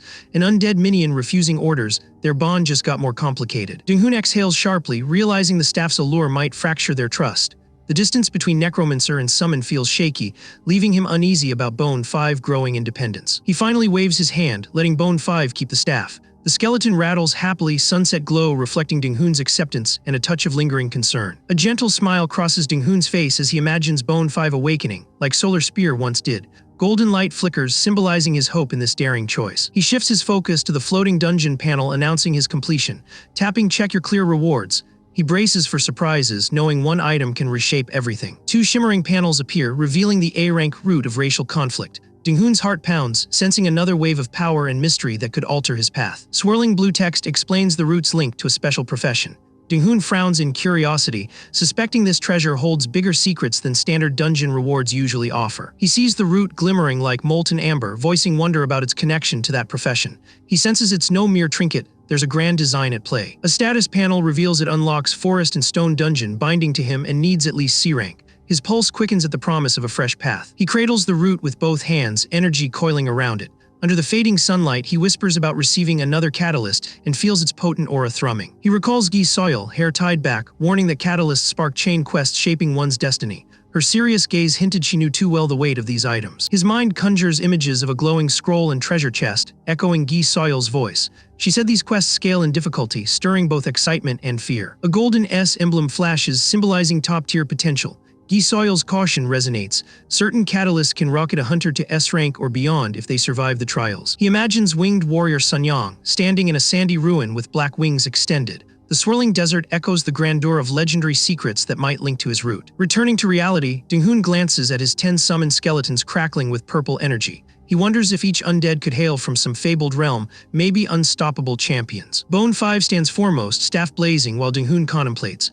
The setting sun frames him, suspecting this necromancy might be more powerful and more unique than anyone ever expected. A close-up of Dong-hoon's trembling hand shows his doubt. Why me? He murmurs, the encroaching night highlighting his mix of awe and uncertainty over this forbidden magic. His status window names him Cursed Necromancer, rank D, yet boasts formidable skills like memory reenactment and teachings of 10,000 arts. He's overwhelmed by the system's generosity. He exhales, deciding not to overthink. Running a shaky hand through his hair, he tries focusing on simpler goals to avoid drowning in endless possibilities. A leaderboard flickers, packed with S-rank icons. Dong-hoon's gaze burns with ambition, determined to see his name climb among those elite hunters one day. He clenches his fist, vowing to exploit every advantage the system grants. The sky burns orange in sync with his rising determination, even as lingering doubts lurk. A lone skeleton in shadows is labeled, also known as a skull head. Its hollow sockets gaze into darkness, reminding Dong-hoon how modest these undead appear initially. Under a soft blue glow, another skeleton's jaw stretches in a strange grin. The text highlights their simplicity, all bones, yet Dong-hoon suspects hidden strengths beyond mortal logic. Night settles in the forest. Dong-hoon watches Bone 5, whispering that undead with nothing but bones. The hush emphasizes how surprisingly far Bone 5 has already advanced. Out of nowhere, Bone 5 lifts a long spear and addresses him as my lord. Dong-hoon's heart nearly stops. He never dreamed a skeleton could speak so fluently. A close-up reveals two bright orbs glowing in Bone 5's sockets. Dong-hoon can only stare, realizing this undead companion is far beyond a typical summoned minion. Under the moonlight, Bone 5 casually mentions sharper vision. Dong-hoon chuckles at the irony, a skeleton with no eyes seeing more clearly than anyone.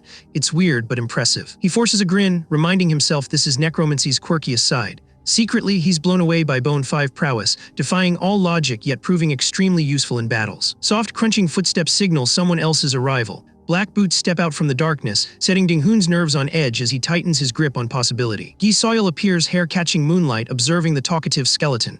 Dong-hoon's relief is visible. Having her around is strangely comforting in this eerie, undead-filled setting. She remarks how extraordinary it is for a skeleton to speak. Dong-hoon recalls his own shock at that first conversation, the quiet forest feeling almost enchanted now. Dong-hoon echoes her word skeleton with dry amusement, acknowledging how insane it seems.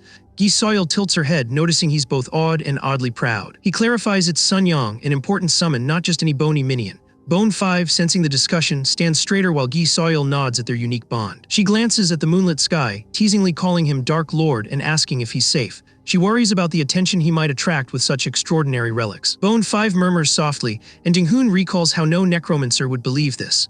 It's wild watching an undead minion hold a conversation like a casual roommate. Gi Soil calls it just a skeleton, and Ding-hoon repeats her phrase, still bewildered. She catches his tone, realizing he's half offended for Bone 5's sake. He insists it's Sun Yang, his precious ally. The skeleton stands calmly, staff resting at its side. Gi Soil sees the deep respect he holds for this undead warrior. Looking at the moonlight above, Gi Soil half jokes again, calling him Dark Lord. She questions if staying outside with such a rare summon is really wise. Ding-hoon lifts his hands, insisting even skilled hunters need proper rest. He tries to sound in control but still feels uneasy about letting his guard down around others. Gi Soil's cheeks flush slightly. She thanks him softly but says he didn't have to bother. Her voice carries genuine appreciation despite her calm, composed demeanor. He jokes about needing clear boundaries in their cramped space, eyebrows raised in a nervous grin. She watches him, thinking he's both sincere and hilariously awkward. He adds if people heard he forced her to sleep on a rooftop, his D-rank name would be Toast. She concedes with a faint, amused smile. Indoors, Ding-hoon sighs, wondering when he'll finally rank up. Moonlight slices through the window, illuminating his impatience to grow stronger and handle bigger challenges without drama. Bone 5 assures it needs no extra spear practice guidance. It vows to recover its lost power. Ding-hoon observes, amazed at this skeleton's unyielding drive to improve. Ding-hoon steps back, letting Bone 5 train under Gi Soil's watchful gaze. She's intrigued by the skeleton's loyalty and independence, quietly waiting to see its potential. Bone 5 executes graceful spear arcs in moonlit silence. Sparks reflect off the weapon, hinting at a hidden mastery within those bones, longing to reclaim greatness. Cross-legged on the floor, Ding-hoon wonders how long until he reaches C rank. Sweat beads on his temples as he steels himself for the climb ahead. He glances at the root of racial conflict, recalling it activates only at C rank. The system likely expects him to rise soon, or it wouldn't have given this item. His confidence grows. If Bone 5 can evolve so quickly, he can level up too. A determined spark gleams in his eyes, ready for tomorrow's challenges. A sudden scene shift reveals a cramped room piled with boxes. The abrupt change suggests new conflicts looming, waiting to crash into Ding-hoon's already hectic world. Gi Soil peeks from behind tall boxes, telling Ding-hoon not to fuss. The overhead light reveals gratitude in her eyes, though she insists he's overdoing his hospitality. She promises not to break boundaries, aware she's just a guest now. The cardboard wall underscores their attempt at privacy in this cramped living arrangement. Ding-hoon points to a rolled-up sleeping bag, offering it again. It's not exactly 5-star lodging, but it's the best he can do without a real guest room. He throws a wry glance at his own bed, and Gi Soil crosses her arms, amused. They both accept this odd arrangement as their temporary living standard. He coughs, joking that a hunter like her deserves better sleep. Inside, he's anxious about meeting her expectations, trying not to look too flustered. Gi Soil's cheeks redden slightly. She thanks him but insists there was no need. Beneath her composed demeanor, she appreciates his effort more than she lets on. He raises his hands, emphasizing clear boundaries.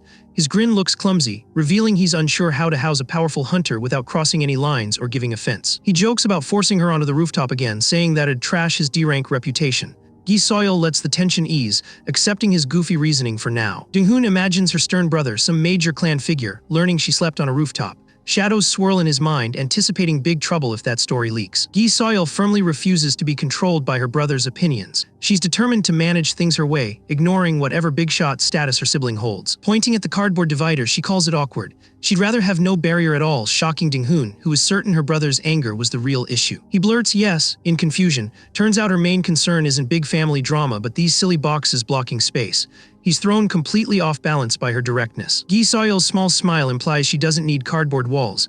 If she truly wanted, she could tear them and him apart before he noticed. Ding-hoon feels a chill. Suddenly, a menacing silhouette underscores her words about ending him swiftly. Ding-hoon stammers, shaken by her lethal aura. Tension crackles in the small room. He mumbles, "Why yes," clearly unnerved. She holds that intense gaze a moment longer, letting him stew in her threat's weight before shifting back to casual banter. Then she breaks into a mischievous grin, reminding him boxes are pointless to someone of her skill. The tension dissolves, though Ding-hoon remains slightly on edge. A dramatic shadowy shot of Gi Soil appears, suggesting she's always calculating her best strike. Ding-hoon wonders if her mind runs on silent battle plans every second. A loud knock jolts them both, red markers highlighting urgency. Somebody's pounding the door in the dead of night, fueling immediate suspicion and apprehension. They exchange shocked glances.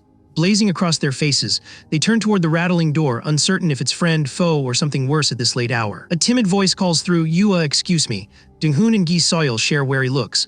Whoever's out there seems desperate enough to bang on doors after dark. Dong-hoon mutters nobody should knock now. Gi Soil stands alert. He edges closer, suspecting if this were a real threat, Gi Soil's instincts would have flared already. He carefully unlocks the door, heart pounding. Gi Soil keeps watch. They brace themselves as it creaks open, uncertain who or what they'll face tonight. A frightened young woman stands there, eyes darting between Gi Soil and Dong-hoon. He whispers, "Who are you?" She shakes, looking like she's seen a ghost. She locks her gaze on Gi Soil, then stammers that she's seeking her. Clearly distressed, she begs for help, posture trembling with urgency and fear. She also confirms Dong-hoon's name, though mispronouncing it in panic. He nods, unsure how she knows him. Her shaky voice reveals she's desperate and terrified beyond words. Tears filling her eyes, she pleads for them to save her brother. Dong-hoon's heart clenches at her anguish. He can't imagine why she's come to him now. He blurts, "What?" while Gi Soil listens intently. This girl's desperation is undeniable, and the frantic tone hints her brother might be in mortal danger already. She shows them a note with a photo attached, explaining it arrived unexpectedly. Dong-hoon catches enough glimpses to sense a sinister threat behind this midnight visit. He reads, sweat beading on his brow. "This is," he mutters, scanning words that confirm a hostage situation. Danger is spelled out in chilling detail. A photo shows a blindfolded man tied up, with threatening red text asking if anyone wants to save him. It's a twisted taunt from the kidnappers. The note demands Dong-hoon arrive alone or the captive dies. He stares, rattled by the seriousness. Gi Soil glances over, sharing his alarm and fury. He recognizes the Dark Shadow group's trademark cruelty. Calling them bastards, he fumes, realizing they've set a trap. Gi Soil braces for a possible conflict. He never expected them to act so openly. The sister clings to his sleeve, trembling. Gi Soil stands ready, anger flashing in her eyes at these heartless abductors. Blurting names like Amj Jaisal, the sister confuses Gi Soil's identity. She's frantic, only certain that Dong-hoon and Gi Soil are her last hope to save her brother. Gi Soil confirms the kidnapping matches Dark Shadow Group style. Targeting Dong-hoon's rising notoriety, they want leverage. Her clenched fists show her readiness to fight back. Dong-hoon's phone buzzes. Gi Soil points at it, suspecting more threats. He steels himself, expecting another ominous message egging him toward a dangerous confrontation. He reads quickly, seeing a reference to a ticking clock. Frustration rises as the group toys with him.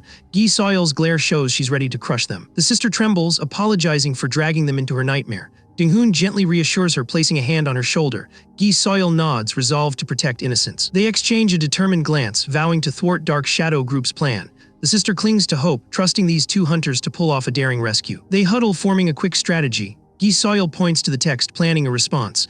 Overhead lights cast heavy shadows, yet a spark of hope endures they'll save her brother. Late at night, Gi Soil stands in Ju Dong-hoon's dim living room, urging Ange to hurry to Parang Guild. Tension shows in her intense gaze and urgent tone. Crossing her arms, Gi Soil explains she cannot abandon Ju Dong-hoon. She mentions her powerful brother, ranked 58th among hunters and leading Parang Guild, making Dark Shadow's capture unlikely. Gi Soil imagines her brother in a white hunter's coat, glowing with bluish aura. Reminded of his fierce strength, she decides to focus on protecting Ju Dong-hoon instead. Gi Soil glances at Ju Dong-hoon, admitting her brother has guild support, while Dong-hoon stands alone. Fearing his vulnerability, she struggles between defending him and returning to Parang. Silver-haired Ju Dong-hoon agrees Soil should protect herself, yet insists her brother's kidnapping is urgent. With concern etched on his face, he warns they are running out of time. He holds the ransom note and a photo showing the tied hostage.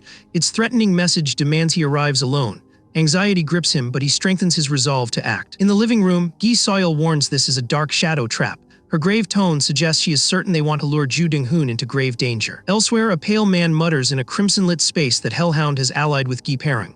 Red energy crackles, hinting shifting allegiances could worsen Ju Dong-hoon's predicament. In Ju Dong-hoon's memory, Old Man Mansell appears calm beside a glowing skeleton armed with the sun's spear. These figures symbolize his ancient wisdom and resurrected might. In the dim living room, Ju Dong-hoon addresses Gi Soil, also called Amj, recalling a past conversation. He searches for that same insight and determination she once shared as an ally. Ju Dong-hoon remembers Soil's belief that life begins and ends with connections.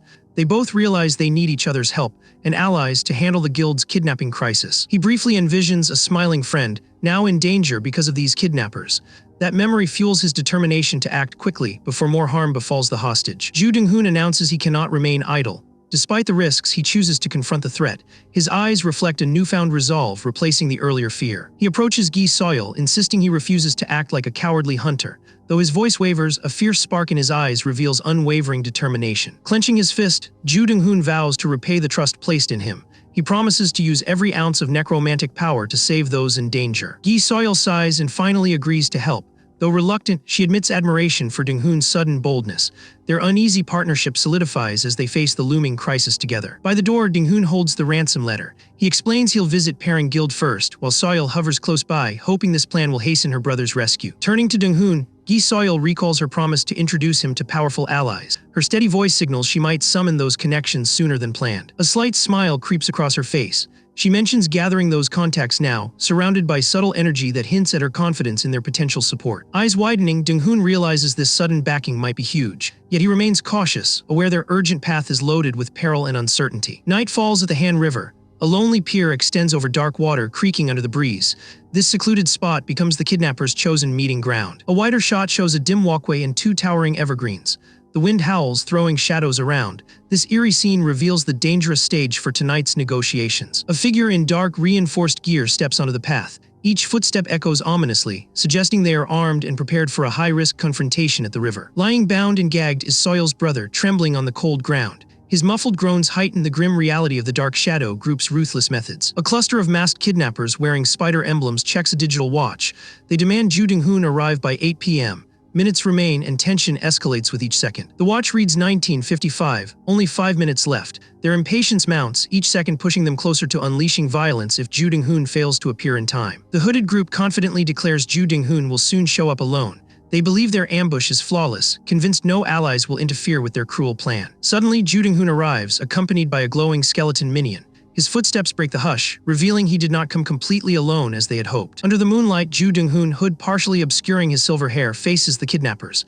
Despite being outnumbered, he holds steady, meeting their gazes with calm determination. The kidnappers whisper, shaken by his timely arrival and eerie composure. Their earlier smugness fades, replaced by doubt about how easily they can overpower him now. One kidnapper jerks the hostage's collar, threatening harm. The captive's muffled cries confirm the danger if Dong-hoon resists their demands or fails to cooperate immediately. They shove the hostage to the floor with a harsh impact. Dong-hoon narrows his eyes, realizing they will show no mercy and might injure him at any moment. Behind the fallen hostage stands a smirking kidnapper, flanked by cloaked accomplices. The prisoner groans on his knees, sweat dripping as the kidnappers tighten their lethal grip. One masked figure laughs cruelly, obviously enjoying Ju Dong-hoon's cornered position. His dark amusement reveals their twisted eagerness to push the situation toward a violent climax. They mock Dong-hoon's summoning skills, dismissing his single skeleton as weak. Labeling him a low-tier necromancer, they scoff at any idea he might pose a threat. Dong-hoon quietly senses several A-rank hunters among them, suspecting more lurking nearby. He knows one wrong move could unleash a larger ambush and turn the odds further against him. The lead kidnapper waves a sharp knife, hinting Dong-hoon should know why he's summoned here. His subtle menace suggests deeper motives beyond a simple ransom. A wide shot reveals the hostage on one side, Dong-hoon and Bone 5 on another, and 3 kidnappers across. A single street lamp casts cold light on their standoff. Raising his blade again, the kidnapper insists Dong-hoon must grasp their real plan. The other masked figures stand ready, their silence amplifying the chilling threat. Ju Dong-hoon calmly states he followed the ransom note. Though tense, he hides his doubt. His posture suggests he's braced for any sudden moves the kidnappers might unleash. He points to the captive, reminding them the note promised safety if he complied. Urgency seeps through his voice. He wants the hostage spared at all costs. The lead kidnapper glares, accusing Dong-hoon of pretending ignorance.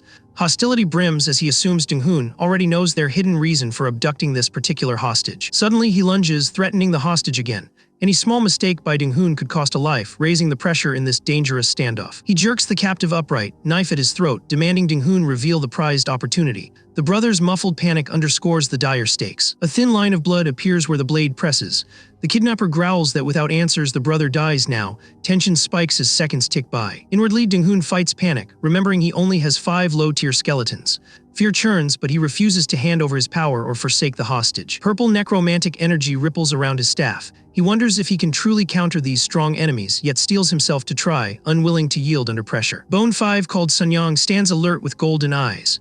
Ju Dong-hoon recalls these undead minions are more than tools. They reflect his unique power and empathy. He steps forward, hands raised in apparent surrender, offering to reveal everything. Meanwhile, Bone 5 stands poised behind him, ready to defend if violence erupts. The hostage looks briefly hopeful. The lead kidnapper sneers, insisting that obeying is the only way Dong-hoon stays alive. Malice lingers in his mocking tone. Dong-hoon responds with feigned gratitude, claiming he's relieved to avoid death. Bone 5 remains tense, hinting this surrender might be a trick rather than genuine compliance. He declares the opportunity straightforward, but confidence seeps through his voice.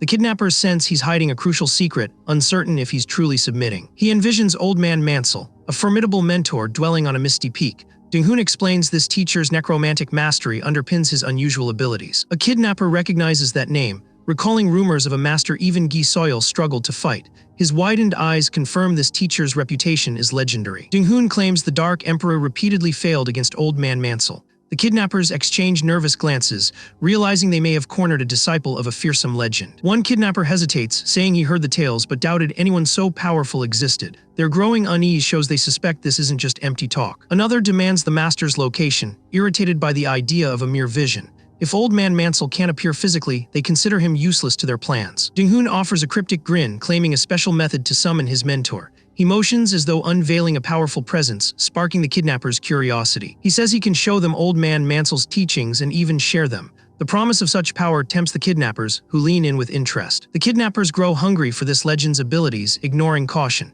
Greed overtakes their earlier suspicion, letting Dong-hoon keep control of the tense situation. Dong-hoon touches his cloak's brooch, stating even the Dark Emperor stuck around for that reason.